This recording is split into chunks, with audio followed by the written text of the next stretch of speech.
That's what it means. Geula doesn't mean you remove an incarcerator.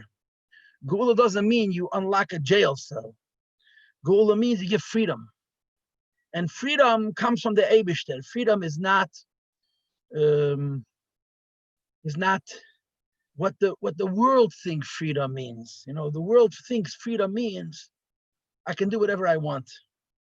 But the fact of life is that people who are able to do whatever they want find themselves enslaved to many of the things that they thought they were accessing with complete liberty and freedom, whether it's excessive food or it's excessive drink or it's excessive drugs or it's excessive preoccupation with anything that's not really important. To be free means to own yourself. That's what it means to be free. To be free means, this is how I tell it to my students, to tell yourself to do something and to listen 100% of the time. To tell yourself to do something and to listen 100% of the time. That's a free person. To tell yourself not to do something and to never do it. That's a free person. If I tell myself to do something and I cannot do it, if I tell myself to stop a bad behavior and I cannot stop myself, I'm a slave. And freedom means not to be a slave.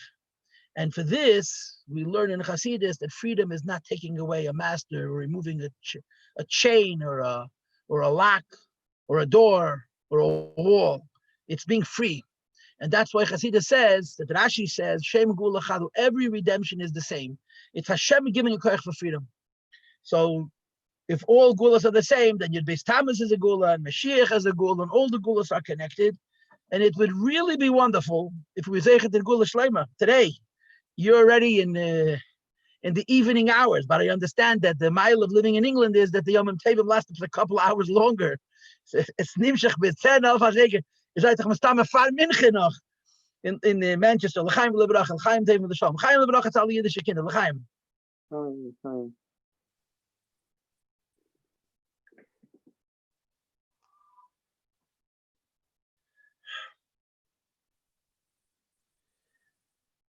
Okay, here's what I want to share, at least to start, yeah.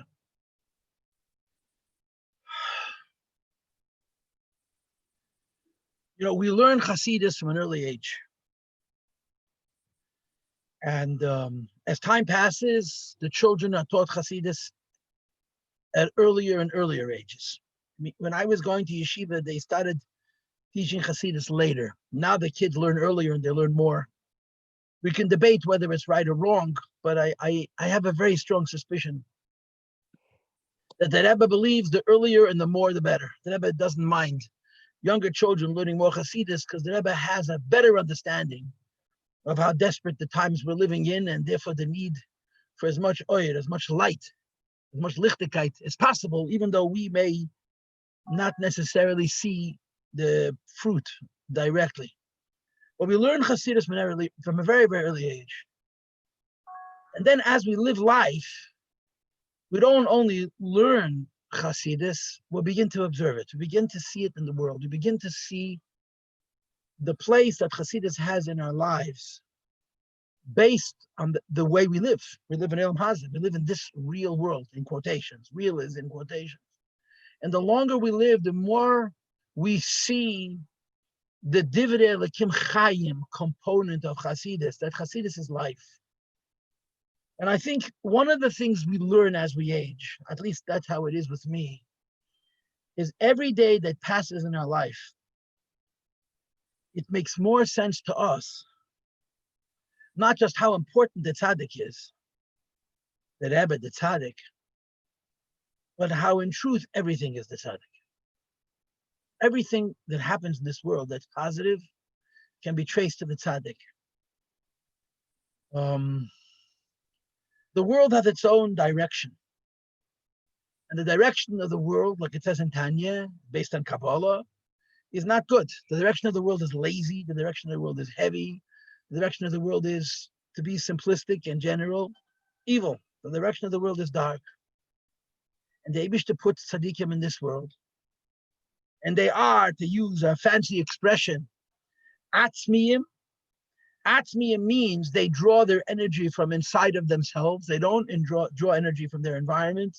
They're not vulnerable or susceptible to the influences of what's happening outside of themselves. They draw all the energy from inside of themselves, and they shine light.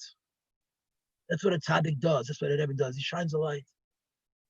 And the light that the tzaddik shines lifts.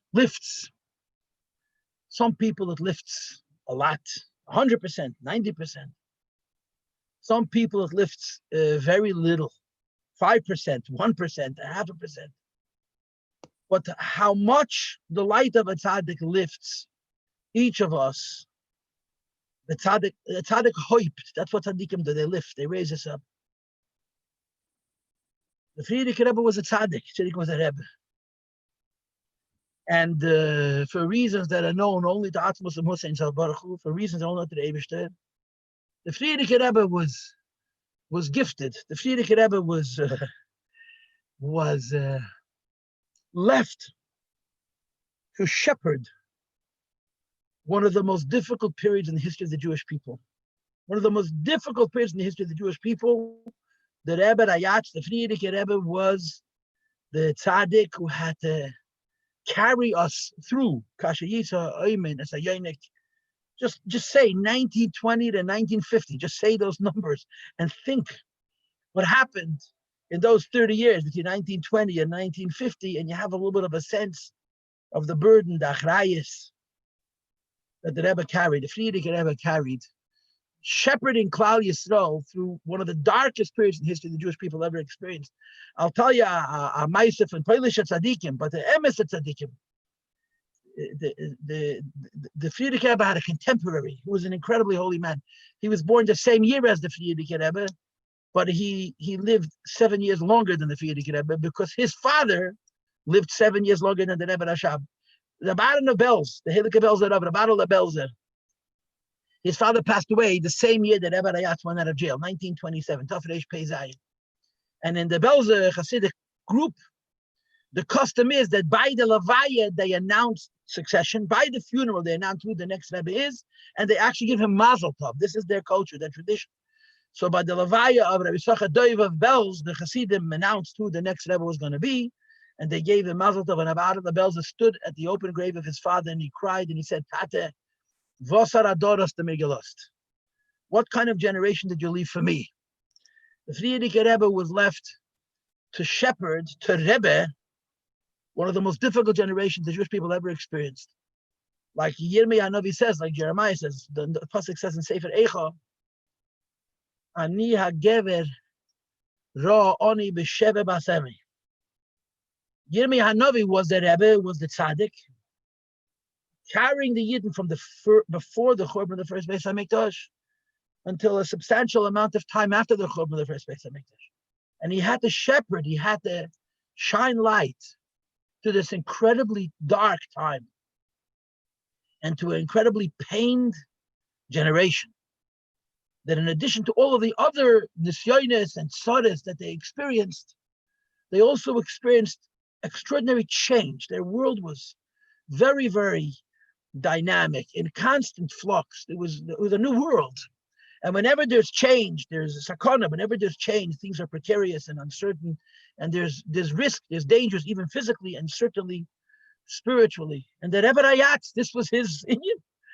You know that it says that when the Bolsheviks in 1920, in the winter of 1920, the Bolsheviks finally came to Rostov, right? If you're familiar with the history, the Bolshevik Revolution, the Communist Revolution started in November 1917 in Leningrad.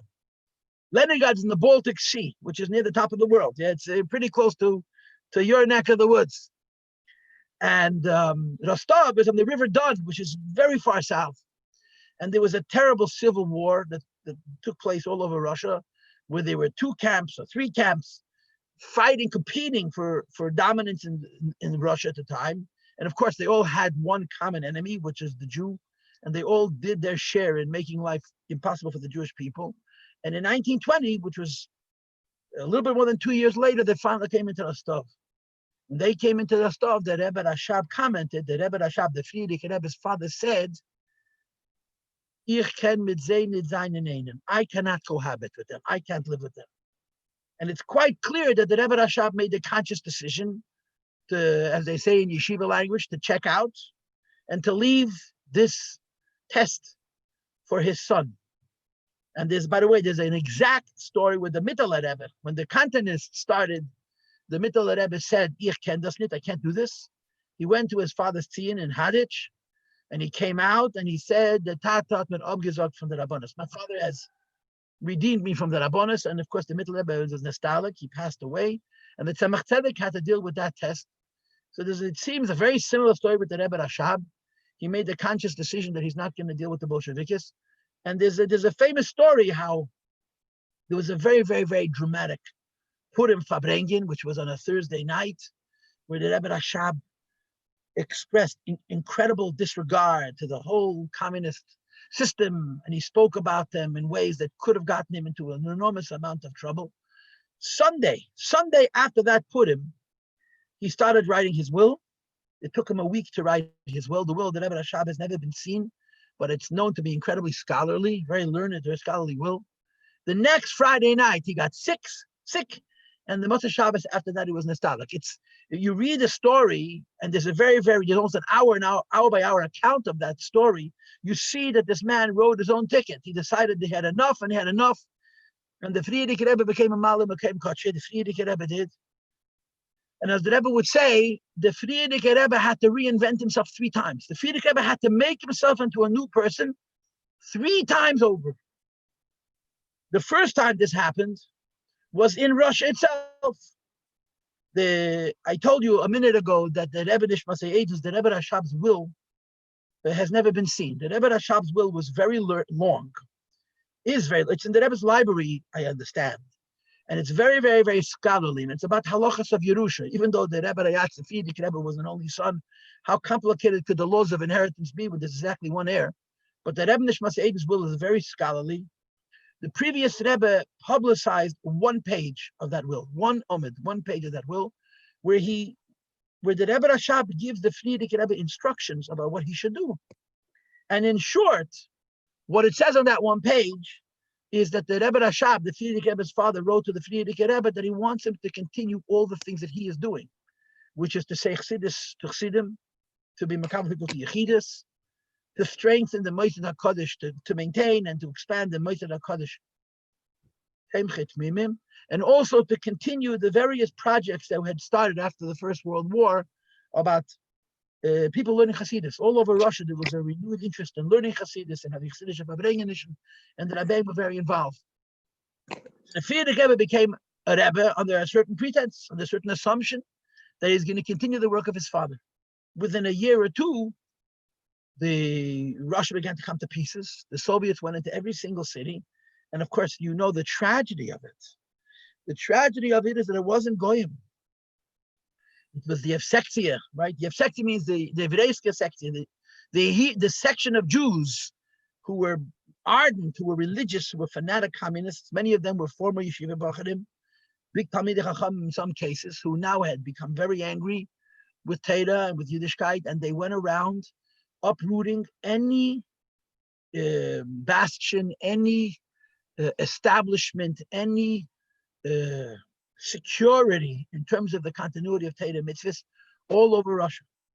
And the Gedolim left Russia by their hundreds. Russia had the biggest yeshivas and the biggest goyinim and the greatest Rashi yeshivas and the greatest rabbanim in the world. And they left, they just ran away. And the Frierdiker Rebbe realized that there was this huge vacuum, that everyone had just, in his words, run away from the front, abandoned the front. And the Frierdiker Rebbe writes, I was appointed to be a Rebbe, not to be a Malamed for little kids. I was appointed to be a Rebbe, not to engage with worrying about mikveh Tara and Shabbos and the basics of Yiddishkeit. He said, but I saw that all over the length and breadth of Russia, there was this huge escape, and there was a vacuum. There were hundreds of thousands of Jews, millions of Jews abandoned. And the Frierdiker Rebbe undertook an endeavor, a project, which is really monumental. Besides for the dangers involved, it was incredibly large. The first thing he did was he sent spies. He sent people around for reconnaissance. He sent around the Rebbe and Shem Tov, who was well known to Manchester, and also a chassid by the name of Rav Simcha Gorodetsky. They were young Bacharim at the time. to visit every city of Jews all over Russia and to come back and report what they saw and what they heard. And then the Rebbe began to stopgap. He sent his people to take over the Rabbaniyos and take over the Shechita and take over the Malamdis all over Russia. The Frierdiker Rebbe set up an incredibly large network of Moistis Torah and Hasidus and Yerushalayim all over Russia. The Frierdiker Rebbe was an amazingly organized man, incredibly organized man, and he kept track. They have now documents printed where you see hundreds of Chadarim in different cities all over Russia with the number of students in each cheder and the names of the teachers that the Frierdiker Rebbe was personally supporting. And I must tell you that much of the money, or all the money that Rebbe Rayatz had access to do this incredibly monumental project was American money. It came from America. There was a Jew who lived in Moscow, whose name was Dr. Rosen. He was an American Jewish member of the Joint. And him and the Frierdiker Rebbe used to have meetings, and they would negotiate how much money the Rebbe needed, and they provided the Rebbe the resources. The Frierdiker Rebbe didn't waste a dime. But he created an unbelievable network of Torah and Hasidus and Chinuch, and he defied the Russians. He defied Lenin, he defied Stalin in a real way. And he set up this incredibly organized and expansive web, I guess that's the right word, a web of Torah and Yerushalayim. And it wasn't about Hasidus at all. It was about Shabbos, kosher, mikveh, chinuch. Those were the big things. And I guess you could say that the thing that stands out, that we all remember and talk about most, was the Tineke Shel Beis Rabba, the Mesilas Nefesh that the Frierdiker Rebbe had to teach that children should learn in Cheder. And of course, the Soviets were well aware of this, and the Frierdiker Rebbe was mamish, was a hair in the ointment, as they say, and they didn't know how to deal with the Frierdiker Rebbe, and the Frierdiker Rebbe would not compromise. The Frierdiker Rebbe stood for absolute Mesilas Nefesh. He stood for absolute uncompromising Mesilas Nefesh. In other words, the Frierdiker Rebbe wasn't at all thinking about his safety. It never crossed his mind. He was thinking about the perpetuation of Yiddishkeit with a reckless disregard for his own life. And he sent his Hasidim into such places. Many of them were sent to Siberia. And then in the later period, in the 30s, when the Rebbe Rayatz was in Russia, if he sent you away to Siberia, you usually came home. But in the 30s, the mid-30s, the late 30s, they would just take you and shoot you, Rahman al-Islam. And there's so many Hasidim whose names we know and whose names we don't know that they pushed and arrested them. And within a few days, they were in Elam Emes. And the Frierdiker Rebbe organized an incredible network of chinuch and moistes Torah all over Russia. And the Russians, they were looking for an excuse to get him, as it were. And there are two things, I think, that I'm going to mention at least, that sort of set up the story of the Frierdiker Rebbe's arrest. The first is the meeting of Rabbonim in a city called Karastin. The story briefly is that the Soviets organized, the government organized the meeting of Rabbonim. And they got many of the very prominent Rabbonim in Russia, who were, some of them were Gedolim, were Goinim, Amitim, like the Leningrad Rav, Harav Katznamenberg, and he was a Litvish Arid. And the Frierdiker Rebbe writes about him with such reverence, such respect, even though Harav Katznamenberg was very angry at the Frierdiker Rebbe, because Harav Katznamenberg did not understand why the Frierdiker Rebbe was doing what he was doing. He didn't understand the dangers, and he felt that the Frierdiker Rebbe was threatening his position. And there was a huge meeting of Rabbonim organized by the government of Russia, and the Frierdiker Rebbe came out officially against it. And he organized a counter asif of Rabbonim in the summer of 1926, the summer of Tafresh Pei-Vov.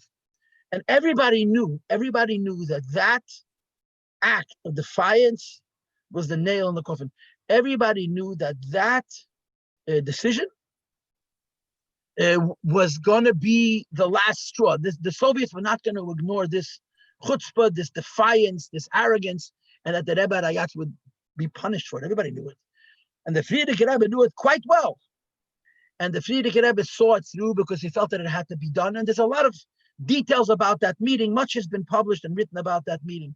And a lot of the Rabbonim in Russia, not necessarily Hasidim, but if they were a little bit understanding of politics and how the Soviets operated, knew that the Frierdiker Rebbe was correct and this had to take place. Now, just to give a little bit of drama to the story, That Rosh Hashanah, Tafresh Pezai, Rosh Hashanah 1926-27, the Friedrich Rebbe was in Leningrad, and the Friedrich Rebbe blew shofar, as was the tradition in Chabad. The Rebbeim either blew shofar, at least they were mesaded the tkiyas. In other words, some of the Rebbeim didn't actually blow the shofar, but they would make the brachas, they would say the psukim. And the Friedrich Rebbe, that Rosh Hashanah, when he was mesaded the tkiyas, so you're supposed to, if you're familiar with Ar Machzor, you start Lam Natseach, Livnei Kerach Mizbah. We begin tkiyas shofar with Psalm 47, Kapitel Mem Zayin. And when the Friedrich Rebbe began to speak, he cried out, I said it to Lamatzeach. Said it to, I don't speak Russian, so I may be mispronouncing the word, but many of my Russian Talmidim have told me, and Talmidim said it means heart, my love. He cried out, Lamatzeach, I said to Lamatzeach. And Hasidim knew that 85 years earlier, in Tzemach Tzedek, in Tafresh Gimmel, when he had his story of Mesiras Nefesh, also cried out before the Tkiyas, I said to Lamatzeach. And the Hasidim understood that this year was going to be a difficult year. Friedrich Rebbe said at one point, "Var Tafresh Pezayin habe ich sich stark geschrocken." The year Tafresh Pezayin, I was very, very afraid. It was an Iber, it was a leap year. And it's known that leap years are hard years. Traditionally, leap years are hard years. So the Friedrich Rebbe said, "For Tafresh Pezayin habe ich sich stark geschrocken." For the year 1927, I was very, very afraid. Getracht habe ich nicht wegen sich. I wasn't thinking about myself. Ich habe sich gesorgt sehr wegen Hasidim. He said, I was very afraid what would be with Hasidim. The Friedrich Rebbe didn't know clear what was going to be. He just knew that something was up. And of course, the hemshech to that story is that Rosh Hashanah, Tafresh Pezayin, the Friedrich Rebbe said a Maimer Chassidus, which is in print, but you can't find this part of the Maimer from what I know. And in the middle of the Maimer of Rosh Hashanah, Tafresh Pezayin, he started to speak about Hashgacha Pratis according to Shittas HaBaal Shem Tov. He started to speak about the Baal Shem Tov's philosophy of Hashgacha Pratis, that everything is precise, even in that Tzach. There's no accidents in the Eibishter's world. Everything is exact. But of course, if you follow the Baal Shem Tov's philosophy of Hashgacha Pratis, you also follow that you can't possibly understand the Hashgacha completely. Because that's what it means. If you follow the Baal Shem Tov Shita and Hashgacha is something which is completely above reason. And later on, the Friedrich Rebbe would say that if not, and it wasn't planned, he had not intended on speaking about Hashgacha Pratis in the Rosh Hashanah Maimer. It came to him as he was speaking. In other words, the Rebbe Rayatz had prepared to say a Maimer. He had prepared it, and he looked up the notes. However, a Rebbe prepares a Maimer Chassidus. And this inyan of Hashgacha was not part of what he had planned to say. It came by itself. And he said later that if not for the fact that the Rosh Hashanah Maimer of Tafresh Pezayin, he had spoken about Hashgacha Pratis, he wouldn't be able to survive his incarceration. And the Rebbe once explained it in Lakut Sichas actually, because by saying this idea, the Friedrich Rebbe was accepting that even when something happens that doesn't make any sense, al pi Torah, it's also by Hashgacha Pratis. Anyway, this was Rosh Hashanah. And of course, the next event that happened that year, which is worth noting, happened Simchas Torah. Simchas Torah, the Friedrich Rebbe introduced Tilim of Chitas, right? We say Chitas, Chumash Tilim Tanya. I don't know exactly when Chumash started.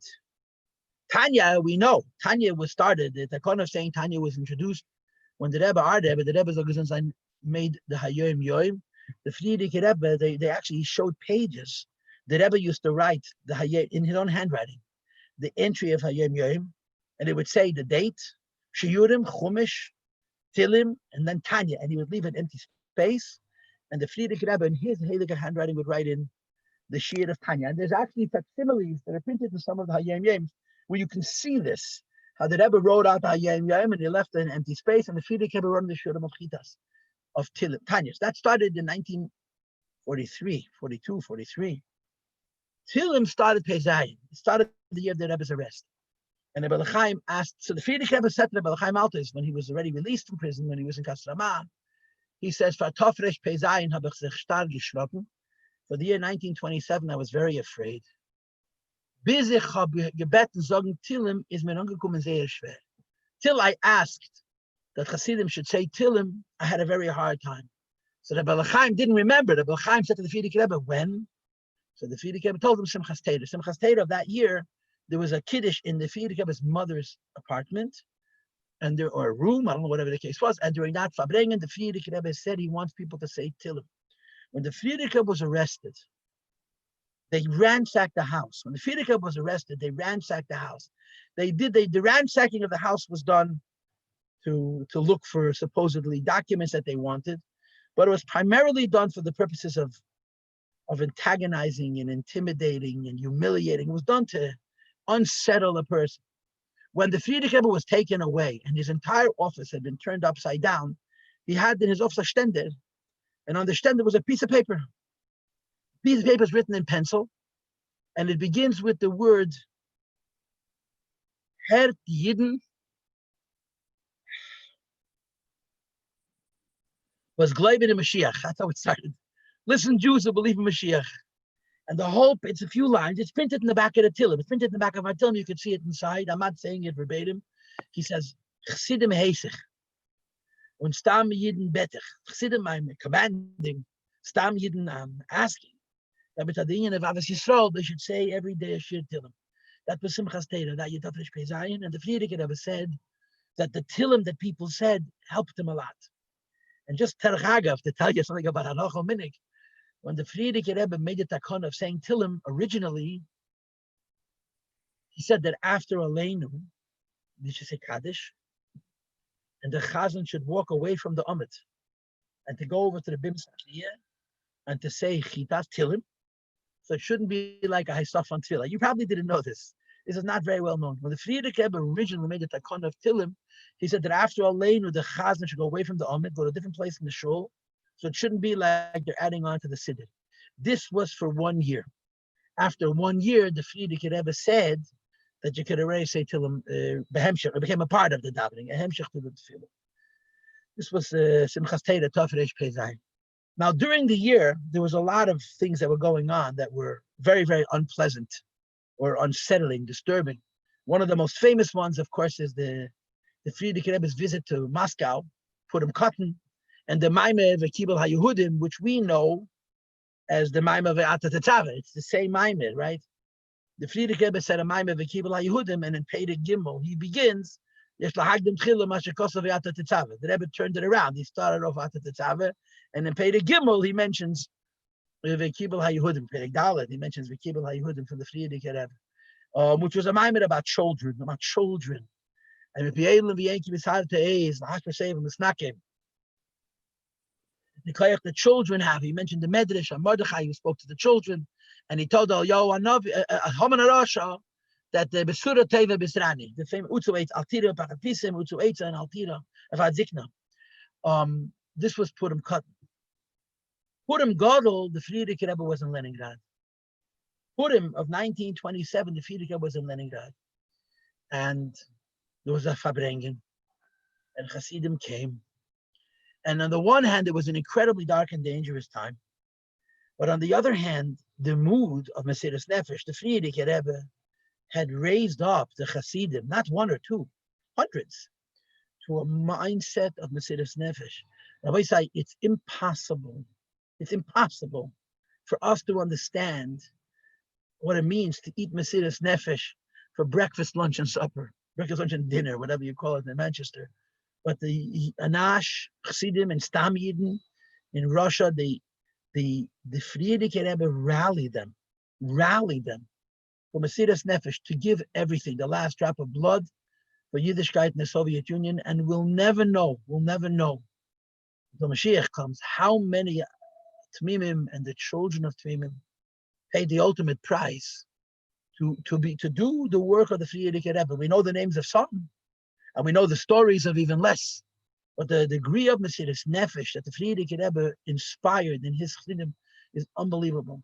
So on the one hand, it was a very dark time. On the other hand, it was an incredibly heightened time. These were people, when you're that awake, when you're that dedicated, I don't want to use the word exhilarating, but that's exactly what it is. It's exhilarating. I was at a Farbrengen, and I was standing next to the Mendel for the fast, and I heard him say, he didn't say it to the whole crowd, but he muttered it to himself, but loud enough for the people around him to hear. The man Futafas sat in jail for 10 years, close to 10 years. And I heard him mutter to himself as Bengtzach Mesiris Nefesh.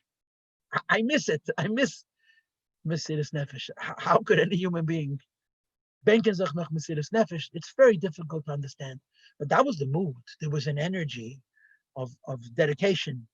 They had a task, and the task required to have no considerations, no rational considerations, no limitations, and how they proceeded in doing everything they could to teach children Torah, and to keep the makvayis open, and the rabbonim, and the shchita, and the shuls, and anything which had to do with Torah mitzvahs, and kosher, and matzah for Pesach, and the list goes on and on.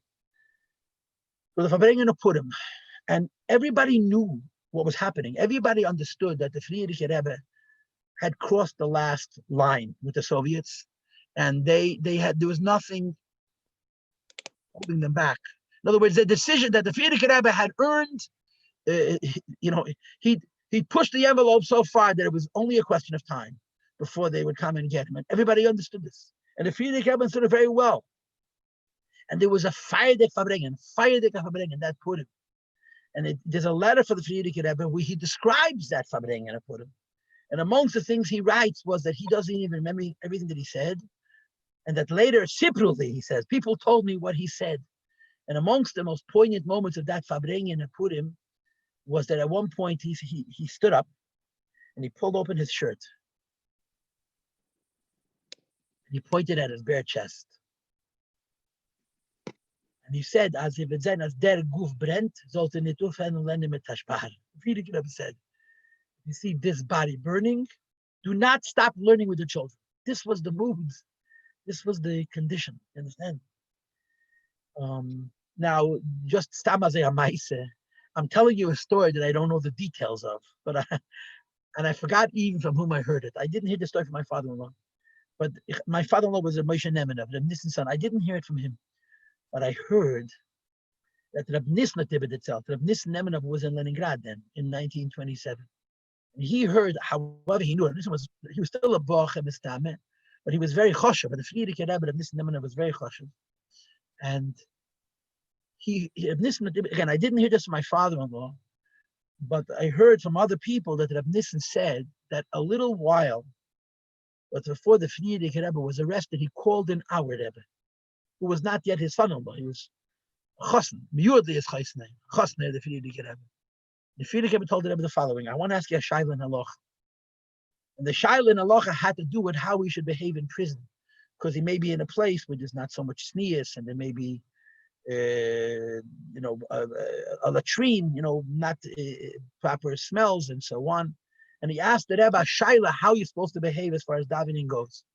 And the Frierdiker Rebbe said to the Rebbe, I want you to know that your psak is not negei l'maisa. What you're going to tell me is not going to matter to me, because I'm going to be meisa nefesh. I'm going to sacrifice my life to the last drop. I'm not compromising at all. Ich will nur sehen wie a Hasidischer Rav. I want to know how a Hasidischer Rav, how a Rav who has a background in Hasidus thinks about the Shaila. That's what the Frierdiker Rebbe said. And then, of course, he was arrested as Vav Sim. Now, in Das Tachten, there's a simple reason why he was arrested as Vav Sim. Because someplace in Western Europe, maybe in France, a communist party member, a prominent communist living in one of the Western countries was murdered. And the Soviet government decided to teach the world who they are. That night, they arrested 20 clergy people, Lahad adults, not just Yidden, also Goyim, and they shot them. They arrested a whole bunch of people, they brought them into the prison, and by morning they were dead. Very prominent men. The Frierdiker Rebbe was arrested with a whole bunch of others. What was the nest with the Frierdiker Rebbe? Again, there's a lot of details to the story, but the Nekudas HaSipur was, the Frierdiker Rebbe was told to go into a certain room, but they didn't tell him what time he has to get there. They didn't tell him be there by 6:15. They told him get to that room. So we sat down on a bench to smoke a cigarette. The Frierdiker Rebbe sat down, and he was supposed to go to a room. Had he walked through that door, he would not have come out. He sat down to smoke a cigarette. And by the way, the Frierdiker Rebbe said that the whole 18 and a half days that he was in Russian prison, in the Shpalerka prison, his father was with him every second. So maybe his father suggested that he should smoke a cigarette. However, it came out. He sat down on a bench and said, While he was smoking, somebody walked out of an office and recognized him and asked him why he was there and where he was going. I mean, he told him he was going into room 60. I think that was the number. He was very aghast and couldn't believe it. And that was the end of it. The Gzeira was immediately rescinded. It was a nes, golim and hashamayim. He spent 18 and a half days in the Farbrengen prison. And you should know, they beat him makas retzach. They broke his goof. The Bechlau wardens, prison people, love to break their prisoners. This is their great pleasure, to break their prisoners. And if the prisoner doesn't break, they do things to hurt them until they crack them. Yeah. The Frierdiker Rebbe you couldn't break. So they beat up on his goof. They beat up on his goof so many times, hoping that by, you beat a person enough times, you break the body, you break the spirit. But the Frierdiker Rebbe's goof was breakable, unfortunately. But the Frierdiker Rebbe's spirit was unbreakable. And for 18 and a half days, he went through severe beatings, not once or twice, many times. Some of them he describes in the Meshimas HaMaaseh. A lot of them we don't even know. They beat him repeatedly, but they couldn't break his spirit. It was not possible to break the Frierdiker Rebbe's spirit. Just one of the stories that the Rebbe told, that Thursday was the Shchedish. Tammuz is 2 days of Shchedish. Thursday was the first day of Shchedish Tammuz. They came into the Frierdiker Rebbe's cell, and they told the Frierdiker Rebbe that he should stand up. Because the rule in the Russian prisons were that whenever you got an official word, you had to stand up. They told the Frierdiker Rebbe to stand up, and the Frierdiker Rebbe said, the Frierdiker Rebbe had certain policies that he had made for himself. One of them is he never looked in the eye. He always looked down. He wouldn't talk to them and look at them. He refused to talk Russian, although he spoke a very fluent Russian. He spoke Dafke in Yiddish, and they had to have a translator when there was necessary. They came, and he wouldn't show them any honor, any deference. So they walked into his cell, and they told him to stand up. And the Rebbe said, I'm not standing up. And they told him that this is the policy in the prison, that whenever they give you an official word, you have to stand out of respect. And the Rebbe said, I'm not standing. And they told him either the first time or the second time that we want to give you a Verleichterung. We want to give you good news about the lightening of your sentence. And the Rebbe said, I'm not going to get up. So they told him, the Shlug, we'll beat you. So he said, let me Shlug. Well, so you hit me. And they beat him. They didn't beat him. They beat him like they know how to beat. And they left. They came back a while later. They told him again, Stelzach, to stand up a second time. They refused. And they told him again, if you're not going to stand, we're going to hit you. So he says, they hit him again. And they left the second time. When they came the third time, they told him to come into the office. He didn't tell him to stand up. But naturally, if he's going to go to the office, he had to get up to go to the office. So he was already standing, and they told him the psura that they're letting him leave the prison. He's going to go into exile instead of sit in prison. And they told him that he could go home for 6 hours, and then either using his own money, he could travel, however he could afford to travel, or using the government accommodations, he had to get to Kostroma by a certain time. So the Frierdiker Rebbe asked if he's going to have to travel on Shabbos, and they told him yes. And the Rebbe said, I'm staying in jail, I'm not going. So first of all, there was a whole shiloh where they would let him stay in jail. And second of all, once the decision was the government's, let's fine.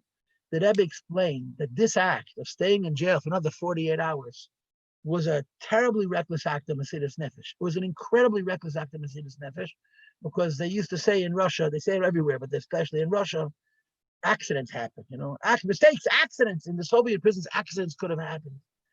Anyway, and he spent 2 more days in jail, and he left on Sunday, which was, of course, Gimel Tammuz. And you all know this story, that he went home. He gave specific instructions that no one should come to this train station to see him off. He came to the train station, and there were thousands of Yidden. There were thousands of nobodies who would come. The Rebbe said nobody should come to the train station. So thousands of nobodies showed up at the train station. So the Frierdiker Rebbe says, when I saw the crowd, I said to myself, I cannot be silent. He was the engine of Mesiras Nefesh. He was the force. He was the life. He was the light, the energy behind all the Mesiras Nefesh that people were having in Russia. So he stepped forward on the platform, and he said the short sikha, which is printed. The Rebbe would refer to it as a maimir, and he oftentimes would say maimorim based on this sikha, which begins with the pasuk, Yehi Hashem Elokeinu Imonu. But the Eibusha should be with us like it was with our parents. And he told the story of the Tzemach Tzedek that I mentioned before, how the Tzemach Tzedek had Mesiras Nefesh. And he said that Hashem should be with us like he was with our Zaydis. And of course, the quotable quote, there's so many quotable quotes from that page, from that Sikha, but one of them is, that the Frierdiker Rebbe said, Nit mit unser Willen sind wir gegangen in Golus, nit mit unser Willen wollen wir rausgehen from Golus, not by our choice that we go into Golus, not by our choice that we're going to leave the Golus. God Baruch Hu hat uns verschickt in Golus. And this is not precise, but when Shirid Malchus Ibe gegeben, Hashem gave us into exile and to be dominated by other nations. Aber das darf in alle Völker, asher al pnei ha'adama wissen gewiss. This has to be known by all the nations of the world on the face of the earth. Nor unsere Gufes. Dann Ibe gegeben geworden in Golus. If I Shirid Malchus, again, whatever the quote is directly, only our body was exiled and given over to the dominance of the nations. When it comes to the Yiddish Neshama, sagen wir mit der 1000-jährigen jüdische Stolz, al tigu b'mshicha u'v'nvi'ei al tereu. When it comes to the Neshama, we say to the Goy, and the Goyishkeit, it's none of your business. This is not your department. Don't make sin. It's none of your business. This is what the Frierdiker ever said. And of course, he went off to his exile. This was on Sunday. He probably arrived here on Tuesday. And of course, once a week, he had to report. Once a week, he had to announce himself that he was there. And the day at the beginning of the work week, right? I understand that the beginning of the work week was Wednesday. So let's say he arrived on Tuesday. So Tuesday he went to the office of the KGB and he reported. The next day, Wednesday, which would have been the beginning of the new work week, he went again to report. And he was told, come back next Wednesday and tell us that you're here. They haven't left the city. The Frierdiker Rebbe stayed in the house of a shoichet. Someone just told me that there's an article which described in one of the magazines how this shoichet was soon after arrested and sent away because he hosted the Frierdiker Rebbe. Because I saw a sikha from our Rebbe where the Rebbe says that one of the big miracles of your Beis Tammuz is that nobody who helped the Frierdiker Rebbe in any way, shape, or form, nobody who helped the Frierdiker Rebbe in any way, shape, or form during his arrest paid any price. The Rebbe said that one of the miracles of the Beis Tammuz, where there were so many people who did things to help the Frierdiker Rebbe, not one of them was punished for it. And so this was something, whatever. Someone just told me that there's such an article. I didn't see it myself. Someone told it to me. He was by the Sheikh. And he took a walk. It was Tuesday at Beis Tammuz. The Beis Tammuz, of course, is the Frierdiker Rebbe's birthday. And he met an official from the office. They told him that today the offices are closed. It's a chage. He says, you have to come tomorrow morning, but you should know that a cable came from Moscow that we should let you go. So Tuesday, at Beis Tammuz, the Frierdiker Rebbe was informed that he's free to go. And the way the Rebbe told the story, the Rebbe Chaim started to turn white and red. Half the face was white. The Frierdiker Rebbe was afraid that he was going to implode. He had to bang him on his back to bring him back to himself. This was Tuesday. Wednesday morning, which was the beginning of the work week, he went to officially report, and they told him that he's free to go, and he left. He went back home. He arrived on Friday, which is Tezvav Tammuz, the 15th day of the month of Tammuz, which is why the Rebbe would often say that your Beis Tammuz is a Yom Tov, and your Gimmel Tammuz is a Yom Tov, and Tezvav Tammuz is a Yom Tov. That's the day that the Rebbe came home. And of course, the end of the story is that shortly thereafter he left Leningrad, very shortly after, and he hid away in a suburb of Moscow called Malachovka. Now, to know fully why the Rebbe did this, you have to be the Rebbe. But the way it's understood by Hasidim is, and there's a lot of aspects to this, the Frierdiker Rebbe realized that the whole of Russia was now the prison. He was the only free person. That means they would not touch him. The Frierdiker Rebbe was a sacred cow. They couldn't touch him. But anybody who came to see him was put in jail.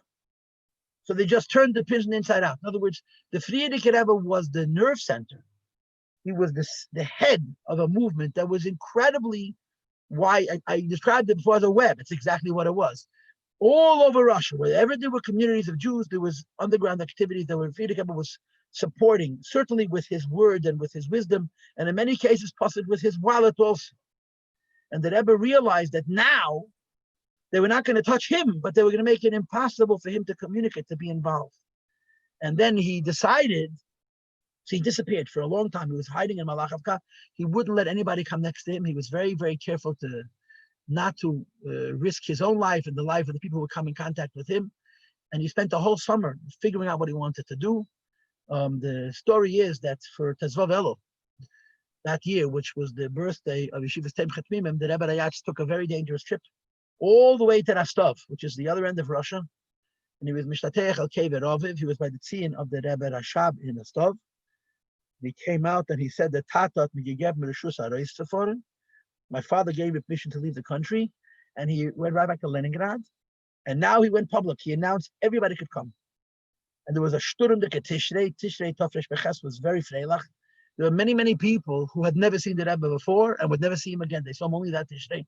Many people, thousands of people, 100 faces, how many people? I mean, if you've ever been to the Rebbe Friedrich's house in Leningrad, you'll realize, I mean, there wasn't exactly room for millions of people, but they say thousands of people came for that Tishrei from Friedrich and Rebbe. The Shturim de Tishrei. And of course, the Friedrich Rebbe left right after Simchas Torah. So what I want to say is this, that the Simchas Torah, the day before he left, the Friedrich Rebbe made a statement.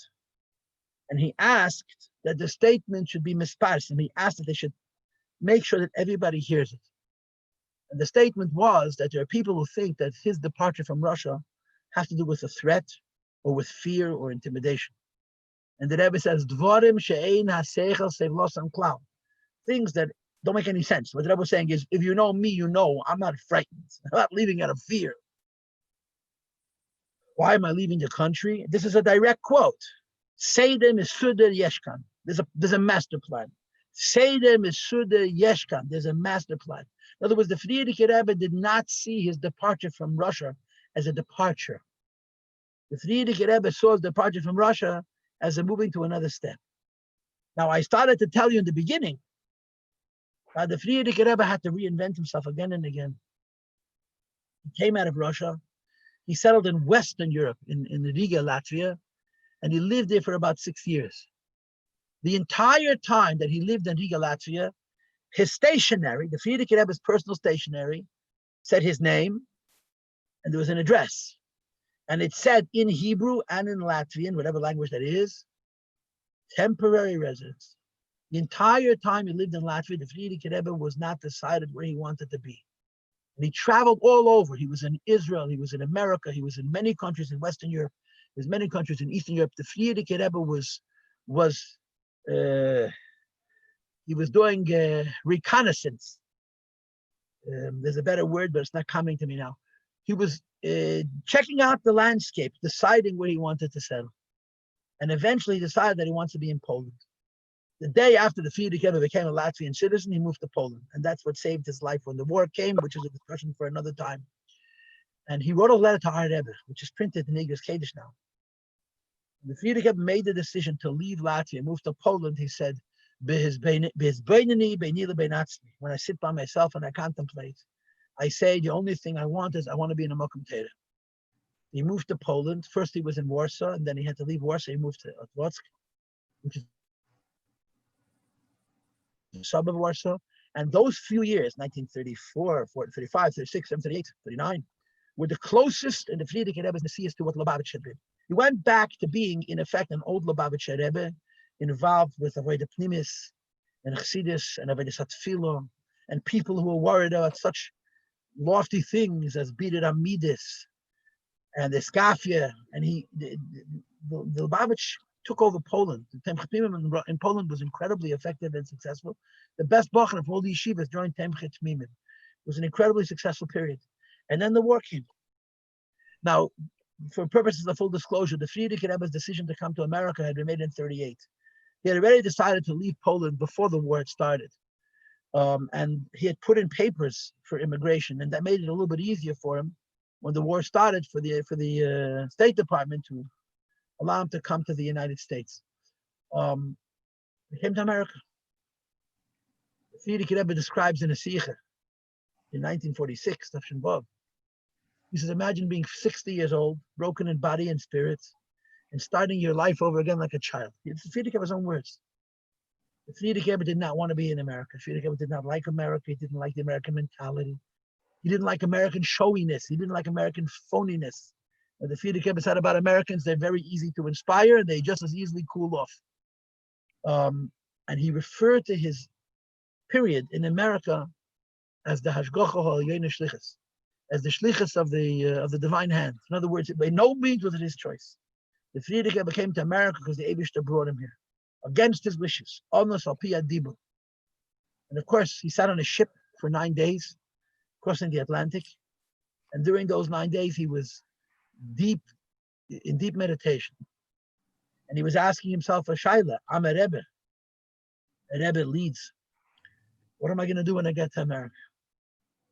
Now the Anash, the Chassidim, even his family, were thinking the Frierdiker Rebbe is an elderly man. His health is compromised. He'll come to America and they'll take him to a suburb of New York, to a nice little place. And he'll sort of retire. And he'll have a nice house with trees and grass. And people will travel up from New York City to see the Rebbe, and they'll leave checks, and they'll get broches, and there'll be Farbrengens, and there'll be alle gute Sachen, maybe even Taim Chatmimim. But the idea was that the Frierdiker Rebbe would be away from the tumult of New York, and he'd be able to, relax, learn, daven, serve the Eibishter as he wished, without worrying about the outside world. And that's why, Taka, the first Pesach, the Frierdiker Rebbe came in Zayin Tessa the Sheni, the first Pesach, he went to Lakewood. I don't know if he went to Lakewood, they took him to Lakewood, but the purpose of his going to Lakewood was they were hoping that he would settle in Lakewood, which was a suburb. It wasn't part of the tumult of New York City. And the Frierdiker Rebbe chose to settle in Crown Heights. Why Crown Heights? Because Crown Heights was the center of the world. It was the center of Brooklyn, and Brooklyn was the center of New York, and New York was the center of the world. The Frierdiker Rebbe made the decision to be right in the middle of all the tumult. His Chassidim couldn't afford to live near him. The real estate was too expensive. And he wanted to be in the center of the action. Because the Frierdiker Rebbe made the decision that he's not retiring. I came to America to machen von America mokum Teda. He said, I came to the United States of America to make America into a place of Teda. This was his mission. And he wanted that America should be a mokum Teda as even that out at home, like it was in the old country. Not that people learn in daven, but with the mentality that existed in Europe. And the mentality that existed in Europe is that all there is Yiddishkeit. American Jews, unfortunately, were very caught up in this disease that in America you have to be an American. You can be from, you can learn Torah, but you have to be an American to be like everybody else. You have to be normal. And this clip of being an American, even if practically you were 1,000% from, it ate at your soul. Because the American values were values of melting, of assimilating, of being worldly. And the Frierdiker Rebbe didn't just want people should learn a daven. He wanted people should learn a daven as Zoivi and that alter hey. They did it in the old country. And the Rebbe once said to somebody, I heard there's some good sources, that the Rebbe the Schwer gewollt machen Amerika für Amokum Teire und hat es nicht sicher gewesen zu sein. The Frierdiker Rebbe wanted America into Amokum Teire. He himself didn't merit to see it. Aber ich bin ja solche das zu sein. The Rebbe says, I had the chus to see American Jews who don't think about how to balance being a Jew with being an American, because there's no two values, only one. A Yid, Torah Tmima. This is what the Frierdiker wanted to make out of America. And it's quite reasonable to say, and you could bring a number of different proofs to this, or more than one number, that Yud Beis Tammuz is not just the day that the Frierdiker Rebbe's life was saved. Yud Beis Tammuz is the first step, or the second step, or the third step of what would bring the Rebbe to the New World, to the New World, yeah, New York, and New London, and New Britain, as opposed to Old York and Old London and Old Britain, right? And from the Chatzi Kader Atachten, from the lower half of the world, from this part of the world, where it says in the Sikha, the Frierdiker Rebbe's letter, in the Sikha, Klayochel Matan Teda didn't happen on a level of Gilui.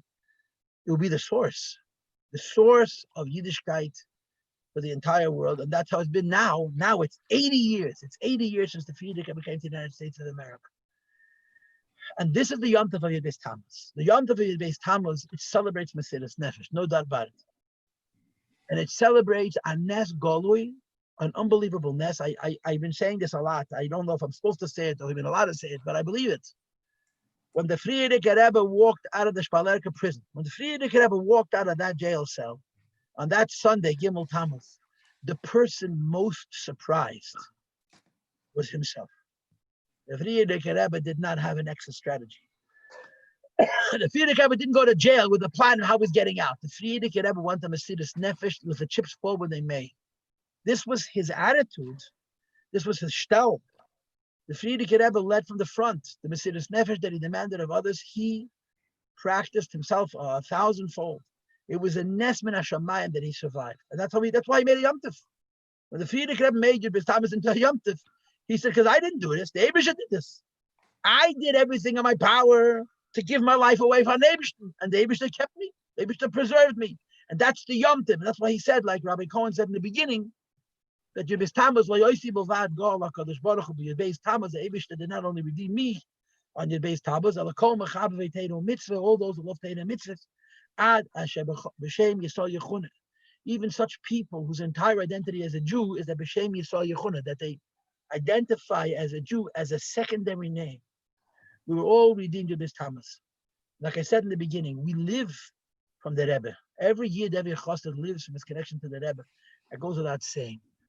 The Rebbe shines a light and lifts us up. And the Yom Tov of Yud Beis Tammuz is in a way, I can't say this for sure, but in a way, it's the beginning of the new world, right? That would really fully emerge after the Second World War, where Jewish people would be thrust into modern countries, to modern cities, and the challenges of being Frume Hasidic Yidden in cities like New York and in London and in Manchester, where for so long, from Jews, Haredi Jews lived in Shtetlach. In Shtetlach, it was not difficult to be a From Jew because there was nothing going on. Even if you wanted to sin, there wasn't with what. And this is the challenge of Seis Managolos, that the Rebbe, of course, that says in the Rambam, that the Gemara says it, the Rambam brings it, that one of the things that happens when Mashiach comes is we do tshuva. We are the tshuva generation. That's why we're the generation of Mashiach. We, all of us, even those of us who think that we're Grace Hasidim and we come from Grace Hasidim, we are the tshuva generation. And this is why we have a Farbrengen Yud Beis Tammuz. Not because once upon a time we given Anash. We have a Farbrengen Yud Beis Tammuz because Yud Beis Tammuz speaks to us and our avodas Hashem. And of course, the point is, I get paid to make speeches. I'll be candid. I get paid to make speeches. The important thing is Laimed L'Shikir Ala Maisa. There should be a hazozer that the point of having a Chassidish Farbrengen at any time is that you tell a story and you hope the story uplifts and it pushes us in a certain direction. And if there's anything that the Beis Tammuz teaches us, that the Rebbe teaches us, that the Frierdiker Rebbe taught, what's Mesidas Nefesh? What's Mesidas Nefesh in Manchester? What's Mesidas Nefesh in New York? What's Mesidas Nefesh? And the Frierdiker Rebbe turned 15. On his 15th birthday, Rebbe Shab took him to the oil. Yeah, he took him to the oil. They were away from Lubavitch. They made a special trip on that Tuesday. He took him to the oil. And the Frierdiker Rebbe said to his father, why are we coming on Tuesdays? Our tradition was to always come on Monday. And the day before, they had already been in Lubavitch and he had left. And he told the Frierdiker Rebbe, he told the Frierdiker Rebbe, ich nehme dich zu an Akeda. Avraham Avinu took Yitzchak Avinu to the Akeda when he was 37 years old. The Rebbe Rashab took the Frierdiker Rebbe to Akeda when he was 15 years old. He took him into the Oihalim, and he said to him, I'm making with you an Akeda, I'll make you a Knesset Bris, a covenant. And he told him that from that day on, he was going to be his right-hand man in all matters of Askonos Tziburis. The Frierdiker Rebbe became a public person at the age of 15. And for the next 55 years of his life, he was a servant of the Jewish people with total and absolute Mesidas Nefesh. But on that date, on his 15th birthday, the Rebbe Rashab, his father, said to him that for Askonos Tziburis darf man haben Mesidas Nefesh. That to be a leader of Jewish people, to speak, to be an activist on behalf of the Jewish people, you have to have Mesidas Nefesh. And he said to him, to veis was Mesidas Nefesh meant. You know what Mesidas Nefesh means? Azoya Nitandish. Azoya Nitandish means the way of Torah is the only way. And there isn't an option, there isn't a negotiation, there isn't a possibility. The values of the Rebbe, the values of Hasidus, which are Torah Tmima and Emunah Tahira, and Taras HaKodesh, that we don't live in two worlds. We're Jews, and that's it. This is one of the lessons of Beis Tammuz. When they arrested the Frierdiker Rebbe, So they came into his house. It was 2:30 in the morning, and they made a mess. And they made a lot of noise. They woke people up. It was very, very disturbed. So one of the things the Frierdiker Rebbe describes is they went into the room of his two unmarried daughters. The Rebbe had 3 daughters. One was married. Her name was Chana. She was married to the Rashad. She also lived in the house. And then there were 2 other daughters. One was the Rebbe Tzachaya Mushka, and she had a younger sister who was unfortunately later killed by the Nazis. Her name was Rabbanus Atakanas Shengel. Her name is written on the Matzeva, on the Rebbetz's Matzeva, her name is written, Shengel. And they went into the room of the 2 girls. They asked them, are they members of the party? Now the Rebbe Tzachaya Mushka characteristically had nothing to say. So Shengel said, no, we're not members of the party. Farvos, why aren't you members of the party? So Shengel screamed at them. And she said to them, Farvos mir seinen, Farvos is nicht the IRAC. It me gefragt sich when ich bin shaykh zum Partei, you asked me if I'm a member of the party, I told you no. Why? It's none of your business. Why not? And then she said, ich belong zum Tatens Partei. I belong to the party of my father. This is the story. And the Frierdiker Rebbe tells it in his Rishimas Hamais. What's the pshat? The pshat is at any time in any place, there's the party that everybody belongs to. There's the party that's popular and accepted and mainstream and considered normal, considered reasonable, considered right. And then there's the Partei von Taten, there's the party of the father, of the Rebbe, part of the Eibishter. That party is very old. And it's been losing elections for thousands of years. But it's still here. And when you're distracted and you say, I don't want to belong to the losing team, you understand? I want to be part of the winners. And you sell your soul or a part of your soul or a sliver of your soul to belong to some other party, you don't know yet the full consequence of it. And the Rebbe teaches, Astodem Tatens Partei, there's the party of the Rebbe, there's the party of the Eibishter, which means Torah Tmima. It's not Teirim Derecheretz, it's not Teirim Umada.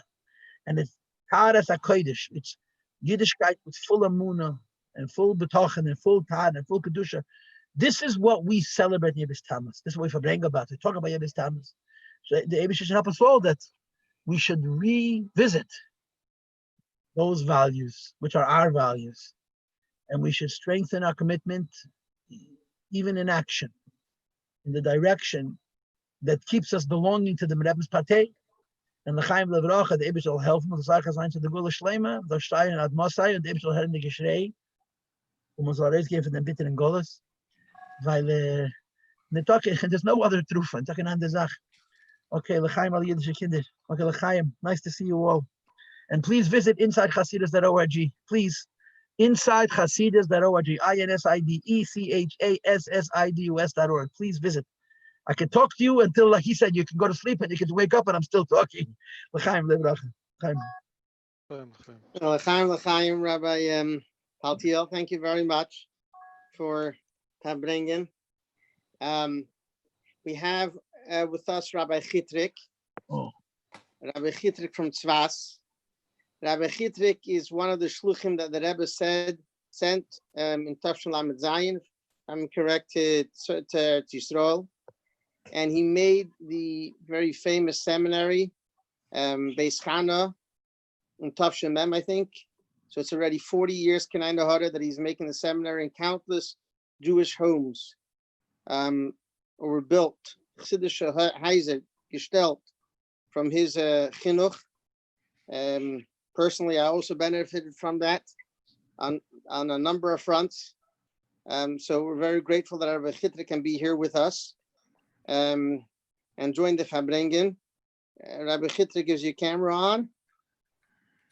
Yeah. Okay. Shalom Aleichem, Rabbi Chitrik. Aleichem Shalom, das ist L'chaim, Yebes Tammuz. I think the closest you got to Manchester, maybe besides your Shved and your son being in Manchester. Were you ever in Manchester, Rabbi Chitrik? I Farbrengen, I was there for Shabbos. Let's forget. Rabbi Paltiel was there for Shabbos. I forgot. And you were else. I was there for Shabbos. I was there several times before. L'chaim. Baruch atah Adonai melech v'piragofen. Soll man sagen, Anigen? Sicher, for sure. Okay, so we'll have it played in, electronically with some chicken. Oh yeah, Welt Agolas. we have everything is made automatic.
L'chaim mit l'chaim. Chaim v'levracha.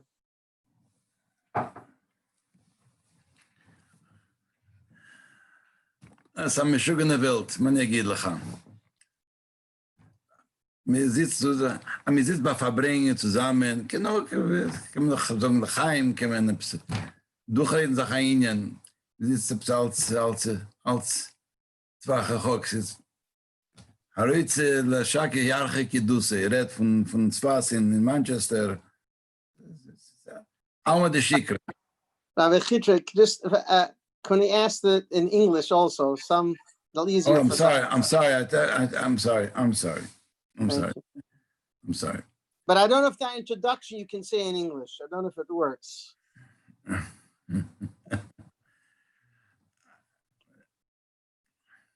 I remember when I was just contemplating of Farbrengen on Zoom, in Tvach Rachok, in long distance. Are we really touching ourselves, or can I touch others? Can I be inspired? Everything is done. Technology was created for us.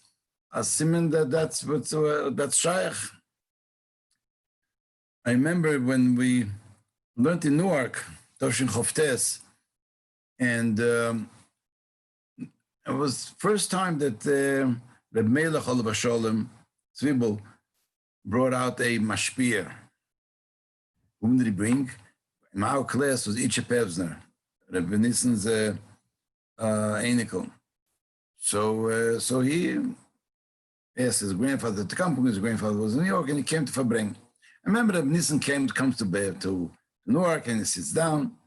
For an hour and a half, he was going to explaining, was am Shugayas das mir bringt am Menschen Farbrengen. Well, what does it mean? He says, I'm all Gechsidin. You said about Farbrengen because you know each other and you talk. Du gehst zu Hainian, a Geschmacker, Farbrengen, everyone said to another one, a Chassidische Wort, a Pnimsdike Wort. Me bringt up something, I don't know you, you don't know me. It was, for an hour and a half, he was just going, why he's in the wrong place, and the whole idea. No.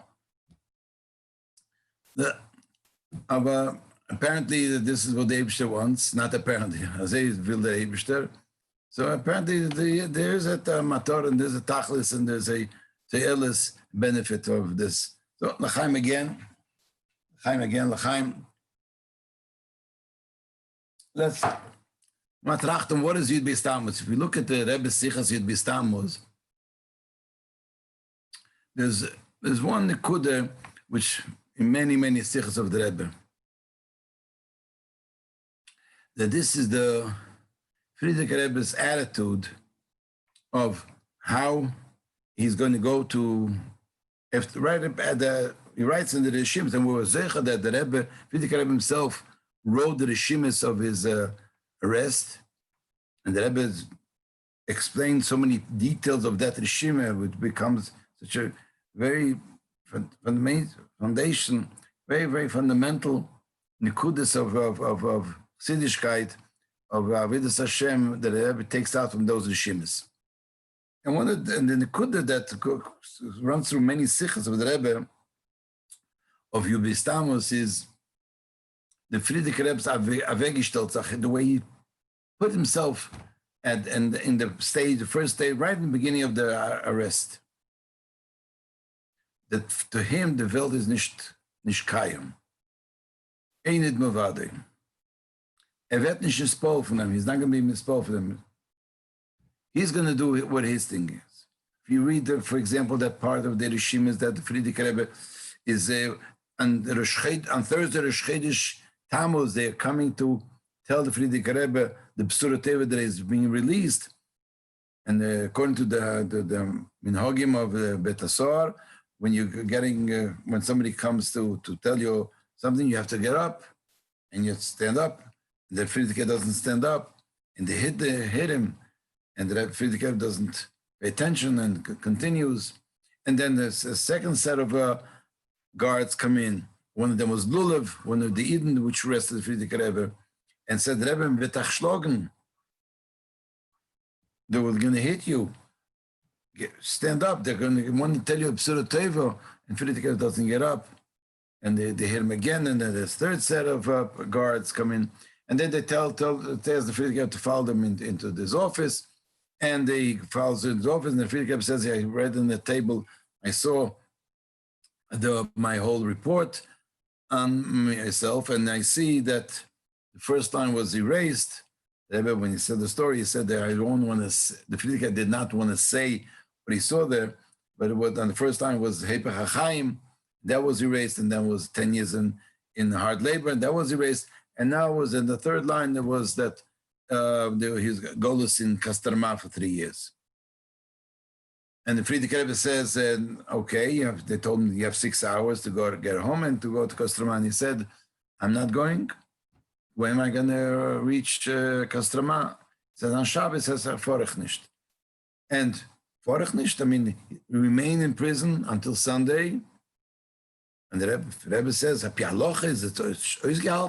how can you do such a thing? It's a pikuach nefesh. And the guard says to him, we're not sure they will allow you to go out after Sunday. And Friedrich Rebbe says, Shabbos vorich nicht. This whole Avegstelzach of the Friedrich Rebbe, that it was very, very clear direction of where he's going. And to him, the Welt is nicht kayam, and those the rest are not kayam. And if it's Shabbos in the Welt, he's not going. The sort of Wegstel of Friedrich Rebbe, just read it. The Rebbe says, Niskorim v'nasim. Why is Niskorim v'nasim? Said the Rebbe Nefsicha, Tovshim and Beis. Niskorim, you have to relive it. Then it's nasim, then you can apply it down to earth, into our personal lives. You have to be Niskorim, you have to. I have every year, Beis-Gimmel, I reread the Rebbe, Friedrich Rebbe's Yeshivas, just to grow, to get into that spirit. You can't have you be stumbled without reading the Rishim of the Friedrich Rebbe and the sikhs of the Rebbe that explain what it means. The Rebbe deals halachically. Was the Friedrich Rebbe allowed to remain in prison and not accept the choice of going out? But the Rebbe says that was the whole nekuda. No, there's no shikul das. Even in halachic shikul das, no, not the question of Gashmiz shikul das, of a halachic shikul das, of how we should look at our mitzvahs nefesh to serve the Rebbeinu Shalom. Even halacha, there wasn't, even according to Allah, the Rebbe goes into, was the tchumin, even if you would be sitting on the train, is the tchumin Lamad Masora? Is not the tchumin that brings down how does that from the Chassam Sefer? But these are halachic questions. We're talking about not halachic questions. The Rebbe says in the Sikha that we're not going to bring Mashiach with we're going to start doing a zach in halach if that's the right thing or not the right thing. The Rebbe tells a story about Israel that told his Tamidim that we're going Friday afternoon, that we're going to be Mekabel with the Mashiach. And the Tamidim said, no, okay, yes, but we're going to speak to our wives and ask permission that we're going to leave. And then when they came back, they said it was too late already. And the Rebbe said, Pialocha, that's the right thing to do. You have to go speak to your wife. You can't just leave the town Erev Shabbos. But Mashiach doesn't come by that way. Mashiach does not come with shikul das of cheshbenis, of even of kedusha to get cheshbenis. That's not what Mashiach is about. It's a very touchy question, sensitive question. But we're saying we're not taking halacha in our perspective. But that's the Rebbe's going. What is Mashiach about? Mashiach is a person forgets about his own metzias, and his whole metzias is centered. Is what the Eibsher wants. And therefore, there's a very famous sicher. I'm sure we all know that sicher, where the Rebbe speaks about the whole gang of the Frierdiker Rebbe. That his whole metzias was what the Eibsher wants. And the Frierdiker Rebbe tells the story. The Rebbe tells the story of the Rebbe Rashab.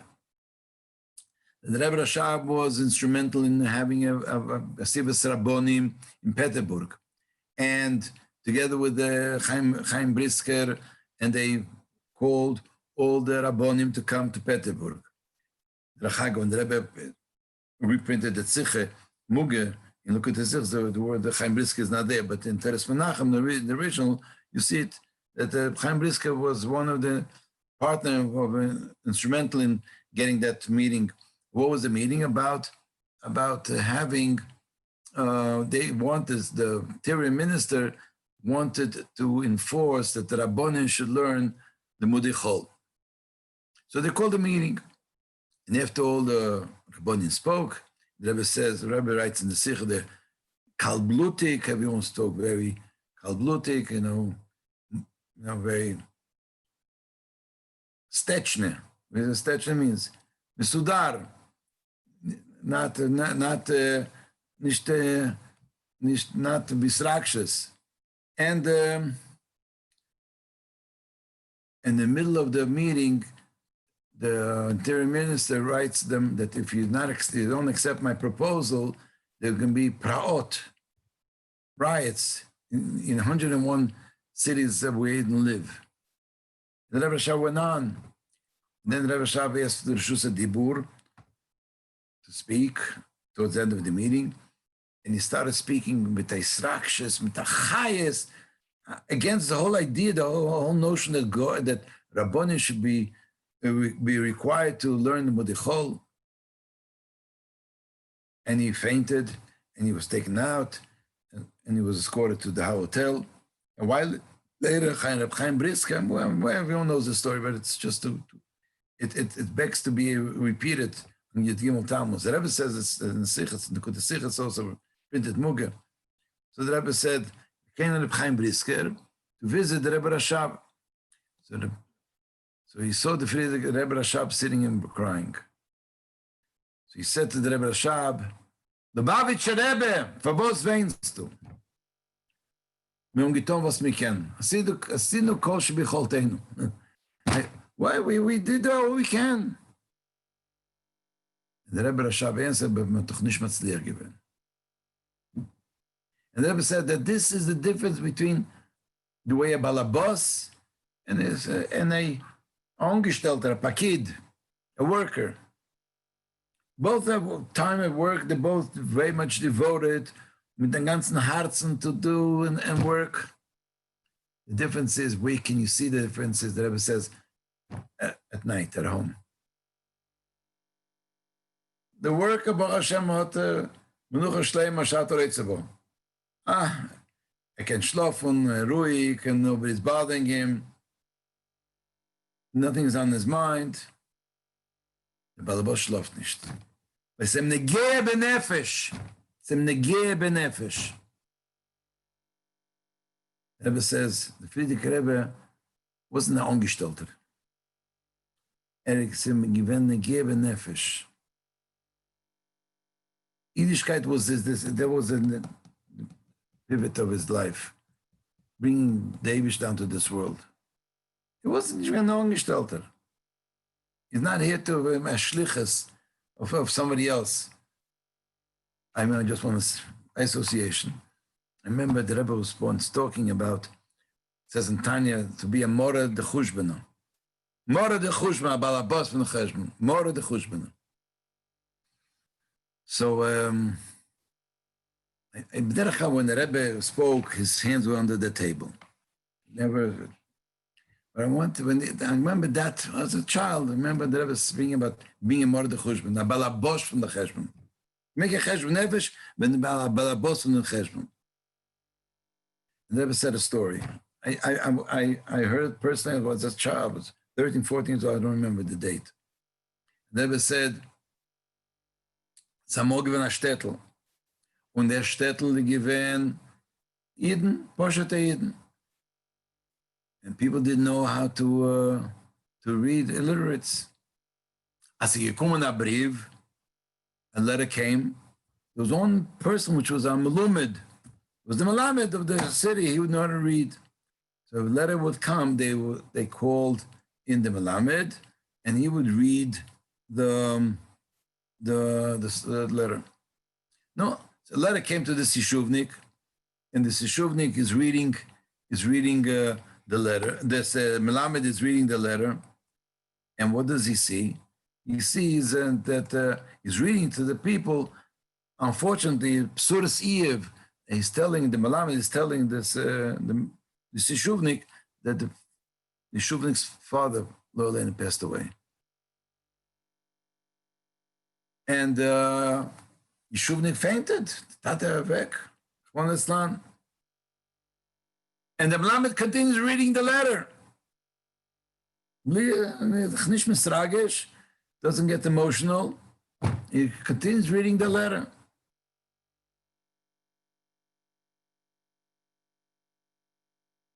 Why isn't he emotional? Why doesn't it touch him? I remember the Rebbe picked up his Yoda Kodesh and said, Nish Zain Tate. It's not his father, it's Nish Zain Tate. He's talking about the story from the Megillah. He's reading the stories about that for somebody else. Nish Zain Tate. To be involved in something was Zain Tate. It's yours. But the Melamed continues reading. Says the Rebbe in that Sicher, the famous Sicher in Chelik Yud Ches. The Friedrich Rebbe wasn't a pakid, wasn't a worker. But not the balabos. It was negate in benefesh. It was negate in benefesh, Yiddishkeit. So it said, like the Rebbe Rashab. The Rebbe says there are two approaches to Yiddishkeit. There's one approach is that Yiddishkeit is something, an added-on to my personal identity. Like the worker. Ashton is a mensch. He has a job. He says, why let the job? He says, don't get a job. And there's the balabos. It's a negeh benefesh. He can't sleep at night. Negeh benefesh. Once heard from Mashpi, he said, a very famous story. Rav Kohen can machen Afsoka für so eine kleine Minute. That's wonderful. That's everyone say l'chaim. It's not p'tadrosha. No? L'chaim. You don't pick up a becher and talk l'chaim. Chevre, open up your windows. Get out of your pajamas. No? Open up your windows. See you say l'chaim there. L'chaim.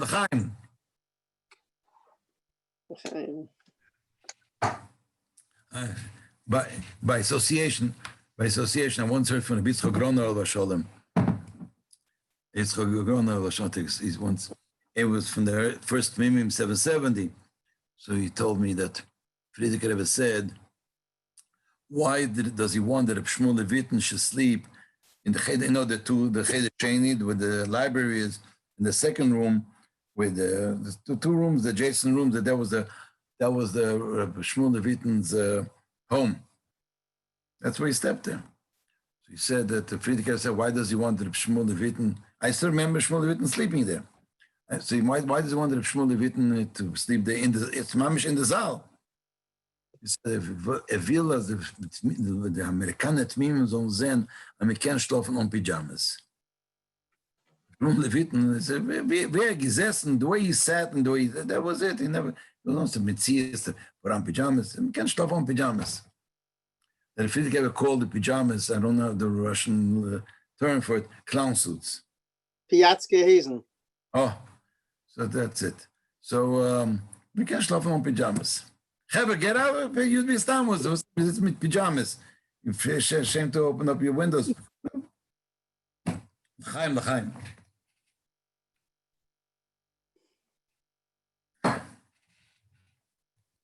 So one of the things that the Rebbe explains in the Sikha, that the Frierdiker Rebbe, it was negeh ben benefesh Yiddishkeit. It was negeh ben benefesh to open up another cheder. There was no shikul das of how it's going to happen. Mesiras nefesh. According to Halacha, maybe it was even. You would ask Rav Shaila if he's allowed to go Mesiras nefesh for things which is a sofek and sofek who would be matzliach. Probably could have been answered with no, but that wasn't an issue. Same negeh benefesh. A balabos goes out of his way to do something, even if you make another $1, because it's negeh benefesh. That Yeshuvnik fainted because it was negeh. It was his. It's a more de chushma balabos from the cheshbon. One of the things that goes, as I said before, runs through all the sikhs of many sikhs. Like also many of the sikhs of Tammuz is that the inyanim of Yiddishkeit has to be negeh benefesh. Ashrei hom shekocholoin. You have to throw when you say a kid, a little kid, ask him to do something. No, lo rotze. Lama kacha. Lama kacha. Ashrei hom shekacha lo. Azeu nicht anders. Kacha. Ashrei hom shekacha lo. We say to Anash Shabam is kacha. I have to get up in the morning on Chsidis, on Daven V'ayid. Kacha. Rebbe says in another sikha, speaks about one of the things that Frierdiker Rebbe says that when he was sitting in prison, he was sitting in Davening Barichas. The Rebbe goes, one of the heroes that he speaks about that story is Zitzenik in Tfise. Frierdiker had a lot of things to do in Tfise. He had to, before Bar Mitzvah already knew Shisha Sidri Mishnah Balpeh. But he told us a story that he was sitting and he wasn't Meshane, his conduct, his behavior in Daven Barichas. Sitting in the lowest matzah it can be. We know what Frierdiker describes the conditions that he was in. Daven Barichas. And the Rebbe says this is what the church chosid. Everyone has ups and downs, and there are times it's daven tzach nicht, geht nicht. Frierdiker Rebbe was sitting. The Rebbe said sitting in prison. Ot gewollt daven Barichas. Balo litpalel. And there's then essen, ich schlaf, sie was ometon, as es daven tzach nicht. So once by Farbrengen, translated into Lashon HaKodesh, lechol bali lishtot bali, manaseh shelo bali litpalel. Lechol bali lishon bali, manaseh shelo bali lidmot. So I was singing this was about Shuvas. Harav Moshe Weber, the very famous mashpia, was sitting there. He didn't know the lingo, lo bali litpalel. He thought I said, lo bali hitpalel. I don't come to daven. Lo bali litpalel. That difference between lo bali, Rabbi Korn, am I clear? Lo bali litpalel. Lo bali litpalel. The lo bali litpalel versteht man gut eigentlich. Man versteht es gar gut. Lo bali litpalel. So, lo bali litpalel. The Rebbe says, sitting in prison. And what does Frierdiker Rebbe say? He was davening barichas. Nothing else on his mind. Davening palel. And we all sometimes in prison, we're imprisoned in machshavas and what we did. And to break away from that and sit down to daven v'ayid, v'chsid shirid, bavort, milo b'milo, This is something that it's something that we have to work on. Should be Bali Litparav, so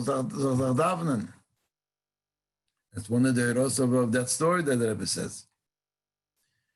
Coming back to the Nekuda, it says that the Rebbe Rashab was worried about Yiddishkeit, about the Eibishter, bringing down, making the world a Shechina, Dirle Isborech. Reb Chaim Brisker was worried about his own, what's the sign? Oh, I did my V. I did what I can. We did everything we can. Two approaches in the Yiddishkeit. One said from Mashpia, he said that a very famous legend, and could be more the better than the word legend, that means it's anonymous, that the Baal Shem Tov came to a city. It was a Shchedish, and they wanted to test him if he knows how to learn. So they asked him the halacha, l'chaim. Oh, so he do l'chaim. Shikoyach, l'chaim. No, that's only l'chaim. So the Baal Shem Tov was tested. So they wanted to test the Baal Shem Tov if he knows how to learn. So they asked him, what's it sign? It was a Shchedish night. As somebody will forget Yalav Yov by Ma'ariv. So Baal Shem Tov said, because I won't forget the second time, and you'll forget the second time also. I won't forget the first time, and you'll forget the second time as well. So I remember the Mashpia said, the very interesting word, he said, what the Pshat Baal Shem Tov said that he will not forget, especially he had a good zikaron. Very fabulous zikaron that until he gets to Ritzei, he will remember Tzur Chodesh. And that guy will forget because he has a bad zikaron. It's a question of memory.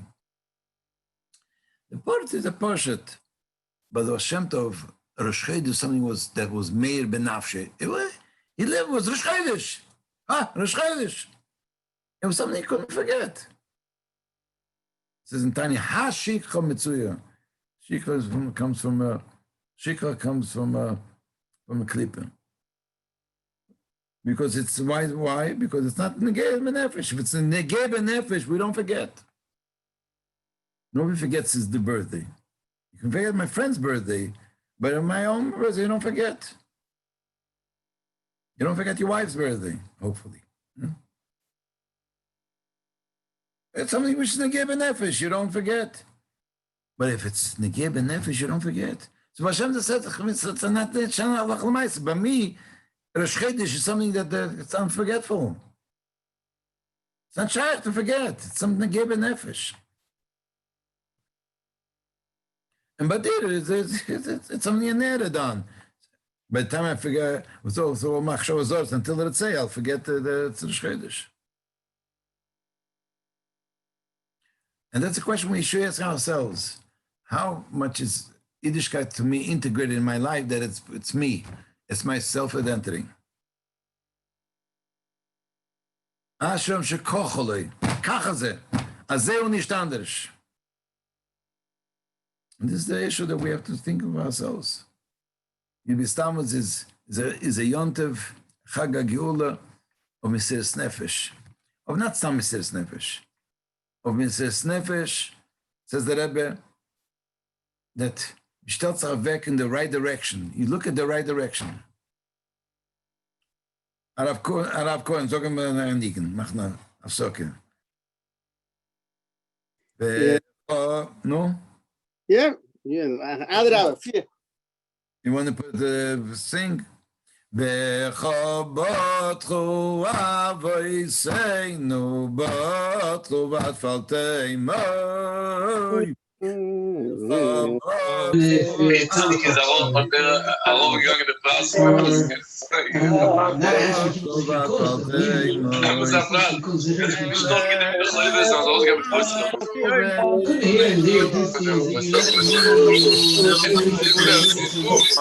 Because in prison, like it's not like he's like.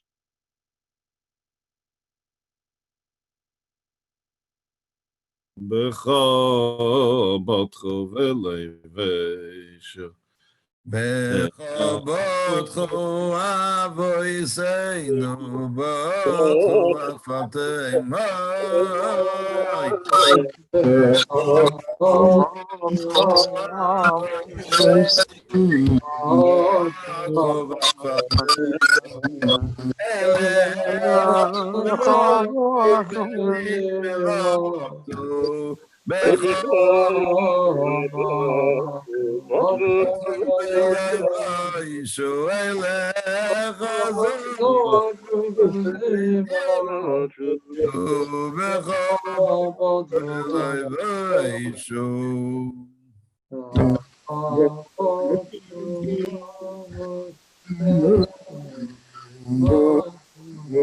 לחיים. לחיים.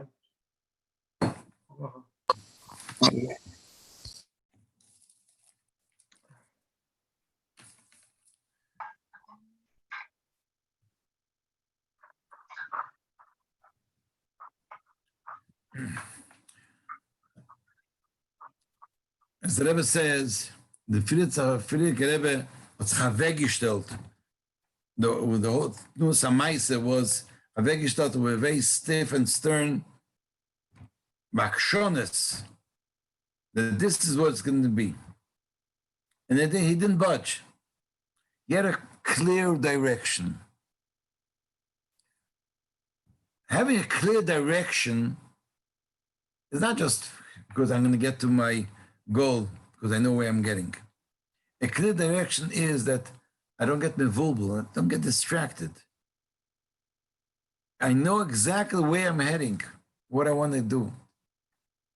One of the things about learning Chassidus, that we have a clear direction. We have a clear goal, where am I heading? We see from the Rebbe's Sichas on Tammuz that the Friedrich Rebbe was weggestellt in a way that he had a very clear direction what he wants. And there's no shikul das. There's nothing that can distract him from that nekuda. The men of Futas would always tell the story. I'm sure everyone knows. Let me just repeat it in short. They were sitting in prison, and everyone was showing off their talents. And one of them was a lulian, how do you say lulian? They were going on a tight rope. And the men asked him, how do you manage to keep your posture and get to the end of the rope? And he said to the men, I think it's a very important word. So before I start, I stop for a second, and I look at what's facing me, and I'm looking for a nekuda there. And I concentrate on that nekuda where I want to get to, facing me, until I feel that I lose touch of my goof. I don't feel my goof anymore. I'm totally involved in that nekuda. And that's when I start to walk, because I'm trying to get into that nekuda. Once I lose touch with my goof, I don't feel my goof, I'm looking totally involved, engaged in that nekuda. It's in my mind. I have no fear of heights. I'm going to get there. Where is the pachad? The pachad is when I have to turn around and I lose touch with that nekuda, and I have to turn around and look for that nekuda, for another nekuda on the other side. That's what the biggest fear of my life is. Once, as long as I'm in touch with the nekuda, I'm in a direction, the proper direction, there's no fear that I'm gonna fall, because my whole mind, my whole life is devoted to get to that nekuda. But what happens if I lose touch with that nekuda? I lose touch with that nekuda. That's when I start feeling ourselves. When a person is busy and has a clear direction in his life, there's no reason why you should fall. Of course, there's nisyanis from all the sides, But if I am totally involved in getting into that direction, that nakuda, there's no reason why I fall. The reason I fall because I lost kesher with my nakuda. It's not clear to me where we have days that we're so busy we forget that we didn't eat. Rahman al-Islam. Not that we lost our tithe. I'm talking about myself. Big about titheniks. But we're busy. Something we lose it. We didn't eat for a few hours. Because we're busy. Because our mind is totally engaged in a certain nekuda. What's in our mind? What's in our mind? And the truth is that this one of the milas of being a shliach. And everyone has to find a nekuda where he's a shliach. It doesn't matter whether you're officially a shliach. Where is your mind? If my mind has a certain nekuda, that's what I want to do. That's what I want to get. That's what I'd like to accomplish. There's no reason why I could get distracted. We know ourselves. When we want to get something, there's nothing standing in our ways. Nothing. Because I want to get to that nekuda. If it's negay benefesh, I want to get to them, and I'm going to get there. There's no reason why I'm not going to get there. And there's no reason why I'm going to get distracted. I get distracted only when the nekuda fades and I lose their direction. I once heard from Rabiel, in Bedford, the Chofs. Remember he said to us, very interesting, he said to us, no, you're learning Maimorim Chassidus. Learning Maimorim Chassidus. And in Maimorim Chassidus, the question comes up constantly, Lama Yorda Neshama Leguf. Lama Yorda Neshama. Why did Neshama come down to the Guf? And every time it tackles the question with a different angle, it's Chaliyah, it's from Birur Elam, and ultimately the answer is the truest answer is in Saba Kadosh Baruch Hu Tachtenim. There's the Avatav effect in Kasha, no. So why do we constantly reminded with that question? Lama Yorda Neshama Leguf. Lama Yorda Neshama Leguf. I remember the Biel said in the name of his Mashpia, he said, the teretz is nicht negea, the kasha da bleiben.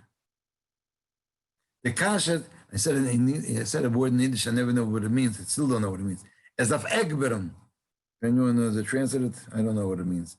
As of Egberen, as of Egberen. It has to really bother you. It's to dig. It's to dig deep. Dan amore de chushbena. It doesn't negate the nefesh, daf Egberen. The shaila daf Egberen. Has to be bothered me.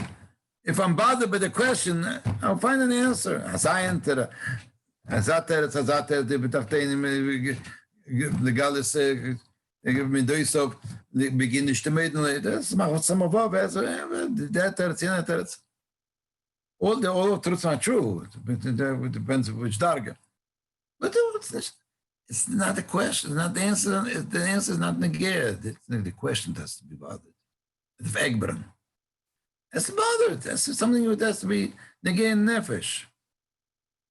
If each one of us, each one that has a certain project, doesn't have to be. There's a certain project that I will need to do. There's a certain thing that I want to get. And the direction is clear. Clear direction, where I want to get. There's no time to do Nanashkeiten. All the machleks in the whole world, including the Babish, is usually from people which are not busy. They're not busy. They're not busy. No Zeit, I'm busy. I don't have time. They say the story. They say somebody once told the Rebbe that he tabled Shait Tvilas to him. Shait Tvilas, 310 Tvilas. I remember Berkechen in the mikveh, in the Kastira mikveh nowadays. Berkechen would table, he was there for an hour or two, the table 310. Shait Tvilas began. So So somebody told the Rebbe that he tables Shai Tvilis, Shin Yud, Shai Tvilis, 310 Tvilis a day. They say that the Rebbe answered, Halavai will take Zeit of them. Halavai would also have time for that. Some people have time for it, no? Time, we don't. If you're busy, if you have something on your mind, you have a direction where you want to get to. This is the healthiest thing in the world. And you have to be a shliach for that. Everyone's a shliach from the Rebbe. Everyone's a shliach from the Rebbe. If we know that there's a certain project that I want to do, and I'm busy with that, and that's not my mind, and that's the direction I want to take. So I can't get up in the morning just to get up and davening and run to work. It's something that's negei b'nefesh that I have to learn chassidus, and I have to daven v'yayid chassidus sharid, and I have to learn something. I have to learn chitas. Now, once I saw a sign in Crown Heights. Did you do your chitas already? I didn't know. Chitas started from Achshov, went down to Div, and then to Maisa. Did you do your chitas? Do. It's going down. Let's take upon ourselves that from now, as of today, we learn chitas. We learn chitas.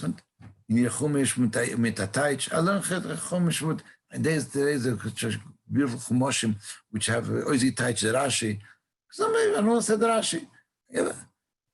Atanya to see with the Pirushim a little bit, and the Rambam learn with to learn, and the Rebbe said to learn at least one halacha with Meleiyun. Verbunden with the Rebbe said that chitas is something that me verbindt sich discussions to the Rebbe because the Rabbeim learn chitas daily. And so we think that I'm learning something that the Rebbe learned, something that's mechaber with the Rebbe. The direction has to be very clear, something which is negei b'nefesh. A project. It has to have a project. Every chos has to have a project, a mifzoim. Every chos needs to have a project. At least one project this is b'maiseh how he is tied to the Rebbe. Direction. If Friedrich Rebbe went into prison and said, "Gemacht achlote, azay seinen akayin ve'efes." So it was achlote. It's weggestellt in a certain attitude. We need to set our attitudes right. If our direction is correct, we won't falter. We can't not shaykh because if I'm busy with the direction. Rav Cohen, no more time we go chassidus shenigen. The Rebbe, I remember the Tovshin Chofei, I wasn't there by the Farbrengen because I was in Camp Montreal and Ganesrol. But I remember that those that went to the Farbrengen came back in the summer, said that the Rebbe said about the Nigun of Niet Nikavo. That was the Tovshin Chofei. He said that the Noch Chol Dvorkim, when he heard the Psuras HaGeula, he took a bottle of mashke and started going akofas with a bottle of mashke, and he sang the Nigun Niet Nikavo. Niet nikavo kromei vagad navo ay la niet nikavo kromei vagad navo ay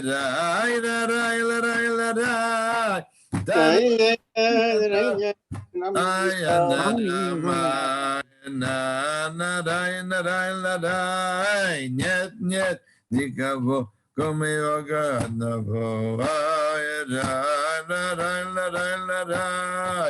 Niet nikavo come yoga navo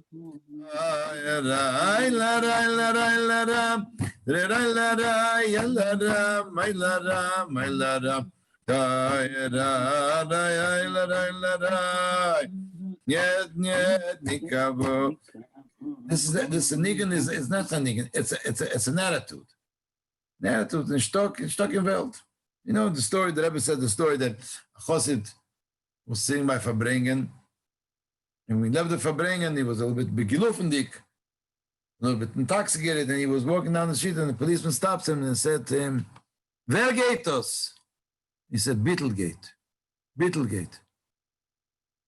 And then the Rebbe once said the story and said, and his friend told him, "Das ist echt nicht genegen. That's not a high darge. Kein Bittel echt nicht da." There's no. Oh, let's hear it. Niet, no. Let's put it on.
L'chaim.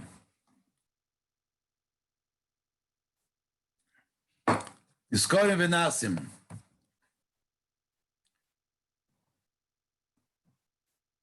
We have to read the story of the Meiser every year. You basically, a must. Niskorim v'nasim. If it's niskorim, then that's nasim. You read in the Rebbe's, with the sichas of the Rebbe, but at least the story of the arrest. We were zeicher that the Friedrich Rebbe himself wrote, and part of the Rishimis came to us, that we were able to learn from it, how the Rebbe learns and medayik in the stories of the Rishimis. I want to say something.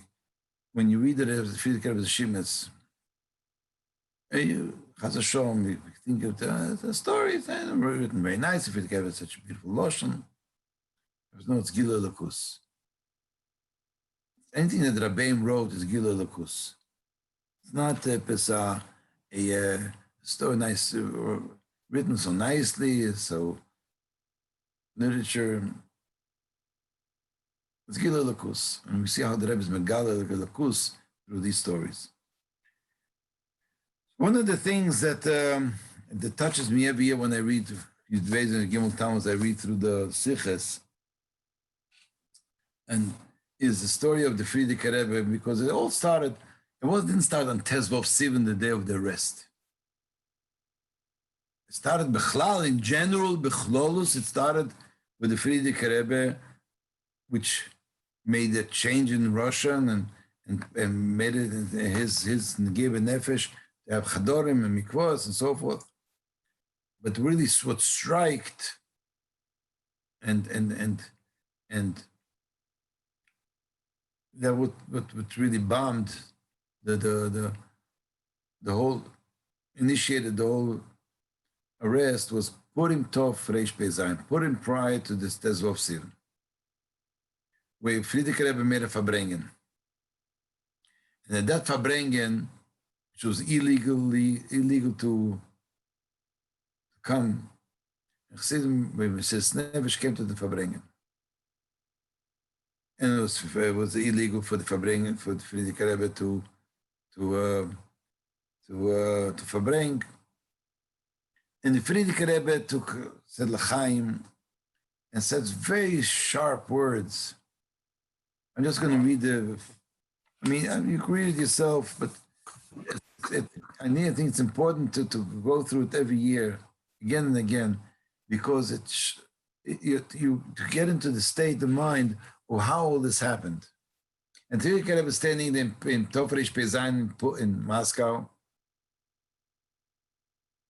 and Farbrengen, knowing that the Jewish, unfortunate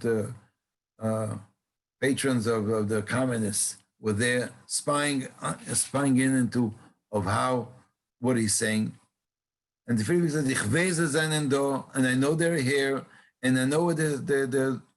And he said, and every time he mentioned their names, he said, "Yimach Shmom." And he said to Chassidim, Eden, do you know what to do when you're asked to send your kids to their schools? And the Friedrich, do you know? And he says, he points to one of the people there, and he says, and they're going to give you a choice whether to send your kids to their scholars or to burn yourself alive. You know what to choose? He says, Eden, mit Avgein reintanzen in the fire from Mesiras Nefesh. It's interesting that while talking, his mother, the Rebbe Stenu Sora, was approaching, and she was in another room, and she saw the Friedrich was saying such words, and knowing that the sex spies are there, she was afraid for his life. So she came out, and the Friedrich right away sends her that she's going to be telling him to stop the Farbrengen or whatever. And he turned, but he preceded and said to his mother, "Mame, please go back to your room and say to him that definitely will help." And Friedrich continues, and he returns to Altes, and he says, "Du gedenkst to remember that last year I told you what to do, and you didn't listen. And that's why we have all the tzaras now. Do you remember? Tell Chassidim all over the world." As Sigona Rebbe, speaking about his father, Sigona Rebbe, and Gelosta Ben Yochid. And he's telling you that the Avgein of Mesiras Nefesh to open up another cheder and another cheder and another cheder and a mikveh and a shul. Write to them and strengthen Yiddishkeit. And let's all jump into the fire of Mesiras Nefesh. And Chassidim wanted to, took a lot of mashke, and Friedrich Rebbe ripped up his shirt and banged on his heart, and he said, and he was screaming to Chassidim, they should all go into the fire of Mesiras Nefesh. In the middle, he says to Altois, "Ich habe gefragt dem Taten, I asked my father." Und der Tate hat gesagt, was masking what I'm doing. But I asked my father, as if in Nikolaev, my Tate had again to, yeah, as if in Nikolaev. People didn't understand what he means by Nikolaev. I still don't understand the answer, but he said, Nikolaev? He says, there was the king was, the emperor was Pavel, and he had a son Nikolaev, in which his son was head of the army. And his father asked him to make a certain military exercise. And he made a very, very big military exercise. It was very matzliach. I was very happy with it. When he came back to his father, he gave him a report of how the military exercises went on. At the end, he tells his father, and then because of all these generals which participated, so he gave them presents for helping out in that sloch of this exercise. His father said, "Kol hakavod for you that you've done, and you made the exercise, and it was at its best. But the presents that you gave to the generals, that was without my permission. And for that, you will need to go to Golos for 2 years away from the capital." And that's what he asked his father. Ziv Nikolaev? Father, yes, Ziv Nikolaev. Chassidim understood the story. Friedrich Rebbe is telling that he'll be arrested. What is the nimshlo of giving the presents to the generals? Weiß ich nicht. But that's the story. The Friedrich already told him that this is what's going to happen. As Ziv Nikolaev. Nikolaev was punished from his father to leave the capital for 2 years. As Ziv Nikolaev. And Tezvav Sivan, in the middle of the night, he was arrested. And it's interesting that the nekuda that the Rebbe brings out from all the things is the stolzkeit, the akshones of the Friedrich Rebbe. The way he looked at them and the way he looked at the world from a different angle, from a different perspective. And the Rebbe wants that we should live with that perspective. The Rebbe wants that we should live with that. He's not telling a story of what happened in Tofresh Pezayin. We want that story which happened now. How we, as Chassidim now, how we should live in our lives. How do we look at the world? How do we look at situations? We're in a situation now. What am I looking? Is it hakrechcheton?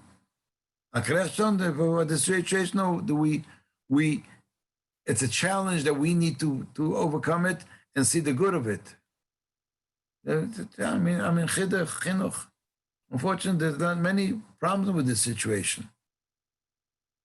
Kids which get tuned out, so forth and so on. It's not easy. But what does that mean? I'm losing students. I'm losing touch with my students. Or that means that I have to pick up a phone daily and keep touch.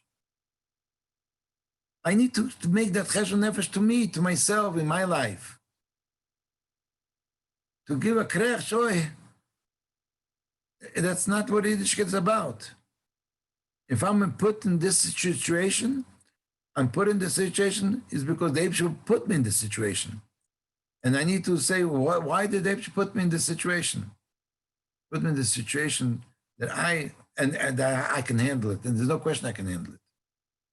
It's much easier to say, it's this one's fault, that one's fault, the situation's fault. That's not Yiddishkeit. Yiddishkeit is believing that I'm put in this situation because the Eibush wants me to take that situation and pick it up. I know, we're all in a situation, Nagolis, Mar Ve'oyim. We weren't able to be in the Rebbe's Dal Dames and Gimel Tammuz. Not to be by the Oilen, that was never happened to me. Not to be by the Rebbe's Dal Dames and Gimel Tammuz. But maybe the reason is because the Rebbe wants to see, maybe I got so accustomed to going to Gimel Tammuz, I'm a freaking flyer at Gimel Tammuz. So I just have to punch in my card over there. I really feel it. And I want to tell you that this Gimel Tammuz, I felt the Rebbe more than I felt all the years. Because I couldn't be there. I tell you what, unfortunately, I had Shnas Avelis on my father. Shnas Avelis. Keine hätte nicht gedacht. No. Davon, all the tefillas came over the Poshet. I was asked to come to Farbrengen in Argentina. I didn't want to accept the invitation because I'll miss the davening at there. I made a cheshbon. I could leave at the this in time, Mincha, I'll daven at Ben Gurion. And then Shachas, I have the yeshiva, they're going to wait for me when they arrive. Is it Ma'ariv? If I go with El Al to Germany, if El Al comes to Germany, in other words, there's El Al going back. So at the gate, I'll get 10 Yid, I'll daven Ma'ariv. That was my Pashta Cheshbon. I get out, debark at the plane, and I go to the gate. The Germans are machshma v'zichram, don't let me go to the gate. Where's your boarding pass? So I don't have boarding pass. I'm not going. I'm just want to meet somebody there. You can't go can't get close to the gate. Ich darf reden, ich beck, machshma. I couldn't get to the gate. And every person that passes by, Bartzoman, wait a minute, I'm going to have a meeting. Who's running to the plane? Who's going to wait for me? I couldn't get it. There was no minion. I davened Ma'ariv without a minion. Didn't say Kaddish. Rabbi say, that Ma'ariv, I felt my father, and I cried more than that the whole year round. V'nifkadedo ki poket mishavecha. Gimel Tammuz that I was here, I felt it. I felt Gimel Tammuz. There's a gishmak, got a gishmak. I have to tell this story. The gishmak of from that. Please read that mind, learn that mind, read that mind, learn the mind, whatever. It's Tovshin Chov Dalet. Parshas Yisroi, Tovshin Chov Dalet. Read that mind. What was the Farbrengen Tovshin Chov Dalet? It wasn't a Shach. And the Rebbe says, it was a Tzechon Shom for a Mendel Futas. So the first time he came, the Rebbe made to Shabbos a Farbrengen for a Mendel Futas. He's going back to England. The Rebbe said, Ali Poterot Metechavel Al Dvar Alocha. Dvar Alocha is the Maim, because the Maim is the Bechein, what to do. So that's Alocha L'Maisa. So Mechavel Dvar Alocha. So the Rebbe said a Maim. It's unbelievable Maim. The Rebbe asks the question, why is it that there are Eden in Russia that can be Mekayim Mitzvah? Was will the Rebbe stellen? Was will der Eibishter? Gieß mir Tere, and you first of all said the Rebbe, from the Ramach mitzvah says you cut it down to 87. Mitzvahs which are valid these days. And from the 87, you don't even give him a chance to do the 87 mitzvah says.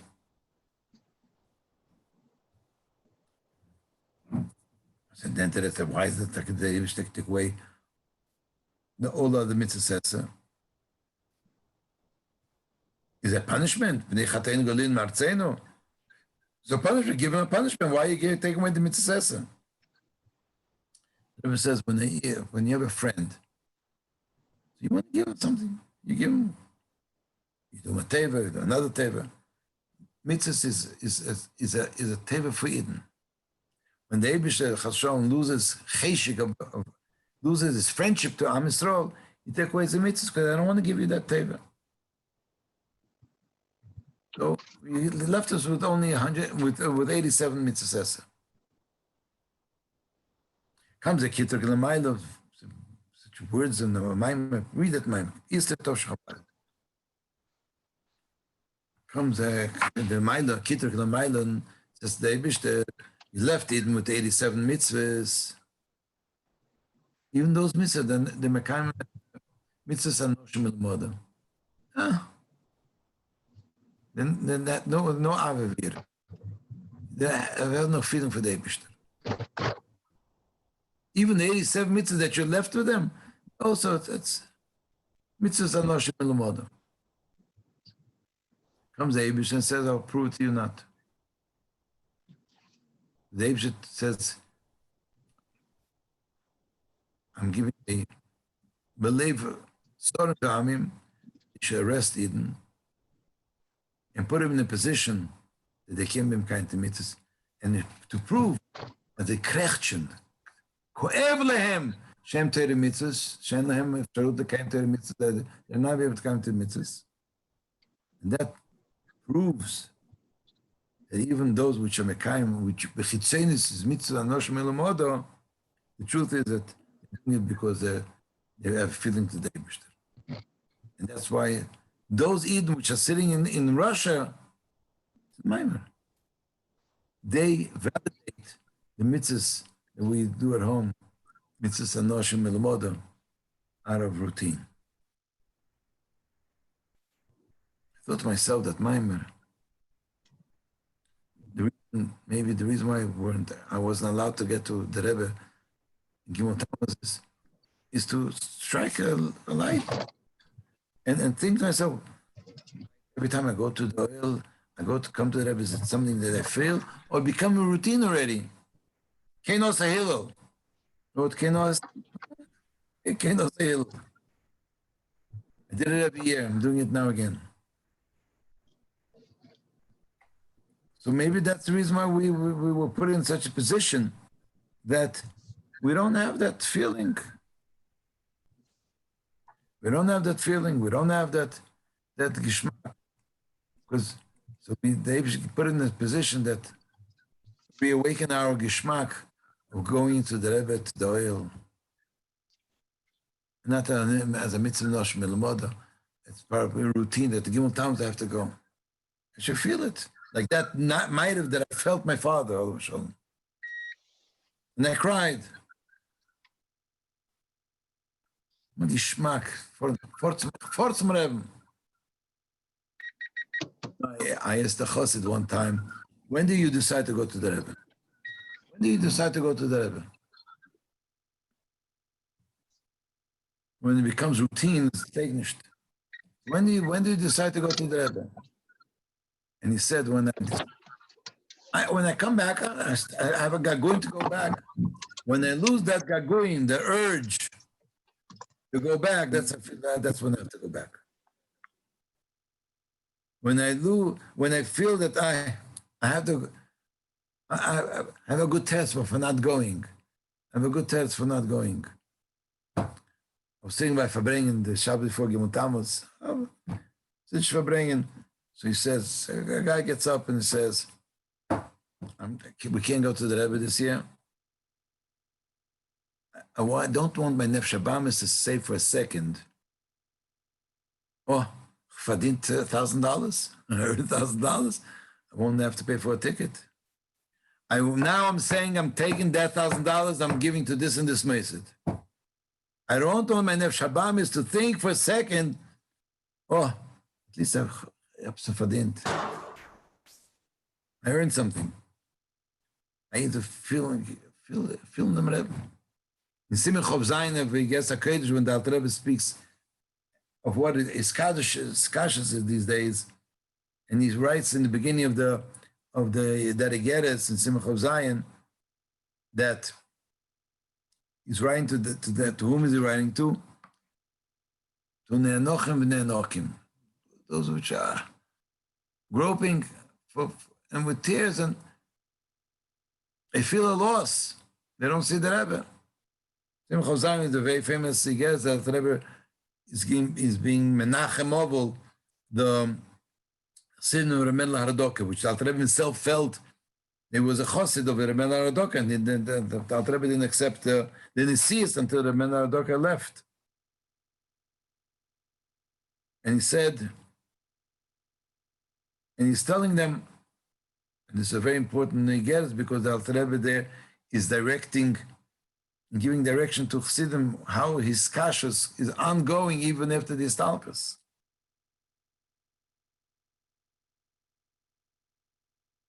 And he starts, I'm saying these words to the Ne'anochim Ne'anokim, to those which are so broken. If you're not broken, you're not looking for remedies. So on one side, we're in the Ne'anochim Ne'anokim. We don't see the Rebbe. So we need to, on the other side, we need to know the ongoing skashas. Ongoing skashas to the Rebbe is something that has to be something deep, that I feel that I'm at loss. And the answer that Alter Rebbe is giving is through Av. As Alter Rebbe writes in the Igeres and the Ibir, which follows the Igeres, that now the way to attach ourselves to the Rebbe is through Ava. But the dollars, somebody once passed the Rebbe and he said, Rebbe, Chomere, I'm afraid I'm becoming your chassid. They said, why do it through Ira, do it through Ava?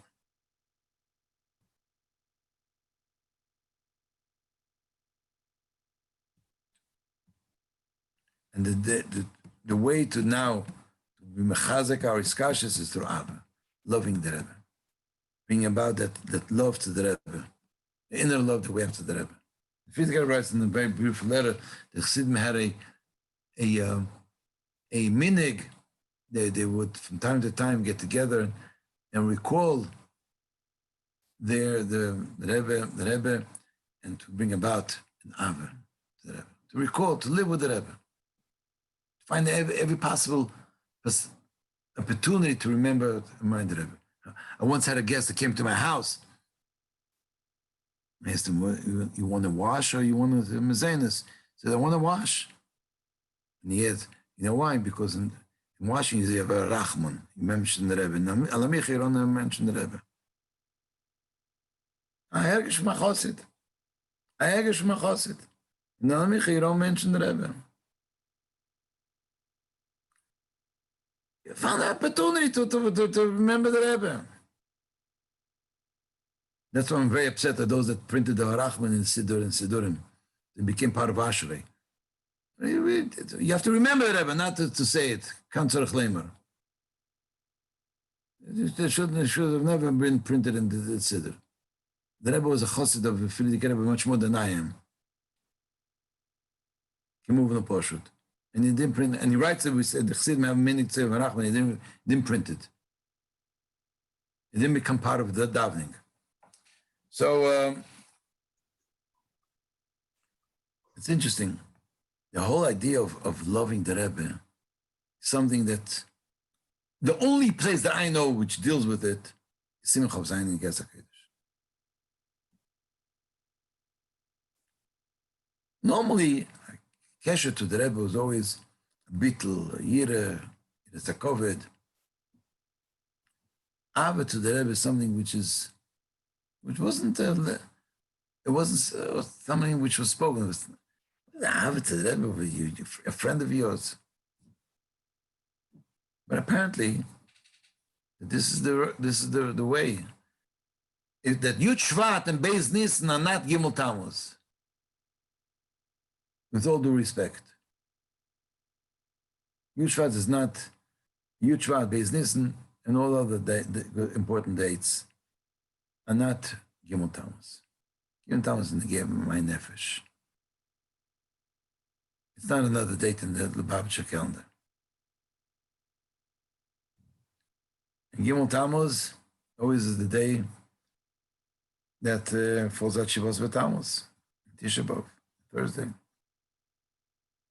The Rebbe mentions that in the Sikha, in the Horror. It's a day that, it's also a day of the first day of Pesach. But this week, we have the Shavuos Tammuz, Yavchi Yom Melech, Tzos and Simcha. And the reason why Gimel Tammuz comes before Shavuos Tammuz is to tell us it all depends how you look at it. You could look at the Churban as a Churban, or you could look at it as a challenging moment in my life that the Eibush gave me an opportunity to work on it. The Rebbe says about Yud Shvat, it's noch a Nisayon. And we're in that Nisayon at the moment. The Rebbe is looking at us and saying, and what are you doing with that Nisayon? And our love to the Rebbe is so great that we are not able to, we know what we need to do because we don't want to disappoint our Rebbe. You know, there was a professor, a French, and he said, he has Rebbe by Yechidus, why is it Chassidim love you so much? Not proportional, Bachlal, not together. So he said, The Rebbe answered him, they're returning the love that I love them. Just they're returning the way I feel about them. The Rebbe loves us. Bligvul.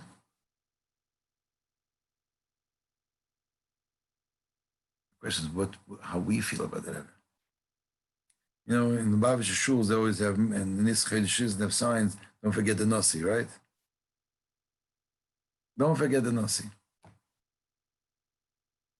The Nasi doesn't forget us. I'm telling you, sitting on my desk, and there's always, 350 students, there's always questions, issues, ISIS, Geschäften. I turn to the Rebbe's picture and look at the Rebbe's picture. Think to myself, Rebbe, what should I do? That's all. Think what I need to do.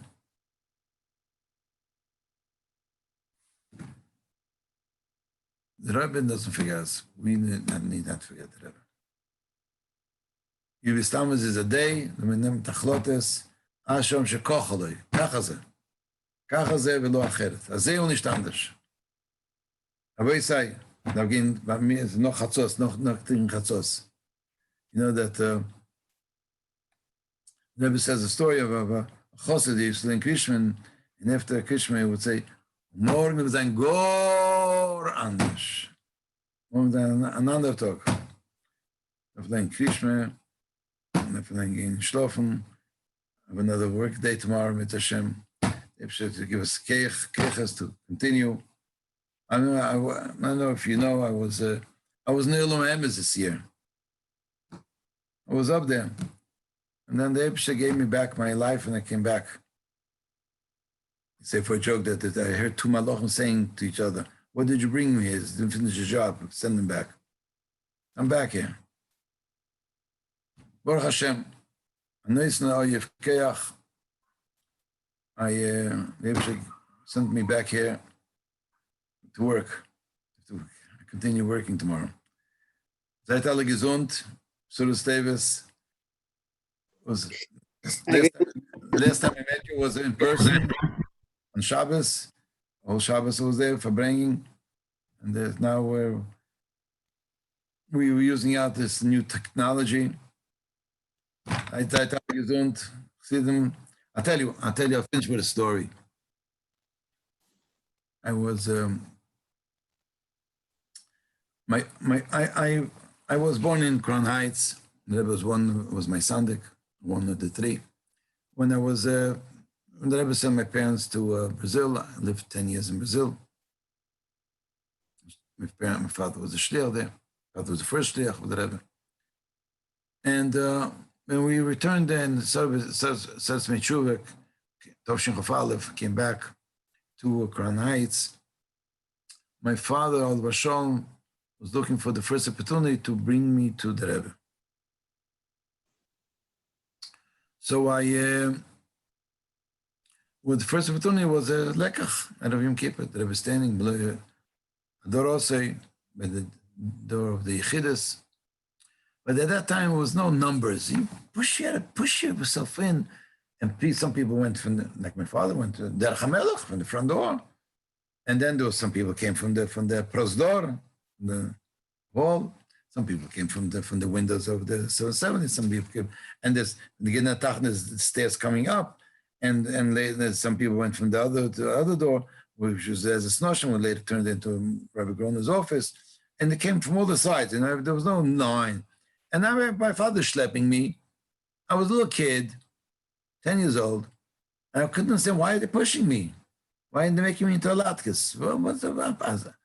And I was crying and hollering, and I got all the dargers of says Chubilo. And now we're learning against a Chubilo, right? I don't keep it Chubilo. I was crying, and my father schlepping me. He didn't know that he has to hold me up a little bit to get some oxygen. And then my father schlepping, and I don't know how many hours it took, but for me it took hours. Until finally I came to the front of the Rebbe. Came in front of the Rebbe and the Rebbe looked at me. You know, the Rebbe saw me. He was holding me at my bris. But it was the first time that I saw the Rebbe. And And the Rebbe looked at me and he said with a smile, das ist der erste Mal, wo du stubst auch zwischen Chassidim? Is this the first time you're pushing yourself among Chassidim? I said, yeah. So the Rebbe smiled and said, I'm Bishotev Mutzachas.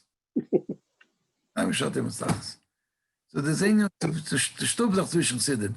It's hard to push here it's hard to push. I remember it was once in Tovshin Lamed, Lucy Gurari asked us to come, asked them 5-6 bucks, and we went there for Rosh Hashanah in Zvis Chabad.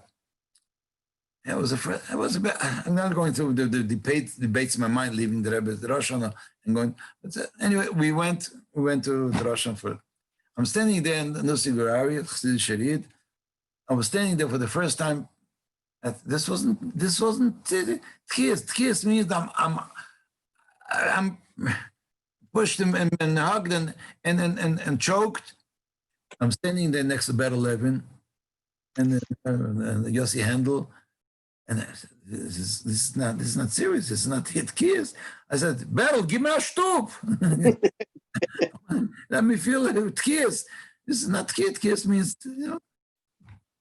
So the Rebbe said to me, so I get very excited when I say Chassid Shiden, can sich stufen zwischen Chassidim. I can only push myself in between the pictures there, between everyone here. Most of the people are in pajamas, so. Seid gesund alle Jeden. Ein Rabbi Chitrik Farbrengen. Wir fragen sich 2 Stunden später bei dir wie bei uns. Mach nicht das. Und der Rebschen Matzlich sind alle Arbeit. So seine gute Anfang, gekommen die Jahr, so seine hat loche dicke Anfang. Sei begashmius und sei mit alle gute Sachen. So. Das started werden. And we should see so together in Neben, Yishalayim, God and Gichen. A grüßen Dank. Ja, Shikar, Koltov, Surah Davis. Mit Yontov, everyone, mit Yontov. Zong L'chaim, Chebe, you have a whole night yet in front of you. Zong L'chaim. Amongst yourselves.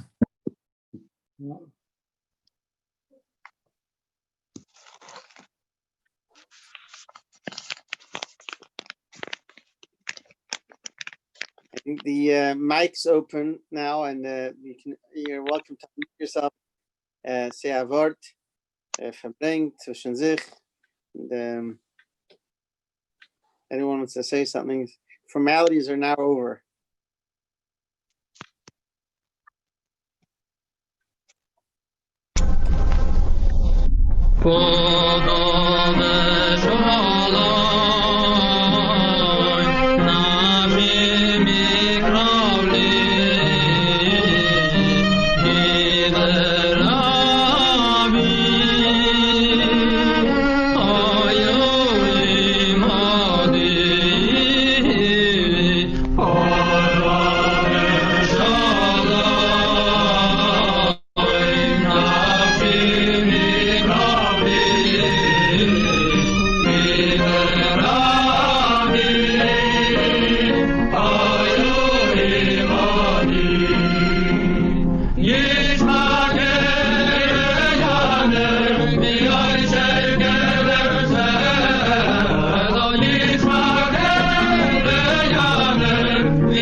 Nu, wie sind alle Gevre?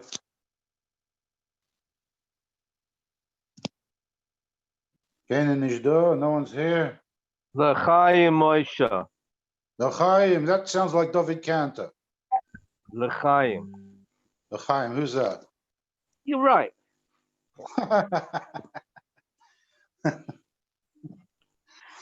Nothing like a good touch of scotch.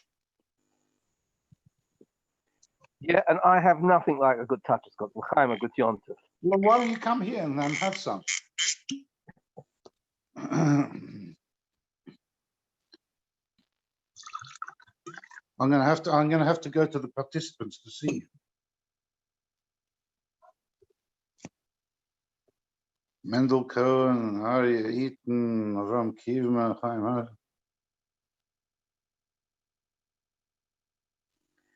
And Tariq. Changing out of their pajamas, Moshe. They're changing out of their pajamas, don't worry. No pajamas, you donkey. Guys, you gotta Farbrengen, you gotta say something. You can't just, we don't know you guys in Manchester, so talk. It's good to hear you, fellas. You're not from Manchester, Baruch Hashem. It's Although good I must say that the Manchester Chevra, kol hakavod lehem. Kol hakavod. To do these things, I don't know. It seems they've got a big one up on London. and we're in it together. You have to say Avart. We're in it together. Avart. Avart. Ich bin nicht kein Farbrengen. Ich bin a Zuhörer. I like to mix in my tuppence as well, but. Who was Farbrengen the other day? Oh, Naftali Rabbi Silverberg was saying, Farbrengen also Farbrengen the Zeit, sagen ein Wort, Farbrengen zusammen. So chsidische Sache. Man soll nicht verbringen die Zeit, man soll nur ausnutzen die Zeit. Okay, there you go. See? Verbringen die Zeit, that's like saying, what are you waiting for? Waiting for Mashiach. What do you mean waiting for Mashiach? Das verbringen die Zeit. How you bring Mashiach? I think he said a very good word. Through love. Love. Lieb haben eine andere Chassid, also wie sich alleine noch mehr. Viel in jenem Zahlen, viel in jenem Stintes. I don't know what I'm looking for anyway.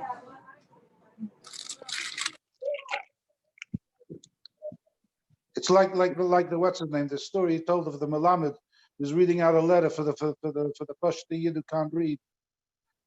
So geht him nicht on. It's not his father. Das ist unsere Tate. That's our what's his name? Our heritage. This is something very, very, very, very vital in our lives. Man soll nicht da weggehen von dem on etwas. There's a lot of people here. There's a lot of people on here that still have their mics and their cameras off. Well, I don't mind if they have their cameras off, so long. Shine. It's a blessing, Moish, let me tell you. I like your pajamas, David.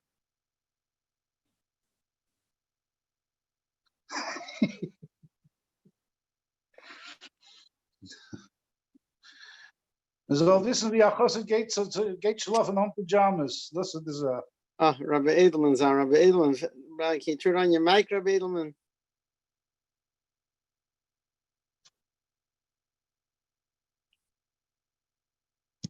Welke Rabbi Edelman van Manchester?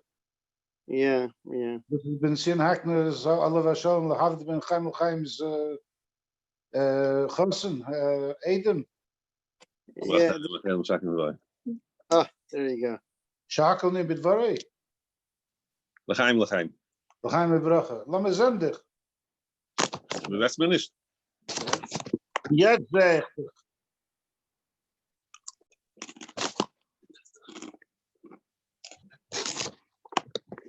Look at this. Stam gucken auf die Essen, das ist eine gewaltige Sache. Zu sagen, wie Chassid esst, aber Bei Beißen von achsidische Farbrengen. man kann nicht da wegmachen. Ja. See that? English, yeah. Yeah, The English. Sikha of the Rebbe that can only be told when there's no Pelikshe around, because they're the only one who would mind listening to such a Sikha. The Sikha of the Rebbe describes the three kinds of Mesiras Nefesh the Frierdiker Rebbe went through. And the Rebbe says, all the three kinds of Mesiras Nefesh, each one is very strongly like chukas, beyond reason, etc., against reason. So the first Mesiras Nefesh, it was everyone knows in Russia, when the police, secret police, and the police are preventing people from learning Torah and Mekayim Mitzvahs and Chadorim and etc., etc. And Mesiras Nefesh Pepel Mamash Kipshutim. That's the first third of the Frierdiker Rebbe's years.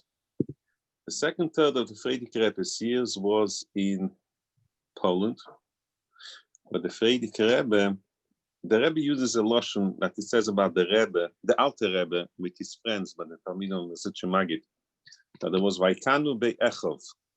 Vaikanu Be'echov, the Frierdiker Rebbe came in Poland, and all the people there were the tzaddikim, the Rebbes, the manhigim, were the Frierdiker Rebbe's friends. And they very much did not want that their bachrim should start learning Chassidus. And the Frierdiker Rebbe knew that that's the right thing to do. So the Frierdiker Rebbe had the Mesiras Nefesh to learn Chassidus with them, to take their bachrim and learn Chassidus with them. So that's one kind, a second kind of Mesiras Nefesh. And a third kind of Mesiras Nefesh is in America, that it was called, and everyone knew America is Anash, and the Frierdiker Rebbe went against everyone and says America is nicht Anash. So the first kind of Mesiras Nefesh, everyone is prepared to do for two reasons. One reason, because we don't have the opportunity, so there's no question. If I would have, I would for sure do it. And second reason is, if anyone who would be in such a situation, he will go to Mesiras Nefesh till the end. No question about that. But then there is another second kind of Mesiras Nefesh, of like the Frierdiker Rebbe's Mesiras Nefesh in Europe, in Western Europe, in Poland, which is, it is very nice to go to, let's say, to a town where it's not where I live, it's not my neighbors, not my friends, and I will secretly organize Shir Tanya, and I will learn Chassidus, and I will draw people to Chassidus, either going to Lakewood, or going to Monroe, or to Gateshead, wherever. But then if someone has on his block, he has his neighbors, he's very friendly with them, and he knows very much that they don't want that the children should learn Chassidus, the grown-up children, and one does take the children, learns them Chassidus. So that's a kind of Mesiras Nefesh. That's a kind of Mesiras Nefesh one Frierdiker Rebbe had in Poland. And that's a totally different kind of Mesiras Nefesh, which means it's like in the own family, in a greater family, to take and be mekarev and influence people in the way the Rebbe wants. So that's a different kind of Mesiras Nefesh. And the third kind of Mesiras Nefesh, which is another kind of Mesiras Nefesh, is like America is Anash, which is, in my understanding, it's like in another Sikha, in Chelek Design, the Rebbe says about the Makeh of Tzfadeh, the clip of Tzfadeh, which is called the kind of coldness, kind of apathy, the kind of someone, like no one cares. Like when one goes on Mivtzoyim, the Rebbe brings an example, don't say this word, someone goes on Mivtzoyim, you want to put on tefillin? Someone says yes, and is very happy to put on tefillin. One is very angry and he says no, which means he cares. So there is still hope. And then there is someone who is totally indifferent. I don't know if I'm allowed to make this kind of joke, but there is someone, an Eirach, came in Manchester, and he came to collect from a mason or something. So he asked someone secretly, in this town, do you say Yechi or not? He wants to know, behave. He doesn't want to to antagonize the people here. He wants to go out with Chush Gadol. So he says, he wants to know what's the minhag here. So he told him, so people told him, don't worry. Here in Manchester, people don't care either way or the other. That's the Makkah of Tzfadea. That's the Makkah of America. They don't care. It's very good for Achdus. People don't care. It's very good for Achdus. You can do what you want. But that's also a kind of Mesirus Nefesh. It's like fighting with water, punching water. The water, you can punch, but you don't do anything. So this is different kind of Mesirus Nefesh. So for sure, for Yud Beis Tammuz, the first Yud Beis Tammuz, I think, or there was one Yud Beis Tammuz in Yerushalayim, which everything that happens in Yerushalayim is a medoah on the wall. So there was a medoah on the wall, I think, that about the Frierdiker Rebbe, in the name of Yosef Chaim Sonnenfeld, called him Ish HaMesirus Nefesh. Yosef Chaim Sonnenfeld, who went against everyone besides Fumeiden, staunch Fumeiden, and he called the Frierdiker Rebbe Ish HaMesirus Nefesh. So this kind of Mesirus Nefesh, we should be prepared, but also we should learn from the other kinds of Mesirus Nefesh, the other kind of Mesirus Nefesh of the Frierdiker Rebbe, about even in the own family or the greater family of friends, and sometimes one has to do the right thing, even though it's not so pleasant. It's Vaikanu Be'echov. And the other kind of Mesirus Nefesh is about America. So that's one thing on my mind. Another thing on my mind now is a story. There was a Yid from Russia. It was printed once somewhere in Lubavitch publication, I don't remember where, and it didn't say the name. There was when the Russians came out in our times, which was the end of the 60s, the beginning of the 70s, the end of the Chos, beginning of the Lamed. There was one of the Russian people who came to Rebbe for Tishrei, and he had a Chides, Protis, and whenever year he came, and the Rebbe asked him, does he knows Russian? Does he influence the Russian Jews who come to Eretz Yisrael? The Rebbe, he says no, because he was like this type of quiet, private man. He wasn't like one of those who go out and make a home. So he told the Rebbe that. So the Rebbe says that he's supposed to do that. He's supposed to do it. So he came back to Eretz Yisrael. He had the right for the Rebbe. Now, how should he do it? He's not going to go on Tachana Merkazit and looking for Russian Jews to influence them. So there is a kind of thing called Ma'on Olim. All the Alei Chadash that come. So for 3 months, between 3 months and 6 months, they come to these apartment buildings and they get a free siddur in a flat, and they do nothing. They get by the government, sustained by the government. The only thing they do, they go to Ulpan to learn a bit of Ivrit, and they're totally bored the rest of the time. So he chose every Sunday, he adapted one Ma'on Olim, he comes to visit and he speaks to them, puts on film, Yiddishkeit, and this kind of thing. Now, they were all bored. They were all totally bored. So whenever he came, they all came crowded around him.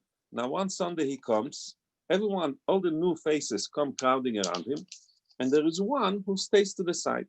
It was a bit strange. He didn't understand what, but he continues. He spoke to this one and that one. And he looks at this guy and he recognizes him. And this guy was called Igor or whatever Russian name he had. So this Lubavitcher Yid calls him by his first name and he says that the guy got scared and he wanted to be swallowed by the wall, like Rashi's mother. What happened? This guy was the interrogator. When he was arrested, he interrogated him in the cellars of the secret police and he tortured him. He never told his family the torture, what he went through. The only thing he revealed, which was a light torture, that he burned live cigarettes on his skin. That was like the small change of the torture. The other, the more expensive one, he never told him. So this guy thought he's going to denounce him, and he's going to lynch him. Yeah. So he looks at him, and this guy is totally scared.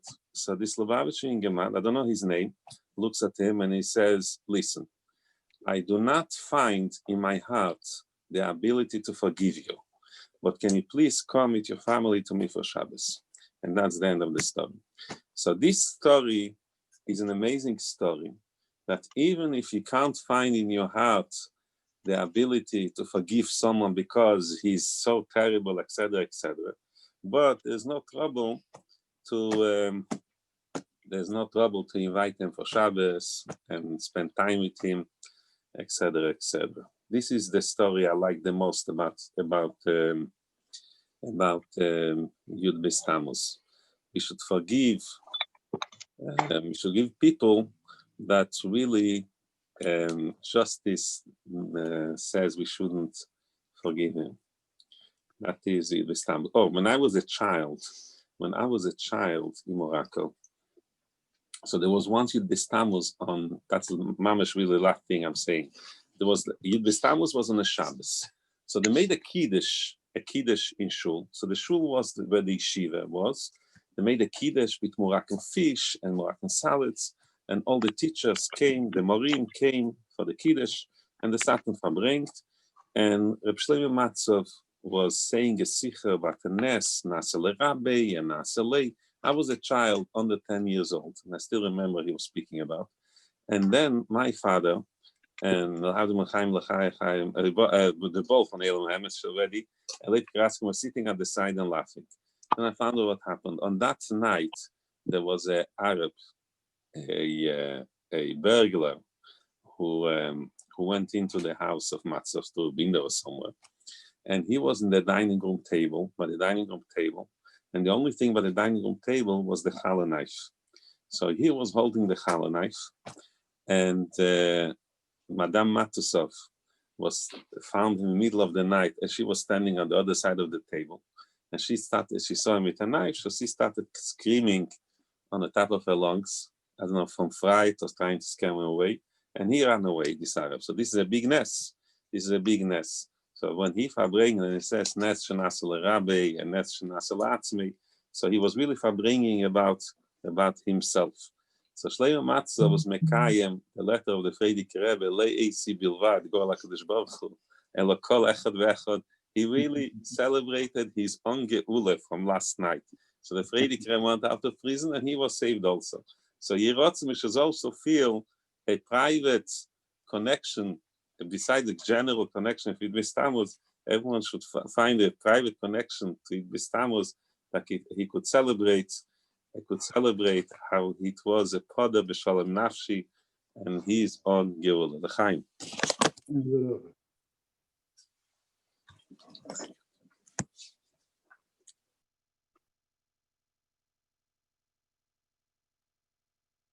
Wie hier aus dem Kommen soll sein, mir lechatchila ribe. Und gedenken als niet nikavo, kromi Boga, ad navo. Niet nikavo,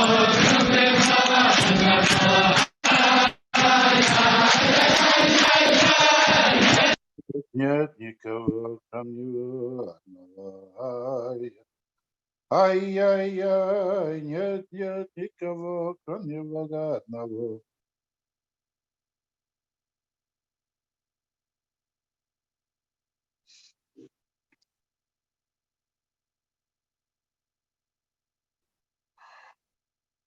Kram Yuva, I can unmute the Shkech. Hey,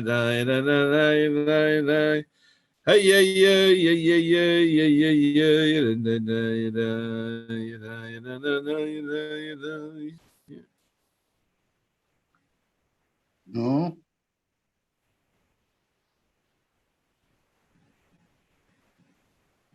Lady Cohen still singing. No, David, why is it always left up to us? L'chaim, Moish. Chaim, David. Well, you sing L'chaim on if you haven't got any whiskey. You don't want to know. All I know is commenting on that story about people, they can't forgive you, but they still have you over for Shabbos. I find with me it works the other way around. I go over for Shabbos, then they can't forgive me. Very strange, David. L'chaim. Good.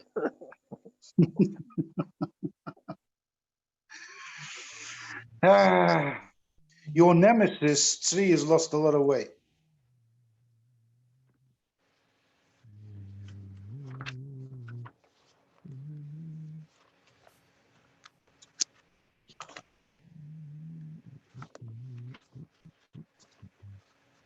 Chaim. So that's so. Bei Farbrengen guckt man nicht auf der Säge. Man verbrennt.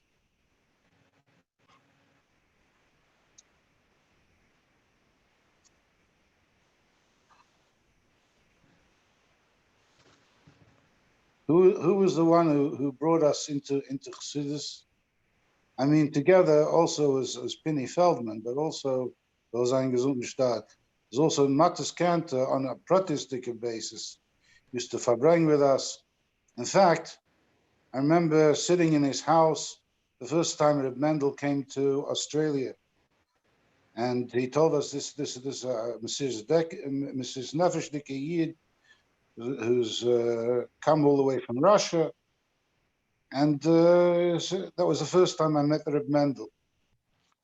And this was Mattes Kanter. He now lives in Muncie in New Jersey. New York, Crown Heights. Who? He lives in Crown Heights now. He lives in Crown Heights now, yeah? Is that Sean Bear? Mattes Kanter. Yeah, but who's saying that? Me. Who's me? How many me's are there? I only know of one. That's Sean Bear. No, that's Sean Bear. Huh? Als ich bin ich und als du bist du. Okay, Zog episode, let me send the pun in Hodge. You're in the middle of telling a story. No, carry on the story. Moshe is a very handsome guy who's not wearing pajamas. That's how you can identify. For whatever reasons or what's the name, you've come already and as the reingegab, Zog epis. I'm finished with my story. You didn't tell the story of the Medal of us, no? No, it was the first time I met him, and I didn't understand a word he said. Nicht verstanden kein Wort.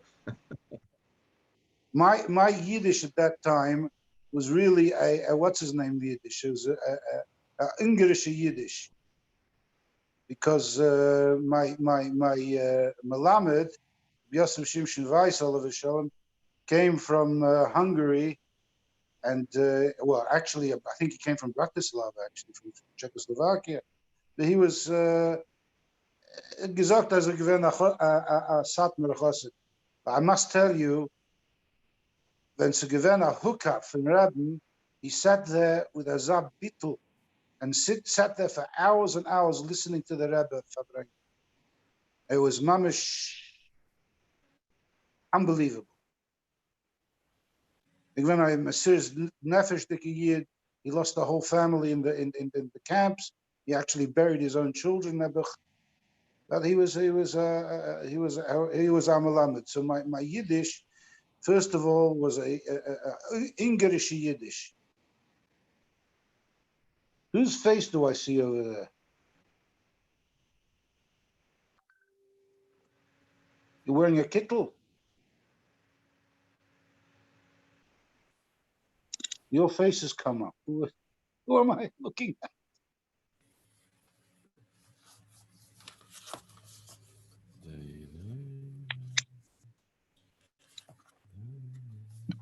In Hamaisa. So the Friedrich Rebbe was leaving Russia after Yud Tammuz. They didn't let him stick around for too long. So when he was leaving, he left from Leningrad. And it was a very difficult and emotional time, and many Chassidim came to say goodbye. And he got on the train, and there was a lot of crying.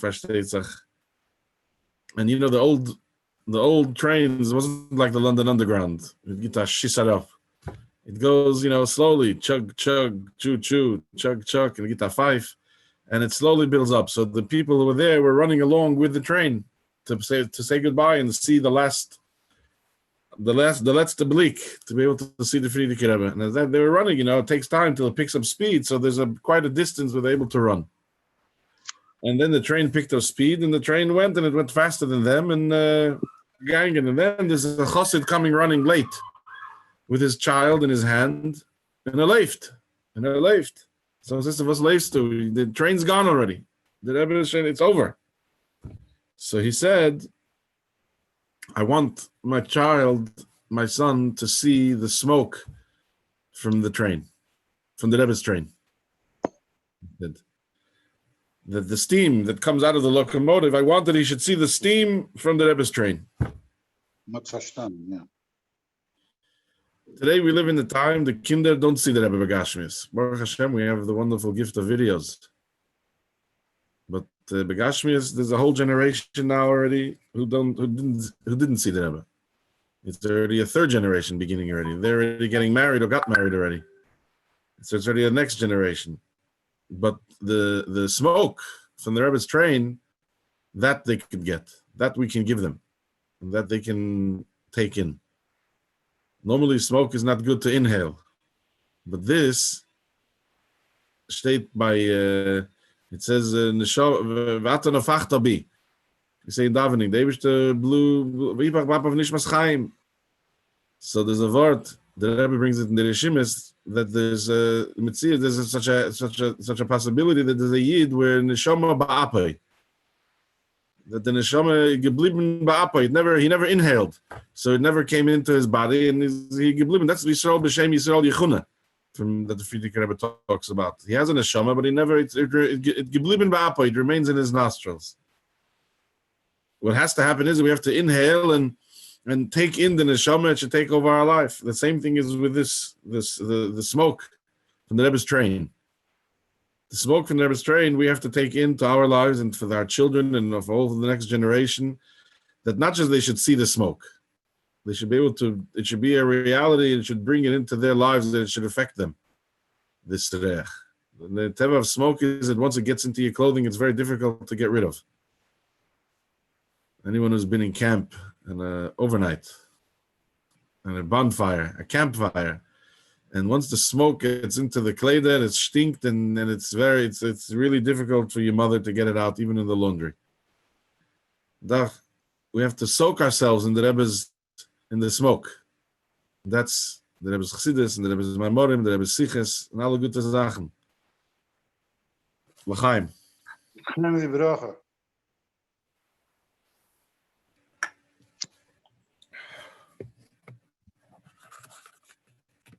Remy, that's the Rebbe's smoke or the Rebbe's engine? It was the engine. The train was gone already. No, I understand the story. I'm asking. We've got the Rebbe's smoke or we've got the Rebbe's mohus. Anash. Okay. We have both, no? Saying, but when the smoke is the. However, it's a mashal, it's not. I understand. I think we've got more. I think we've got a lot more than the smoke. In some ways, is the dollar was a smoke. Okay, I'm not going to argue with you. Just, the nekuda is that he wanted that the child should see the smoke from the train, the engine, of course, of course, and then sure. That's what makes smoke. Smoke. There's no smoke without fire. Very good. Very good. That's right. They're feeling the fire from the Rebbe. Yeah. That fire, that passion that Rabbi Chitrik was talking about earlier, the word the Rebbe uses in the Maimer and the Satil Reyecha, the Rebbe uses the word the teikif of the Frierdiker Rebbe. The teikif that he had. How do you translate teikif? More than just stubbornness and more than strength and more than backbone. It's a teikif. How do anyone have a word for teikif? I don't know. We learned it this morning. We didn't have a word for teikif. It encompasses everything. It's that perseverance, everything. In Yiddish, it's stolz. Stolz. Even stolz. Stolz is pride. No? No. Okay. Stolz is an avekstell. Okay. Yeah. Not just pride. That's right. So there has to be that teikif, yeah. Me steht was me halt. As a monzig Mesiras Nefesh, is das it is. The Mesiris Nefesh Hind is a Sach aggressor Mesiris Nefesh. We don't have the Mesiris Nefesh of what's the name of the Iron Curtain and this and that and the other. You have a Mesiris Nefesh every day to daven with Armenian, to learn Chitas, to learn Rambam, to learn the Rebbe Sichos. I'll tell you the honest truth. I'm not holding together with everyone with the Sichos. I find it something which is very, very hard. But you know, there's a social side. Ich will sich echt mithalten. Aber you know, it takes time. That's this is the stolz, the wegstell, the what's the name, it's incumbent upon us. It is our very being. Yeah. Very true. And you know something, Rabbi Chitrik was going on before, how this is the first Gimel Tammuz, which he wasn't by the Rebbe. This is one thing, I've never been by the Rebbe Gimel Tammuz. I've been before, I've been afterwards, and that Mecha Amal gesagt, you know, im Rebbe Loishana is Chiyam Enayim. If you're not by the Rebbe once a year, then where do you get your chayes from? And that's not true. You have to suddenly question yourself, why am I here? What am I doing here? What's my purpose? Oh, Arav Lu.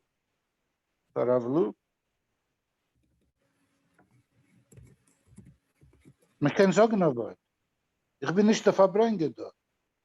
Doing good. Now I'm having, what's the name? Before Hamapim, I'm having a little bit of cheshbon and nefesh. Now actually it's before Meriv, but anyway.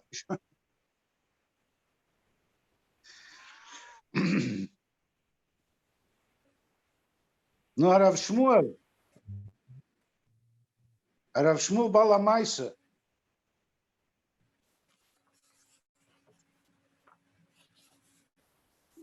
Fine.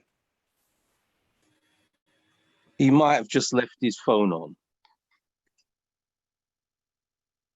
You're doing a good job, Moshe. Look, David, he wasn't in pajamas. That I can tell you. Yeah, but all we can see is you at the top of you, so I've got my suspicions. Oh, yeah. Oh, it's too, listen, mate, too close. Oh, enough, I'm sorry. Please, everyone blank the screen. It's okay.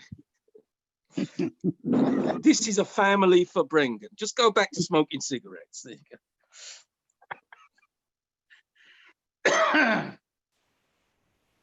Hi, David. You know, my mashpia used to tell me all the time, "Oy, Moshe, when wirst du sein ein Mensch?" I never understood him. I still don't understand. Me neither. If it hasn't happened till now, it never will. A leopard doesn't change his spots. Well, that's it. Everyone's gone. Everyone's sleeping. Everyone's saying too much l'chaim. You can never say too much l'chaim. This is true. But when Chazorah starts, then you know it's been quite a bit. But there's a whole galaxy of distinguished visages here. I know, but everyone's silent, Moshe. It must be because they're from Manchester. Everyone in England, which is London, is really England. You know, north of the border, it's somewhat iffy. You know, they must be waiting to hear from the Southerners. Time to take the lead up north. Southerner. I never thought of myself as a Southerner before. It sounds like I'm a Confederate. No, Rabbi's Pink. We got two Rabbi Pinks here. We have famous speakers. International speakers. Mach nicht up. Ich gehe da von Meirev.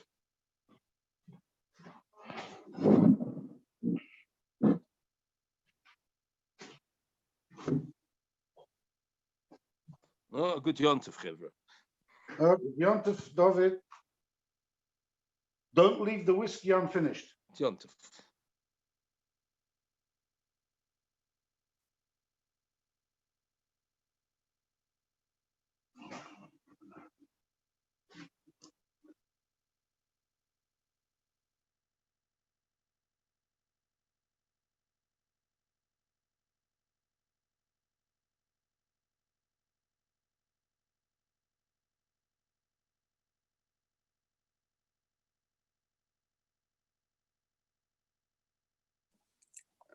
L'chaim.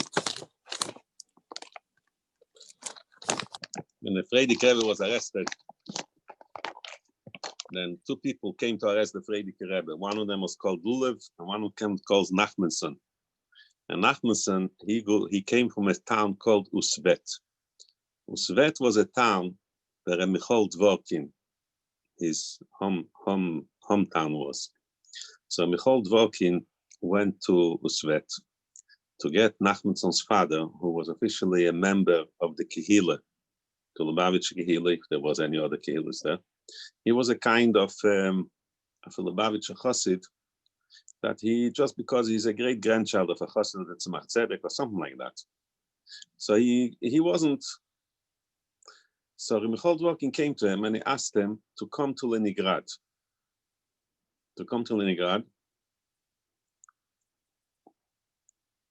So he should be able to contact his son and find out if the Rebbe is still alive, or etc., etc. So he says he's not on speaking terms with his son because his son made a shidduch not to his liking, and therefore he's not on speaking terms to his son. By the end, Michal Dvorkin prevailed, and he came to Leningrad. Now, everyone was afraid from someone else. Everyone was spying on anyone else. So Nachmanson himself was also afraid from the government, from the secret spies of the secret police. So he didn't speak to his father.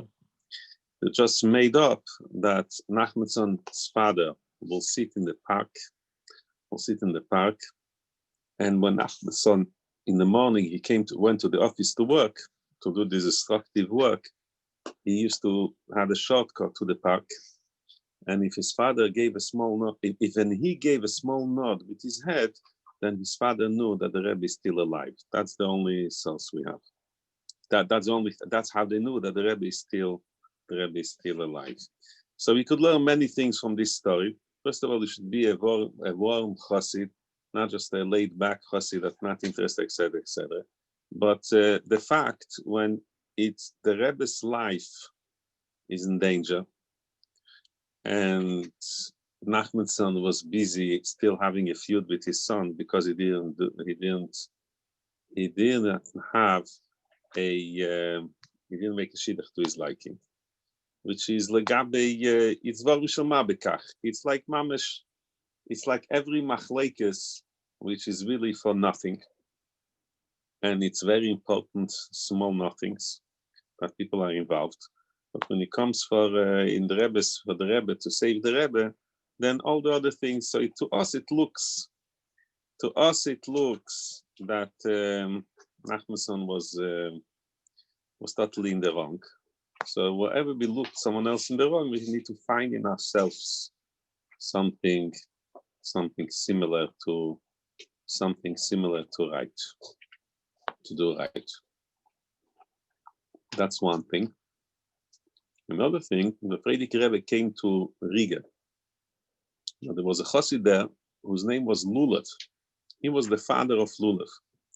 And it seems he was a chassid who was involved. He was in a community of the chassidim. But when the Frierdiker Rebbe came, and he Farbrengen, and all the chassidim came to Frierdiker Rebbe's Farbrengen, and Lulev was embarrassed what his son did, so he didn't come. After a couple times, the Frierdiker Rebbe asked, "Where is he? Is he embarrassed?" Tell him it doesn't make a difference. He still needs to come. So he came like normal. So his son was the one who arrested the Frierdiker Rebbe, and he sat and participated in the Frierdiker Rebbe's Farbrengen like every chassid, like a real chassid.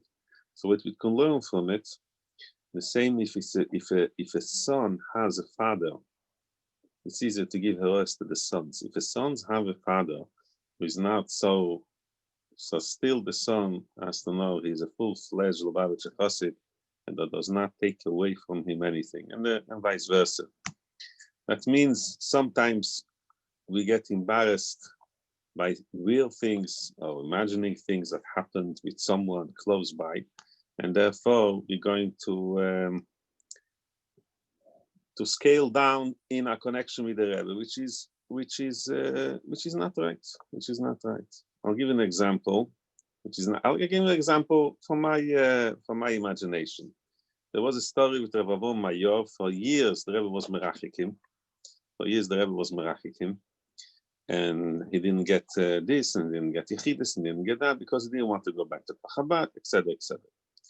And there was once one of his children, his daughter, I think, who went to the Rebbe in Tovshin Chof Ches, I think, for something.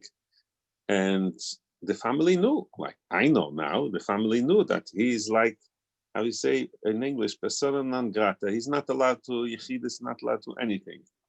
But the Rebbe said to his daughter that your father is a very high Yid, very high Chosid, a gegebene Chosid.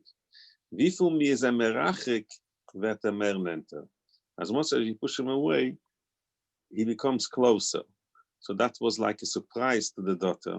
So things that seem one way is not necessarily the way they are, and whatever. So it's not for us to judge. We're supposed to do what the Rebbe does, what the Rebbe wants, and not consider all the other. The Rebbe was merachek this one, or it's not the way. It's not the way it looks to us. Shai. Yeah, now we can unmute.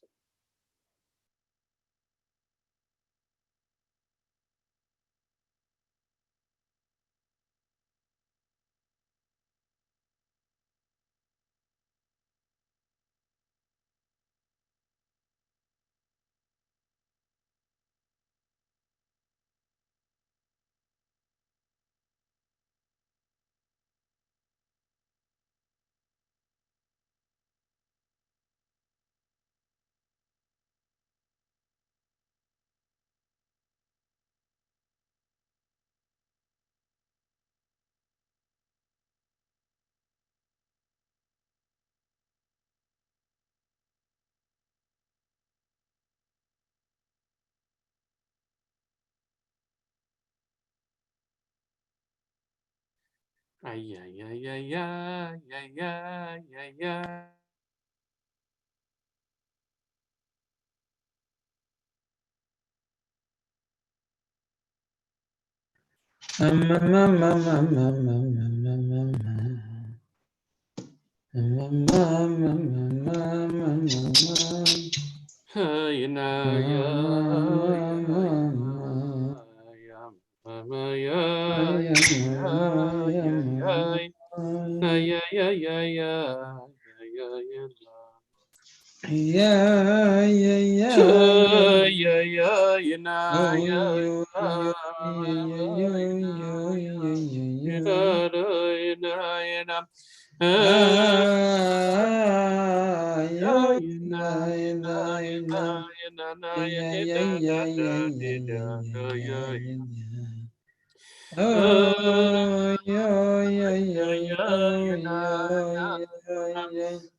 Mama, yo, Oh, yo, mama, yo, mama.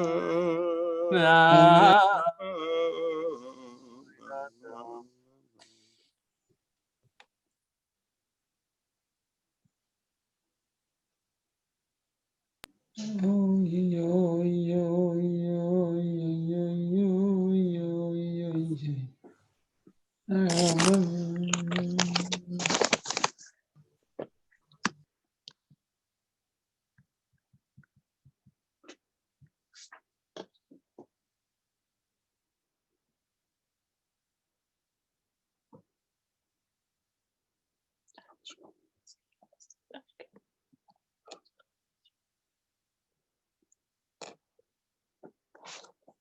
Kann ich sagen, ein bisschen kurz für dich. Ich bin Rabbi Louis da. Ich hab den Monzach auf am Meise mit der Pnei Yeshua, mit dem Tzemach Tzedek, mit Chadakov und Noske Wolf. Wie mir zerhört, kann erzählen die Meise.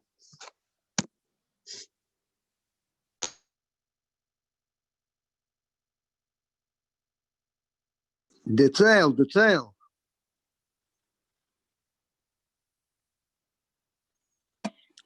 Ich gedenk nicht die Meise.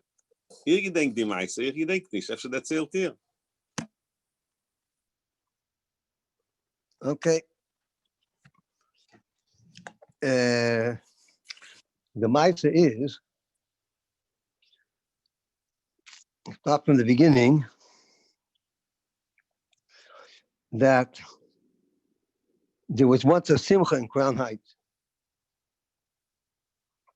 And the Bachman went there, either they knew someone or a relation. I heard it was Noska Wolf.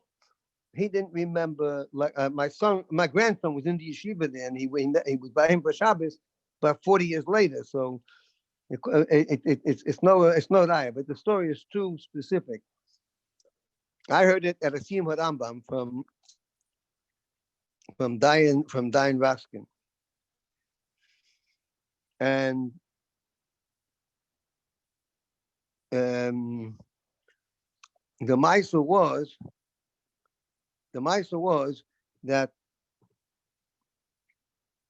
they went to the Simcha, a Sheva Bracha, a mitzvah, a vort in the Ufaratz hall. That's where Tzach is now. That was in the beginning they had there was this big hall downstairs, where now is the library, and there was a Simcha there, and somebody got up, a big Talmud Chacham, maybe with a Keshet Kulababich, a Rav or something, and he said over a vort with a kash, and he said a vort from the Tzemach Tzedek, and then he said his answer. It implied, he didn't say, but it looked like he has a better answer even. And Noska Wolf, we'll say it was Noska Wolf, jumped up in the middle, and Noska Wolf was a very, very edel, quiet guy, and he was like that as a bracha too. He was gedenken. He jumped up and he said, "What do you mean, your vort? Das ist aber fertig von der Yeshua in Babakama. Es war eine ganze Tummel, eine ganze Iberkette nicht, and the whole place was on wheels." So the Bachram came. The Bachram figured this the Elohoya v'Lenivra. Had sich angenommen for the cover for the Tzemach Tzedek. He took offense for the Tzemach Tzedek. So he jumped up and he said it's a Pnei Yeshua, but it really wasn't. And they went and they took the Pnei Yeshua and Baba Kama, and they saw that it is the attacker. He was right. How did he know a Pnei Yeshua and Baba Kama when Yeshiva that year was learning Kedushin or whatever? It wasn't the Masech they were learning even. And that's our Baki. So they went in later on. They said, "Since when are you such a big Baki in Pnei Yeshua? So he said, "I'll tell you what happened.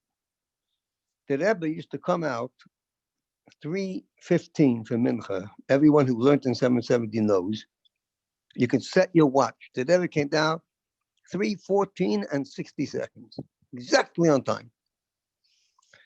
The Rebbe was delayed for whatever reason. And those times, Rabbi Chadakov would come into the Zal, And he would say, sometimes he said the Rebbe was on 10 minutes bed, sometimes he said the Rebbe was on 20. And he would normally say, so this time he said, it was 2 weeks ago, and Rabbi Chadakov said the Rebbe is going to be 10 minutes late. Und jeder eine soll nehmen ein Sefer und lernen, soll nicht sagen, ein bisschen teurer. The Rebbe doesn't want to be Mavatul teurer. So the nearest Sefer that he had, he was standing there waiting for the Rebbe coming for the minyan, with the Pnei Shum, Baba Kama. He picked it up, and he saw this word. He saw this word. And therefore it was, and it was just a week or two later, and so he the word was frisch in sein Kopf. That's the Meiser. I used the Meiser because I was in Yechidus in Yud Shvat, Tov Shin Chaf Aleph, and the Rebbe said, an eitzah for his kashrus is to learn what the Rebbe learns. I didn't feel I could ask the Rebbe, what do you learn? But at the end of the Yechidus, when he said the bracha and everything else, I was about to walk out, I just said, the Rebbe is up to learn was the Rebbe learned. The Rebbe said, and I didn't finish the sentence, and the Rebbe said, Ich lerne Nigla und Chassidus. I learned Nigla and Chassidus, and the Rebbe said a hezbollah from L'Kutei Torah Pashas B'Mitzvah, that mitzvahs, every mitzvah is a separate limb of the body. The Torah is compared to the circulation of the blood, and it's in the ganze Guf B'Shova. So every union of Torah connects with every other one. So all the years, I have different answers to the question of then what does it mean? You're learning. I believe if you're learning something in order to have iskashus to the Rebbe, like Laskavov did then, you'll be able to protect. And it's a good. In Kana Mokim, since this week is the Siyam Rambam, 39th Siyam, and everybody, Drei Prokim, Ein Pedig, Sefer Mitzvahs, we're all even. That everybody should be mischadish the commitment to it, and make at least a promise to yourself not to miss a day. And I saw a hatzor on a WhatsApp from somebody in South Africa, Rabbi Mesinta. He said everyone should try to, if every shaliach in the world, there's a thing on a WhatsApp group, which is the Mitzvah Minute. And I think it's Mendel Lipsker from Sherman Oaks. It gives a 1 minute, 60 seconds, the Sefer Mitzvahs of that day. So Mekurovim, Yidden, whoever they are, Fruma, Chassidisha, everybody can connect to the Rambam at one level, which is a Shavuot L'chol Nefesh. I don't say that somebody who's a Tomim or somebody who is capable of doing 3 prakim a day or at least 1 parak a day. But there are many people who we come in contact with who maybe it might seem that there's a lot of steps before learning a Rambam that they still have to take. But even that kind of a person, they go onto this group, you play it for a minute, he's a fantastic Baal Masber, he says it beautifully. I don't listen to it all the time, but I've listened to it maybe 10 or 15 times over the year. Very lucid, very fluent, very clear understanding. And to L'chaim, Yebet will helfen that bis the Siyam Rambam, bis it will sein schon hier hoffe ich, which be with the Rebbe und Farbrengen zusammen, L'chaim.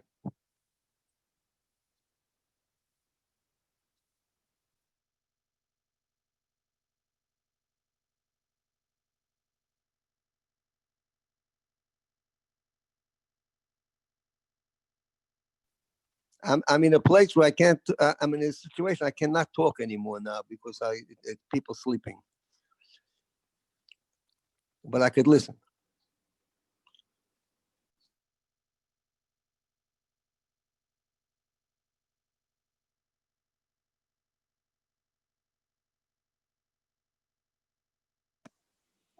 I'm in a place I can't talk because people are sleeping.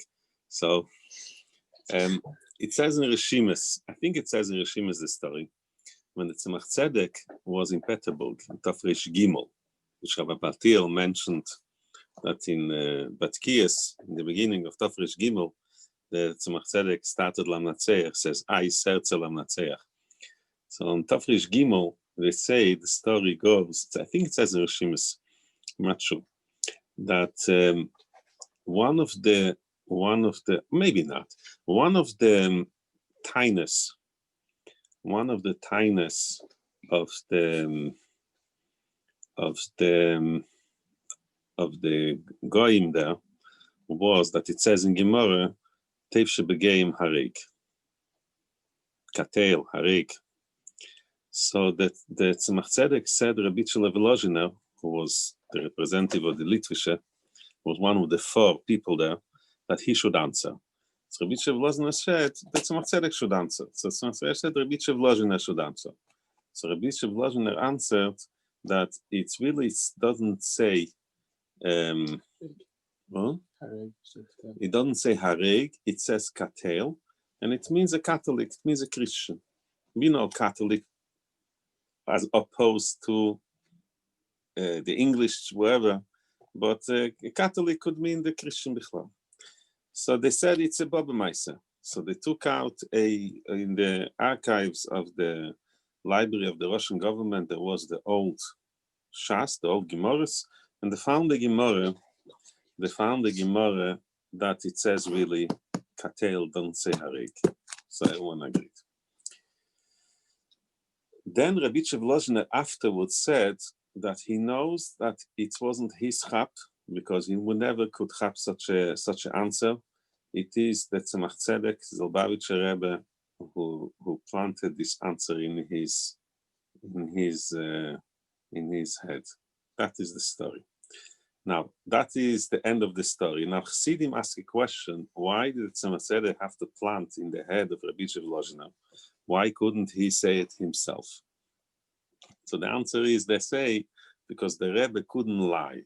It never existed such a girsa in the Gemara. It's a total fabrication. Just to save Yidden, therefore the Tzemach Tzedek fabricated. But the Rebbe doesn't lie. So he planted it in Rabbi Volozhiner's head, and he planted it in the Gemara that was in the archives of the Russian government, etc., etc. So I don't know what we should learn from it. First of all, we should learn the happy thing is that things that we do for the Rebbe is the Rebbe plants sometimes in our head, even things that he wouldn't have thought of beforehand, but we go for the Rebbe and the Rebbe plants in our head. That's the first thing. That's one thing. The second thing is, which is that sometimes we need to lie for the Rebbe also. And the Rebbe doesn't lie himself. He plants it in our head. I don't know what the lie is. Maybe the biggest lie is that we are Chassidish Yidden and we are worthy to represent the Rebbe. But the Rebbe plants in our head this lie, and we should go with the full stolz that we are representing the Rebbe. That's what the Rebbe wants. If someone has a problem, it's like famous story. The Rebbe said the Rav of Kfar Chabad used to have a lot of letters of the Rebbe about fixing this in Kfar Chabad, fixing that. And the Rebbe used to say, it's a kfar miyeseda shel kvedus melucha ma'admo. So once the Rav of Kfar Chabad written a letter to the Rebbe that he feels that he's not qualified enough, he's not holy enough to be the Rav of this kfar, which is the Frierdiker Rebbe's kfar. So therefore he wants to resign. So the Rebbe answered him, you might be right in your taina, but the solution is not to resign. The solution as was very besser. You should improve yourself. If you feel that you're not good enough, improve yourself. So whenever comes anything, any task, any shlichus for the Rebbe that comes our way, and we hesitate because we think that we're not good enough, so unless people in authority tell you, bug off, you don't belong here. So as long as no one tell you that you don't belong here, then you should continue doing it. And if you feel you're not good enough, make yourself better. That's not a gaiva. The same as Rabbi Volozhiner didn't have any gaiva from it, but that's one thing.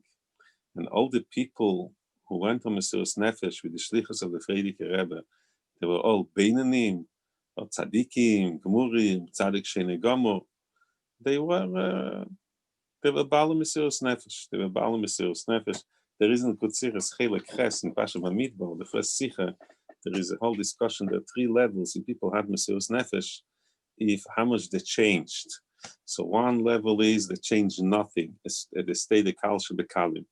Another level is that they changed, but you can see that it's not a pnimistic change, it's a change because of the Mesiras Nefesh. And the highest level that is changed so much because of the Mesiras Nefesh, it affected them that it changed them with the pnimius that they really changed. So there are 3 levels in Mesiras Nefesh. So I don't know if the people who went on Mesiras Nefesh for the Frierdiker Rebbe, who go Mesiras Nefesh for the Rebbe, but that's the main thing, that we have the Gilui V'Chidush B'Nefesh, we go Mesiras Nefesh. The rest is between everyone and his mashpia. So.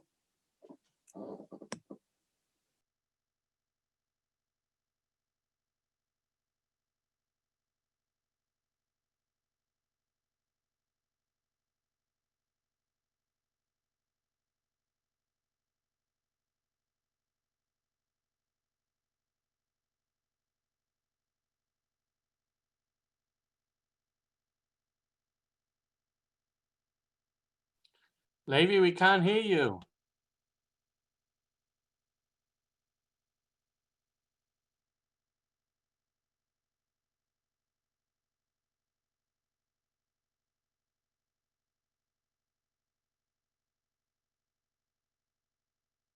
We can't hear you either, Mendel. I'm trying to watch his lips to see what Niggin is singing. I think it's the ay ay ay. Ay, ay, ay. Ay ay ay ay ay ay ay ay ay ay ay. It could be a different tune to the same words. My wife liked that one.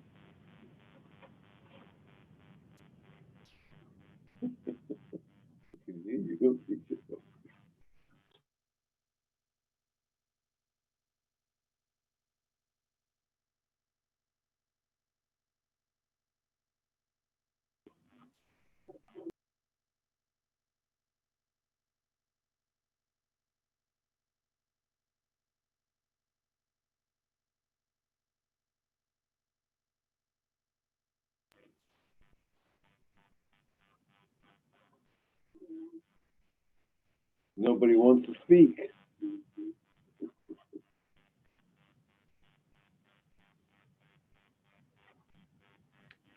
Continue, Chaim. You're doing well. I don't know about that. How are you anyway? I've not seen you for a long time. Yeah, I'm hiding today. You're hiding.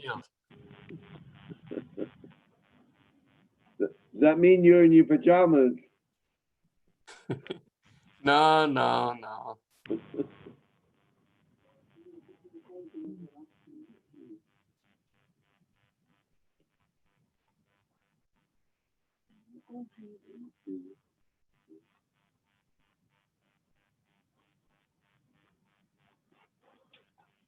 Did you get the shul on Shabbos?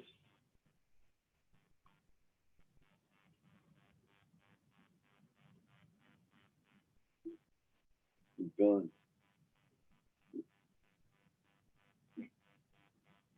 He's still there. He's not answering me.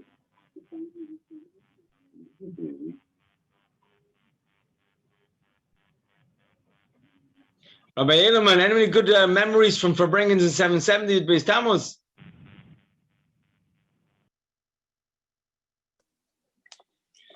In Tafshin Lamed Hey. Tafshin Lamed Hey was on, I remember there was a Shabbos, and after Shabbos we heard, I don't remember, there was Benti Shem Tov had an accident in Kfar Chabad, in the crossing on the main highway. It seems the train or the bus stopped on the other side of the highway, and then he had to cross it to get into Kfar Chabad. So he had an accident. In a couple of days he was hovering, and then on Hey Tammuz he was nifter. And then afterwards there became a tumult, and they built a bridge most probably, and they arranged a pathway, a bridge or something, wherever. Those who were in Kfar Chabad, they know. I don't know exactly what, wherever. Now, Yud Beis Tammuz, before the Farbrengen, I remember it like today. And it was already in middle of camp time. It was in middle of camp time. And I see Avremel Shem Tov goes over to Mendel Shem Tov and he gives him a page and he tells him something. Right? I was waiting at my place by the Farbrengen, which was in Beis Tammuz, was a very good place because half of the people were away, so I was closer. Regular when everyone was here, I was further, wherever. So I watched it. I was watching what everyone is doing. So Avremel Shem Tov gave to Mendel Shem Tov, I think. So it's in the middle of the Farbrengen, the Rebbe mentioned Benzi Shem Tov, and the Rebbe mentioned that he has a nigan, and the Rebbe said that his children should sing it, something that they should sing it. So I understood afterwards that Mendel Shem Tov, someone knew him, he's not a great milas, but he didn't know the nigan, he didn't know. And Avremel Shem Tov, he has a lot of great milas, and the nigan he did know. So he gave his brother, his older brother, the oldest brother, the paper with the nigan. The paper with the nigan, and Mendel Shem Tov, he was leading the nigan from the paper. He was like Yamli Admura and everything very nice. That's was by the Farbrengen. What happened afterwards, that no one knows, but everyone knows. Now, Mula Azimov's wife, she's the youngest sister from the Shem Tovs. And she had for years, she had problems with her head. She was very ill. She was ill. So in the Hanocha, they've written in the whole thing, the Hanocha of Beis Tammuz. So the Rebbe gave a hero. They should take out, I think from one copy of the Hanocha, they should rewrite it and they should miss out this piece because she did not know that her father was Nifter. She did not know that her father was Nifter. And when she was into Hanochas, when she gets the Hanocha, she should not know that her father was Nifter. Right? That was the Rebbe's worry. So the Rebbe instructed to say the nigan in the middle of Beis Tammuz, and the children to say it. And the Rebbe worried about one child shouldn't find out by mistake. That is the Avos Yisrael of thing. Another thing, we're talking about Benzi Shem Tov with the nigan, there was the Keshel Bracha. I think it was the Keshel Bracha of Pesach, not of Shavuos, but remember there was Keshel Bracha beforehand. I think it was checking the Yomanim. Today they have special places for Yomanim, and they collected all the Yomanim that everyone knew, like saying Kol Chamiro, the Chamise, Lo Chamise, the United Lay, they find new Yomanim that people were hiding in English, in Hebrew, and everything. So the Rebbe gave Keshel Bracha to Benzi Shem Tov, and the Shem Tov walked away, and then the Rebbe instructed him to sing Miyar Miyat Mura. So the Rebbe said, so he stood there, and he sang, everyone sang it. When he finished, that is the main point that I want to say. When he finished, he walked away, continued walking away, like the whole long line, and the Rebbe looked at him until he went out of sight. So after a couple months, I don't think it was Shavuos, I think it was Anash Pesach. So after a couple months, in my childish imagination, that was how the Rebbe was Gesegnet mit him. But this Avos Yisrael of the Rebbe, and looking into detail, how to make sure that the child shouldn't know who is in trouble, operations on the head, shouldn't know about his with the great mile of singing the nigan in the middle of the Farbrengen, etc., etc. But he shouldn't hurt the child. Another thing I heard, talking about Benzi Shem Tov, that they gave in the Matzeva. They gave in the Matzeva of the Nusach of the Matzeva to the Rebbe. And one of the things it says in Matzeva, it says, Nota Bekerem Chabad, that he planted in the Kerem Chabad. And the Rebbe crossed up the base. So in the Matzeva it says, Nota Kerem Chabad. Right? That is the thing. And then one of my friends told me that in the early years of Adolfot Siches, which didn't exist, Adolfot Siches, Benzi Shem Tov used to do with his hands. So he used to get printed the Siche, the Likutei Siches, and he used to have all these pages, and he used to pull Bochrim, drag Schlepp Bochrim, they should collate the Siches, there wasn't a machine who collated and printed everything, to call it the Siches and staple it. So everyone knew that Ben Shem Tov is, right? So there was a Bocher who met Ben Shem Tov outside 770, and he had two emmers from Wasser, 2 pails of water, like heavy pails of water, and he was schlepping it. So Ben Shem met the Bocher, so he told the Bocher, Shiches, take it into the Weibershul. So the Bocher took, for Shiches, for sure, you're going to help. He take the 2 buckets. No one knew how to bring them. So what does 2 buckets of water have to do with Shiches? So he took it into the Weibershul. And then he watched what Ben Shem Tov was doing, how he was doing Shiches with the buckets. On that time, it came an idea to some Balabatim, that was in the early Lamets, came that beginning of the Shiches, it came an idea to a couple of people that they should elect a Reisha Kohol. That Gabayim 770, but they wanted to be very Mesuda, they wanted to have a Reisha Kohol. I think it was for Reisha Kohol. So they were discussing in how to vote for it, etc. They were sitting downstairs in 770 downstairs. Now, Ben Shem Tov, after the Bocher helped him with the 2 emmers of Wasser, he threw the window, he threw the water over the people, and he screamed, "A Reisha Kohol darf ihr haben. Wir haben a Rebbe Shem, was darf ihr noch haben?" So that was the Shiches of Ben Shem Tov. So he was a very colorful man, as everyone knows him. Like Sean Weiss says, how he was found, how he got a machine. He got a machine here.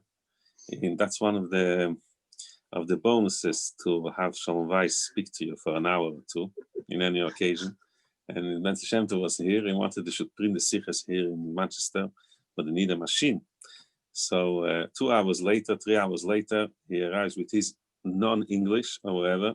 He arrives and with a taxi, and he asked to schlep the machine. He found someone who sold this big machine, and he got them for free, and it's already there. And no one knows how he managed to do it. There was this, everyone knows Kessler, Henry Kessler of Allah Shalom. He sat downstairs, yeah? Not Henry, I'm sorry, Badl Chaim Tevim, the other guy, you know, the Galuach, what's his name? David Kessler. So David Kessler says he was on a bus, on a London bus, and Ben Shem Tov was the same London bus, and Ben Shem Tov gave him a slap on his face as it says, David, shen Zeit zu Chasen haben. So this, he went and he had Chasen, no problem. He had Chasen with Satmer, whatever, so whatever, it doesn't matter. But Ben Shem Tov made, that was his way of doing things. So everyone needs to do his things in his way, everyone to his ability. And yeah, and the Rebbe will never be happy because we could have done more and we should do more, but at least we should do the little. We shouldn't say the Rebbe is not happy, so let's not do. The Rebbe once says to one of his maskirim, either to Yomi Klein, I think, the Rebbe said, "What am I?" But he kept quiet. But Yomi Klein went on vacation once with his wife on a planned for a week vacation. On the 3rd day, he got a phone call. He has to come back because something needs to be done. And the Rebbe knew he's going for vacation for a week, had permission, everything. Now, something needs to be done. And the Rebbe asked, who is usually doing it? So he said, Yomi Klein. So no, says, but he's in vacation. So what means he needs to be done? So they called him Yomi Klein. So he broke his vacation and he came back. And he never went back on vacation unless he went to Simcha of one of his children, and etc., etc. Okay. That's it. And before Tafshin Lamed Ches, the Rebbe had the key to his room. The Rebbe opened his room. After Tafshin Lamed Ches, the Maskirim opened the room for the Rebbe, so the Rebbe should be able to go in. But I think the Maskirim, I'm not sure. I think the Maskirim had a. Oh, I remember a story. There was once a Shabbos Mevorchim in the youths, and the Rebbe came for Tilim, and the Rebbe did not have a key to the Rebbe's room. So there was Leibke Raskin, had David Raskin's room, David Raskin's Hanholer room, yeah? He got it because that was the room of the Bocher who sleeps. In 770, that was his room. So later, Leib Karaskin gave it to the Raskin. That's Leib Karaskin's room when he slept. Before Leib Karaskin, in times of Friedrich Rebbe, I assume Eichhorn was sleeping there. I'm not sure. Whatever. So the Rebbe comes before Tilim or Shabbos and Vachim, and the Rebbe doesn't have a key to his room. So Leib Karaskin had a bunch of keys in his bedroom, and one of them managed to open Maskiris, Merkez called it, Maskiris. So the Rebbe went in there for a couple of minutes before Tilim. The Rebbe came out to Tilim. It was upstairs, obviously. There was no downstairs then. But the Rebbe, it was after Tafshin Yudal, I think, when it was printed, the big Tilim Yoel Eir. And the Rebbe used to say Tilim in those days, they used to say Tilim in the Yoel Eir Tilim. So Leib Karaskin had a Yoel Eir Tilim by him. So he gave the Rebbe his. So the Rebbe said the Tilim in the Yoel Eir. So the older Raskins, Eniklech, children Eniklech, they should go fight over this Yoel Eir if they find it somewhere. But the Rebbe read every word, every page of the Tilim, not of the Chassidus, of the Tilim. Now Chassidus Tilim is finished. So the Rebbe needs to go into his room to get his towels, to get prepared for davening. So they went outside and they found a child. And they told the child, if the window of the Rebbe's room will be accessible, they'll give him a good thing. They'll give him a prize. So he took a rock and he took care of it. The window was accessible. So Leib Karaskin stuck his hand in and he opened the window from the inside. He jumped in, he opened the door, and the Rebbe went in. And the Rebbe took his talus. And later the Rebbe said, Amizok Kind zu a gute Zach darf man ihm geben. The Rebbe knew that. They told him, I don't know what. So the Rebbe gave him, I think, either a small cedar or a tilim. I think a pocket-sized cedar and a pocket-sized tilim. And this Yingele, he grew up to be a shliach in the United States. I think it's Zalman Levertov. He's the oldest of the Levertov's brothers, whichever Levertov's brothers they are. So that's also a thing we should remember. By yours, when we promise a child a good thing, it's just a way to silence him, or a way to get rid of him, or a way to just make him do what he's supposed to do anyway. But we forget sometimes. But the Rebbe said, and the Rebbe gave him himself. The Rebbe gave him himself. So we should be zeicher to break windows for the Rebbe, throw rocks, say tilim, pick locks for the maskiris. I don't know what we should do. We should do something productive from our lives. I'm joking. Okay, I'm finished.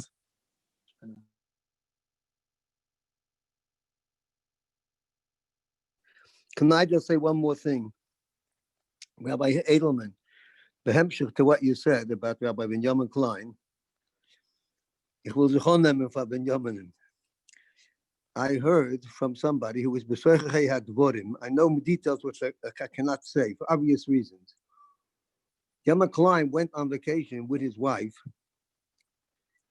He actually went on a shlichus, a very, very delicate shlichus, and he was asked to go to that place, and it had to be so much bahasvoah, so much hidden, that it had to be called a vacation. And because of that, the Rebbe paid for his wife to go also. I don't know if this is the same story, but it could be that it was in the middle of that something else became more important. His goings on, I know at least one time he went on a vacation, because I know what he went for, and I know where he went. It was mamish a shlichus, and it had to be covered up, and it was all from the Rebbe, l'chaim. So sometimes you have to break windows, and sometimes you have to find a Gemara with the wrong gears, and sometimes you have to go on vacation. So it's all over the Rebbe. Mulvachi chavin libo l'shamayim.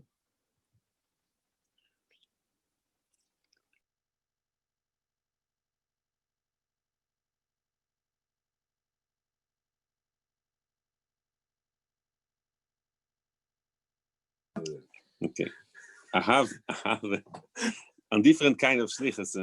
I have a daughter. One daughter of mine learned in seminary in Montreal, right?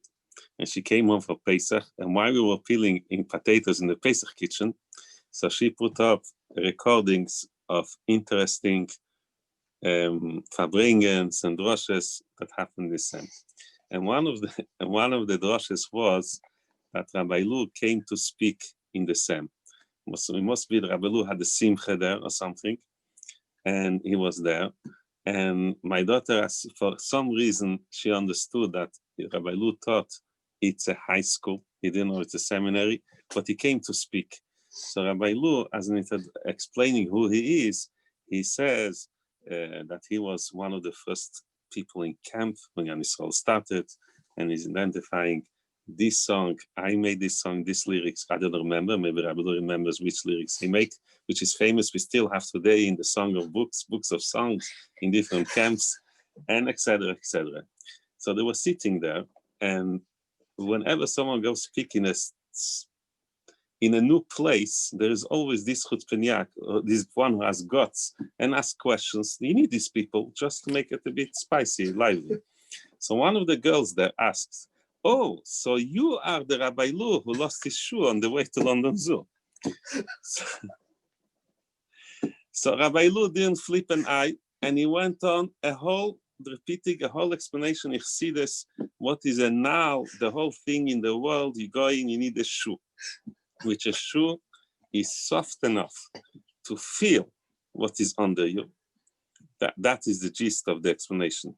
A shoe is soft enough to feel what is underneath you, but it's protecting you. You shouldn't get dirty or hurt what is underneath you, that is one of the things to make a nice Tammuz drasha.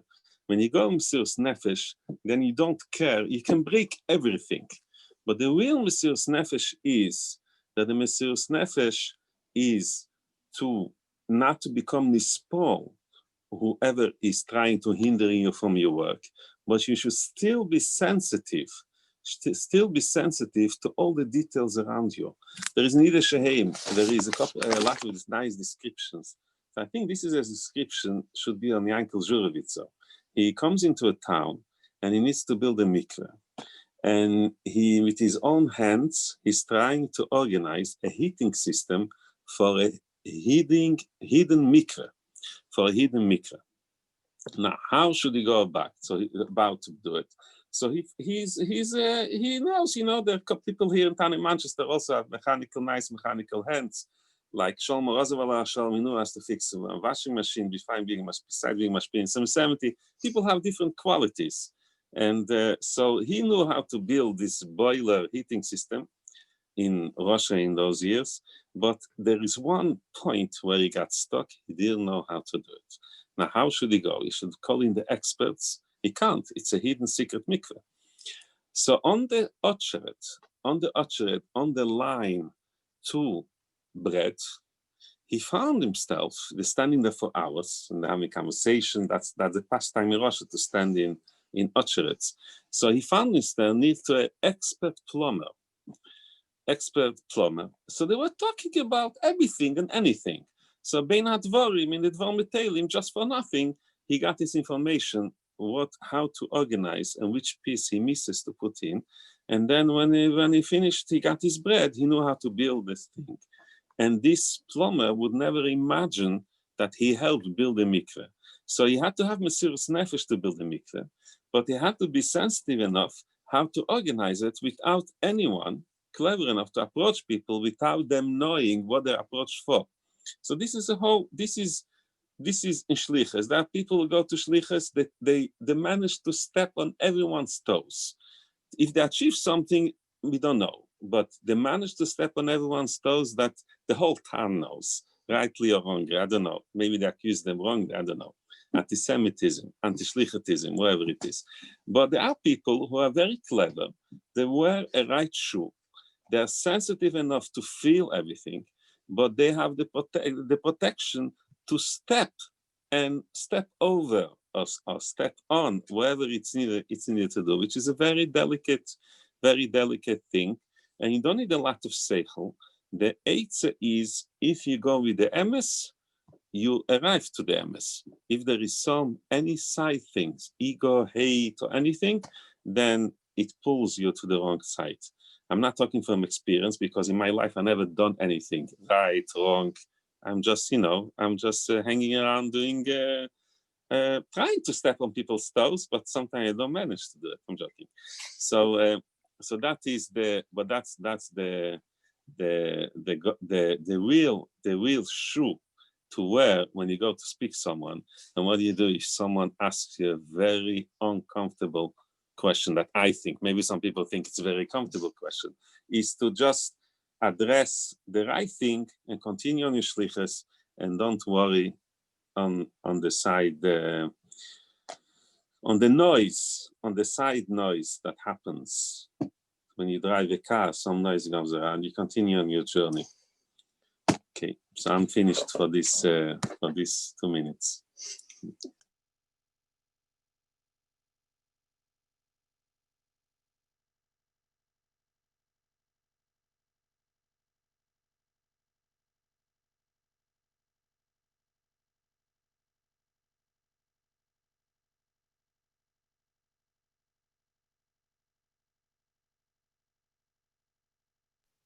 Youth Beis Tammuz Farbrengen was on satellite?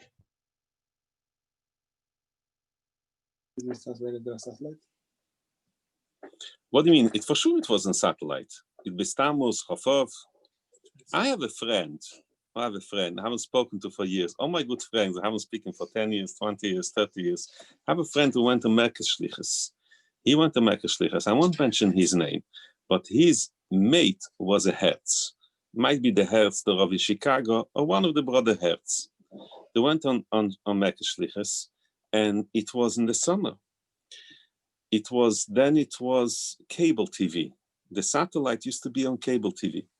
So he went to a town, and he wanted to hear the Farbrengen if it Beis Tammuz. So he went to the office of this small town in America, of the head of this cable TV in this town. He went to the back door, because to the front door they wouldn't let him in. So he went to the back door and he reached the office. So he schmoozed the mind. He should put it on the religious time, because they want to do public service, do for some religious time. So he wanted to put it. They're not going to put it. There's not too many listeners. So he lied to him. He told him the next town they do put it. So he put it also. So then they went to a guy who was next to the place he was staying, and explained to him the greatness of the Rebbe. And the guy was sitting with them and seeing the Farbrengen. So that was Yud Beis Tammuz. Then Chafov was he had to sign another guy to put it up, for him to listen to the Farbrengen. He wouldn't dream to do a hookup. It was too expensive. And he told me also, in one of his places of the Farbrengen, of his shlichus, he went in, and there was a small community. So they had a Jewish center, which was, the head was an Orthodox, but since it was a small community, so they combined everything together, Orthodox thing like that. And they were talking about, and they said reform is, they explained what reform is not a stream in Yiddishkeit. It's not Yiddishkeit. So he argued against this. So there was a girl who was a shlucha from the Sochnut, and she was frei. She was really, she was not Neakiva even. She was one of the other parties, and she was behaving the way they behave. And she happened to pass through the office. So this head of the community, he thought she's going to be on his side. So he asked her, "What do you say? We have an argument about Orthodox and things." So she said, "For sure, Orthodox is the right one."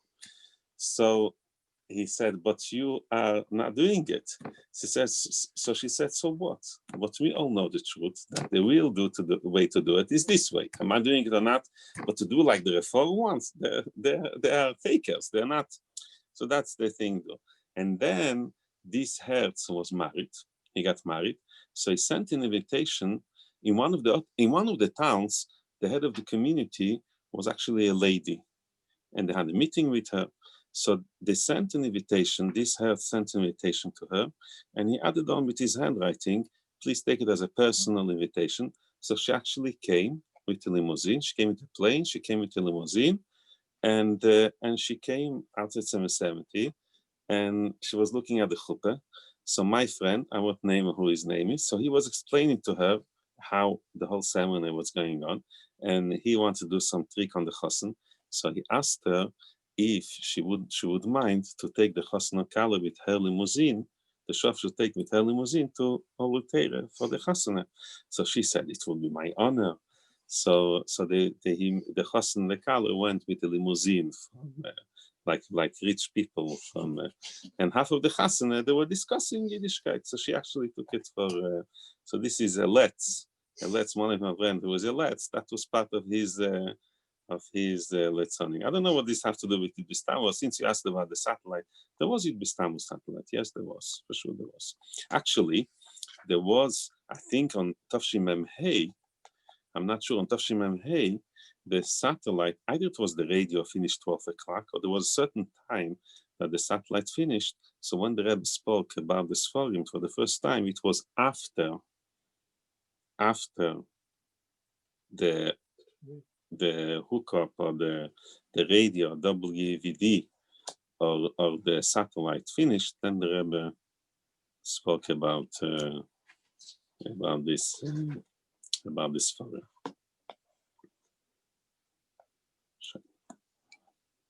When did it start? What start what? The satellite. Today they say, look up the Chassidische Deher about it, and then you'll find the whole history behind it with a couple wrong things, but mainly it will be right. So most probably there was the Deher about it. So, and if not, just give them a small encouragement. They should make a Deher, write up about this thing. Look for a Deher, and they'll have the whole official thing. They used to ask the Rebbe when to, because they had to order it from before. So they used to be to the time and everything. So they used to ask the Rebbe to what night and what time and when it will be, and etc. etc.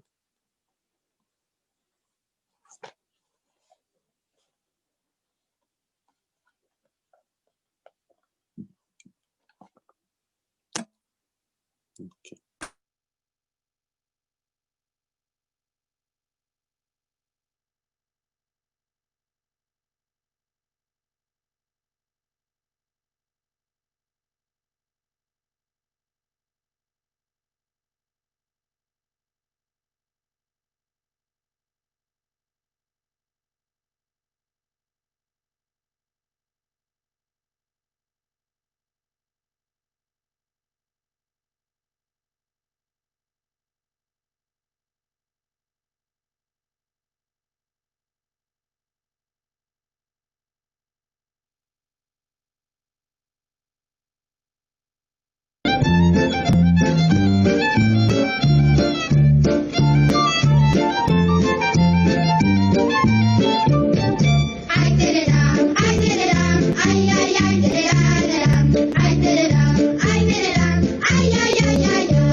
Rabbi Edelman, hab schon gesagt, ihr habt das immer von den Zechörnis von den Stob.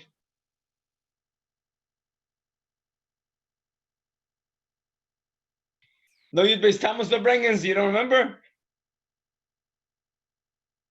Where were you? You based Tammuz Tafresh Pei Zion. Ich mach viel nicht gewähren, ich mach schon was du mit der Ak. Ich bin noch keine Matzibs. Aber meine Tate noch nicht geworden. Meine Tate noch nicht geworden. In Marokko ist sehr stark mit das Kislev, mit allem gemacht. Everyone, they always made a festivity even with this Kislev for children, for everyone. And so much that there was 1 year in Kiryat Gat. There seems to be some Moroccans living in Kiryat Gat. So in Kiryat Gat, they had this Lahakil Kehilas, they used to go Shabbos, Bochum used to go spreading in the shuls. So for Yitzhak Kislev, spread in every shul, and they made a Farbrengen, a small Farbrengen with Mitra Ma'ariv after Ma'ariv. So one of the old people, he said, oh, Yitzhak Kislev, I remember in Casablanca, in Morocco, they used to give us lemonade for Yitzhak Kislev. So it's good to give the children lemonade for Yitzhak Kislev, should remember. So we have there are Paitonim there, people make poets and piyutim. So we have this, on Yitzhak Kislev once, we have someone made a whole poem about the Alter Rebbe, who went out of prison and he was saved from the communists. And so.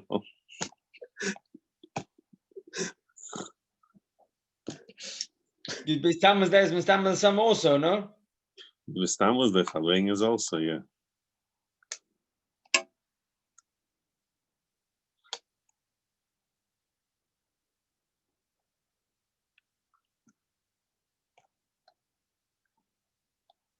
I don't remember much from my childhood years, nothing about Yiddish Tammuz.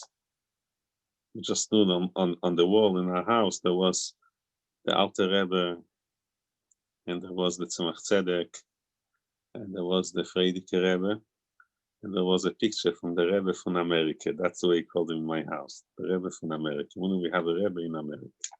So. And your years in camp, you have any good memories? I don't remember. We didn't have camp. We didn't have camp. We didn't have nothing. I'm saying You didn't have day camp. You didn't have day camp in Morocco. Not in my years. In my years, we didn't have day camp because the yeshiva was never closed in the summer. In the summer, we used to go.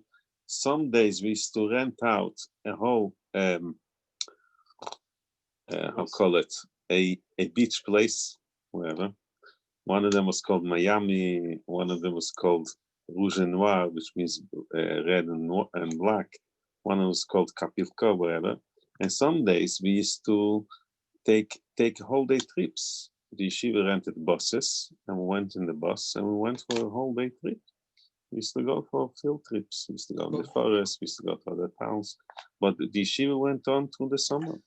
For yeshiva, but for the locals, the day camp was. No, later, after I became old, then there became a thing of there was no day camp. There was no, after I left Morocco, then the Shluchim came in Tavshim Aleph, they started Tzivus Hashem Club, and they started camps, and they started very nice, very nice. Eli Yishai is older than you. All these people, Mergi, Yishai, they're all older than you. They all went to day camp. They all said so. Okay. Very good.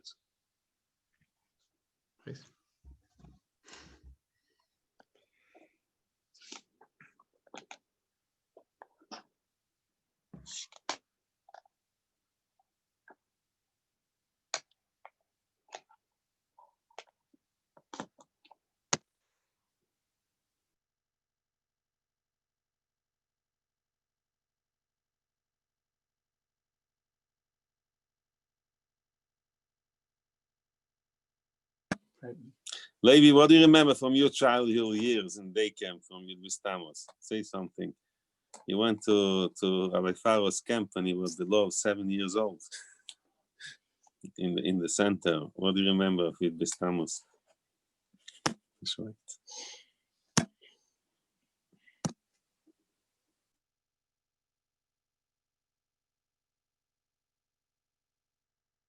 when you were in New York, you must have memories from camp there. That's what I was referring to. I didn't think of camp in Morocco, but camp in American camps, no? Camp used to come for Yid Beis Tammuz in the t-shirts for Farbrengen. They packed up the Farbrengen. They used to say that was after Tav Shelamed Vov, and they said it for Psukim. And then a couple years later, day camps become very strong, and they became Farbrengens. The one side of the Farbrengen was sitting camp, one side of the Farbrengen was sitting day camps. And before the Farbrengen, the head of the day camps went to Leibel Groner. Leibel Groner said for sure that part of the Psukim you should lead, part the Camp Gan Yisrael should lead, part is, and Avraham Shem Tov told the head counselors that really it's our Farbrengen, we lead all. So they became Freilach in the middle of the 12 Psukim and whatever. Check the videos if they exist.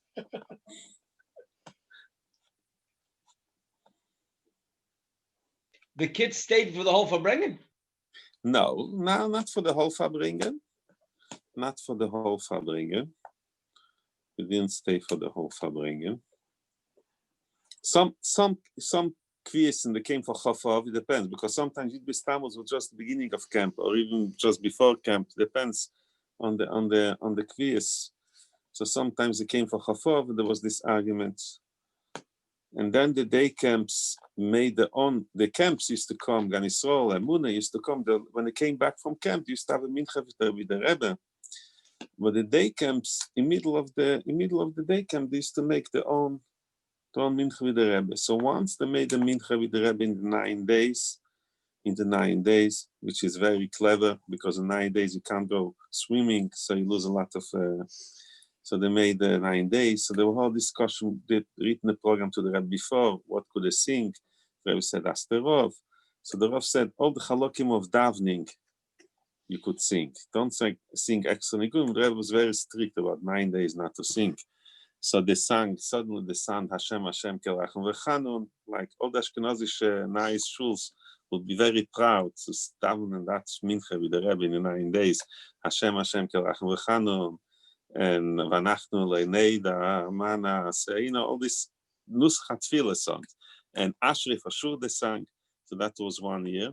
Another year, which was I think Tav Shelamed Zayin, and they made the rally of all the day camps on Beis Elul. And the program was the head counselors, one of the head counselors speaks. That was always the program. And also it was before they gave to the Rebbe a list of things. And I think the head counselor was Rabbi Wahlberg. He was the representative from Camp Machne Yisrael in Queens. And there was blowing of shofar because it was an Elul. And by surprise, the Rebbe said a Sikha. I think that was the first time the Rebbe spoke a Sikha for a rally for children.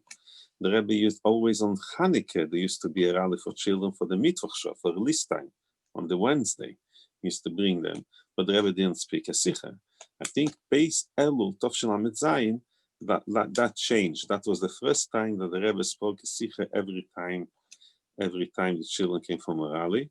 We didn't have a hookup. It was so sudden we didn't have a hookup. I was in Camp Gan Yisrael in Siberia with All Teire, but a couple in Camp Gan Yisrael in Siberia, in Parksville, and a couple hours later, we had a tape.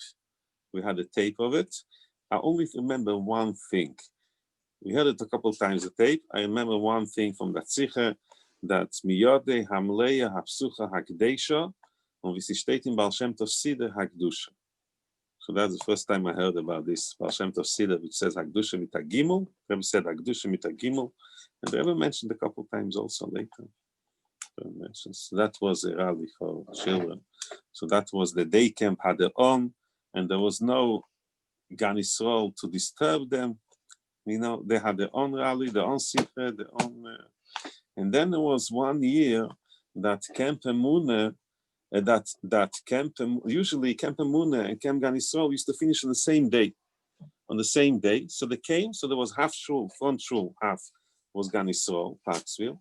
The half shul back was Camp Emunah. There was a mechitze by davening, and then they took it off and they have spoken, J.J. Hecht translated. Like later happened Shivas Hashem. But 1 year, they came in different days. So Avraham Shem Tov is the one who translated. Now, Avraham Shem Tov was one of the Chezrim when he was a Bacher. Now, he went to Mikveh just before Mincha, and he stood in front of the Rebbe.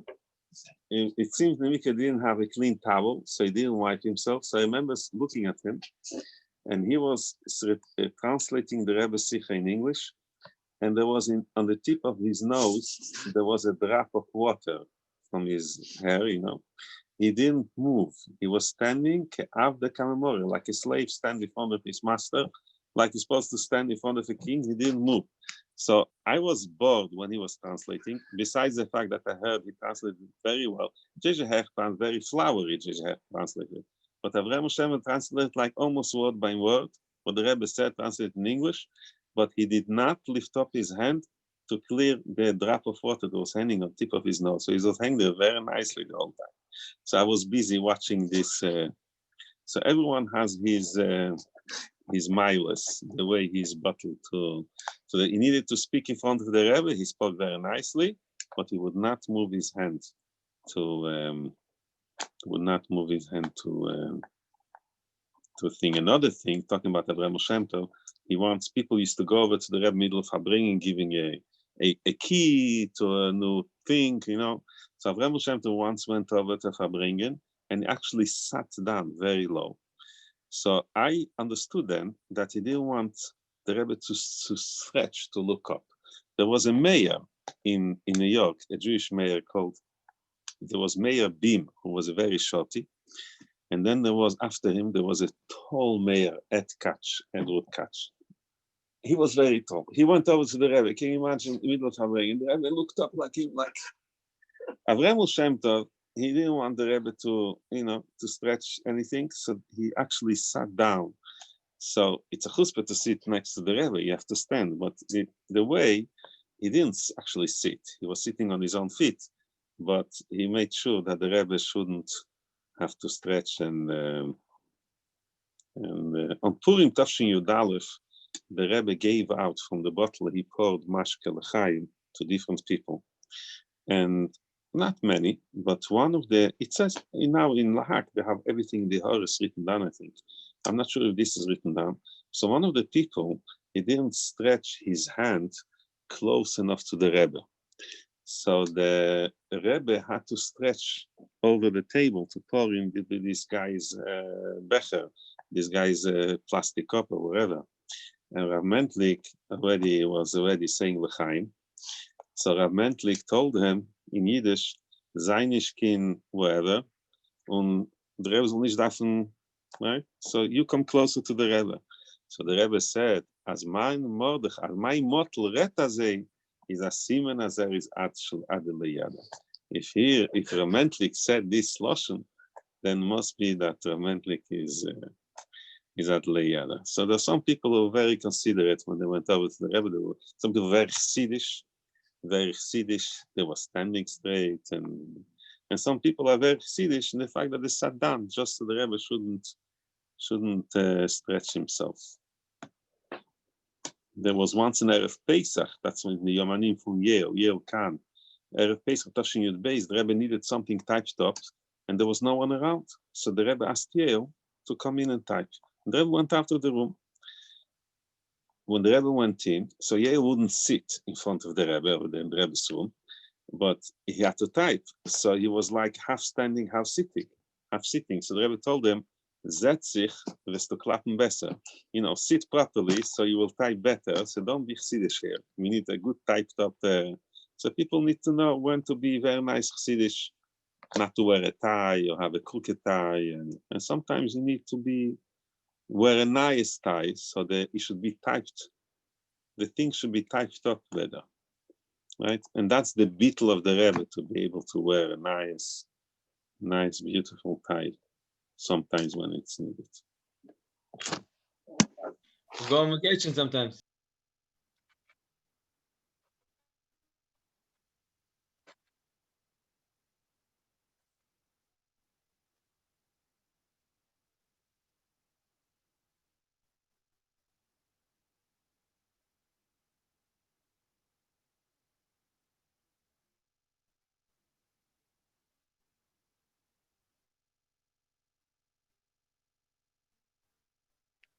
Where'd he go? Gone to sleep.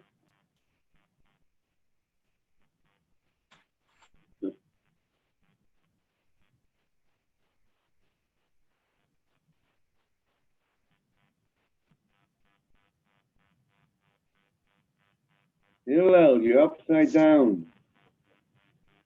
That's better. Still upside down. Chaim, I think it has to do with what you drank. What I drank? No, that's personal already. No, I'm saying that's why he looks upside down.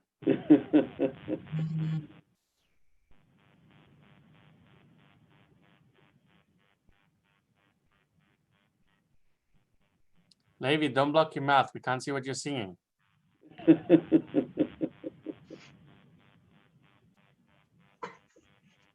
I can't see you at all.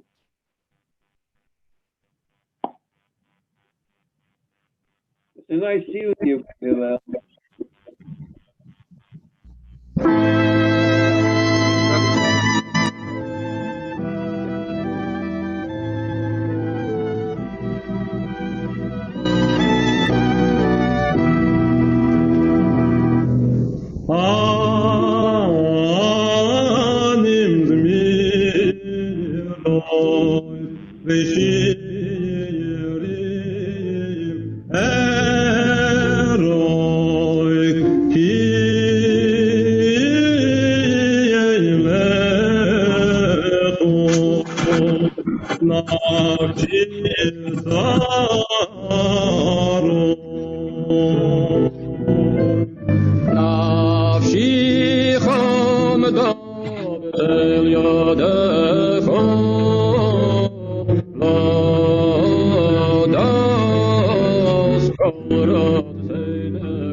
Chaim in the bracha.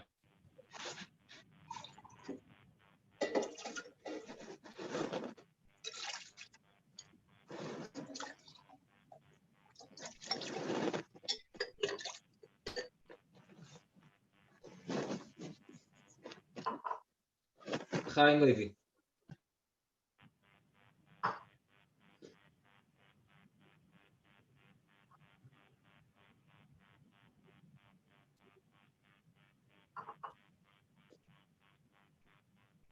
Nazarepis.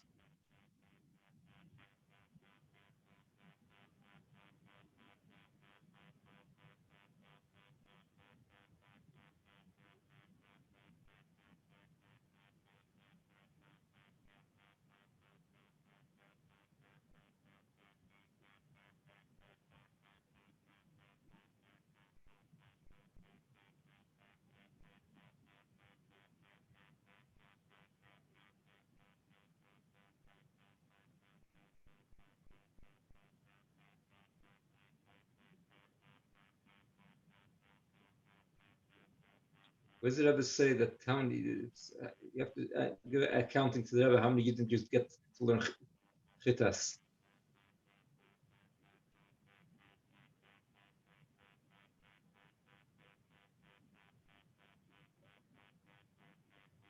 I think the Rebbe made it easy for us by starting Rambam. It's a lot easier to get people to learn Rambam.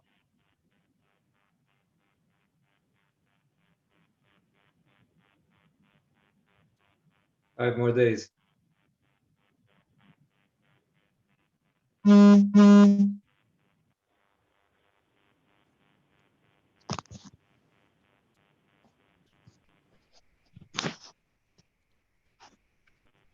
Jetzt gewinnt, gesagt alle meine Lakshman Tejas.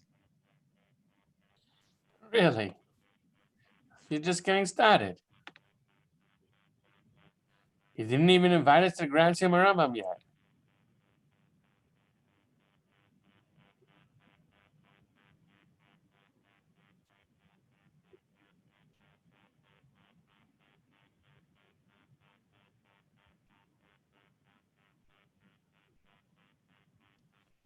I'm waiting for Levi to inform us.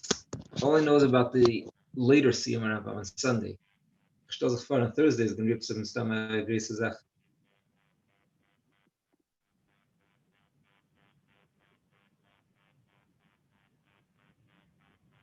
What does Sefer Mitzvahs do for the first few days? Klalim. And the Rebbe assumes that the children learn the Klalim properly, and therefore it takes them longer than the first few days, and they'll have to make it up afterwards.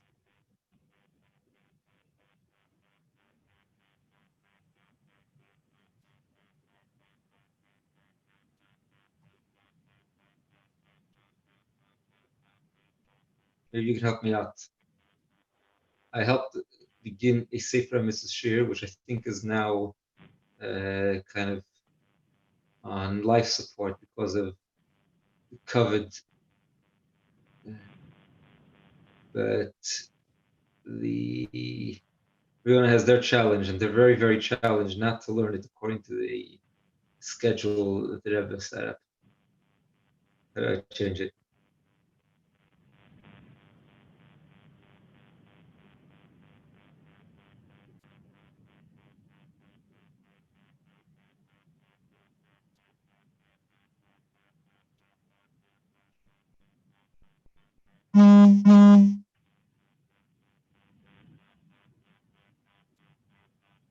Perhaps Kana Mokim La'uder, for everybody that's been on from the very beginning, it's time for Ma'ariv. Oh yeah, it is. Shukreich Alleman, Hagut Yom Tov, Hagut Nacht. Nacht. Talk to the davening.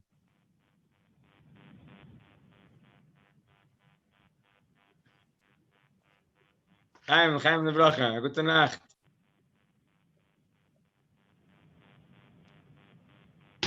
Chaim mit Toten Hachanas fahren davening.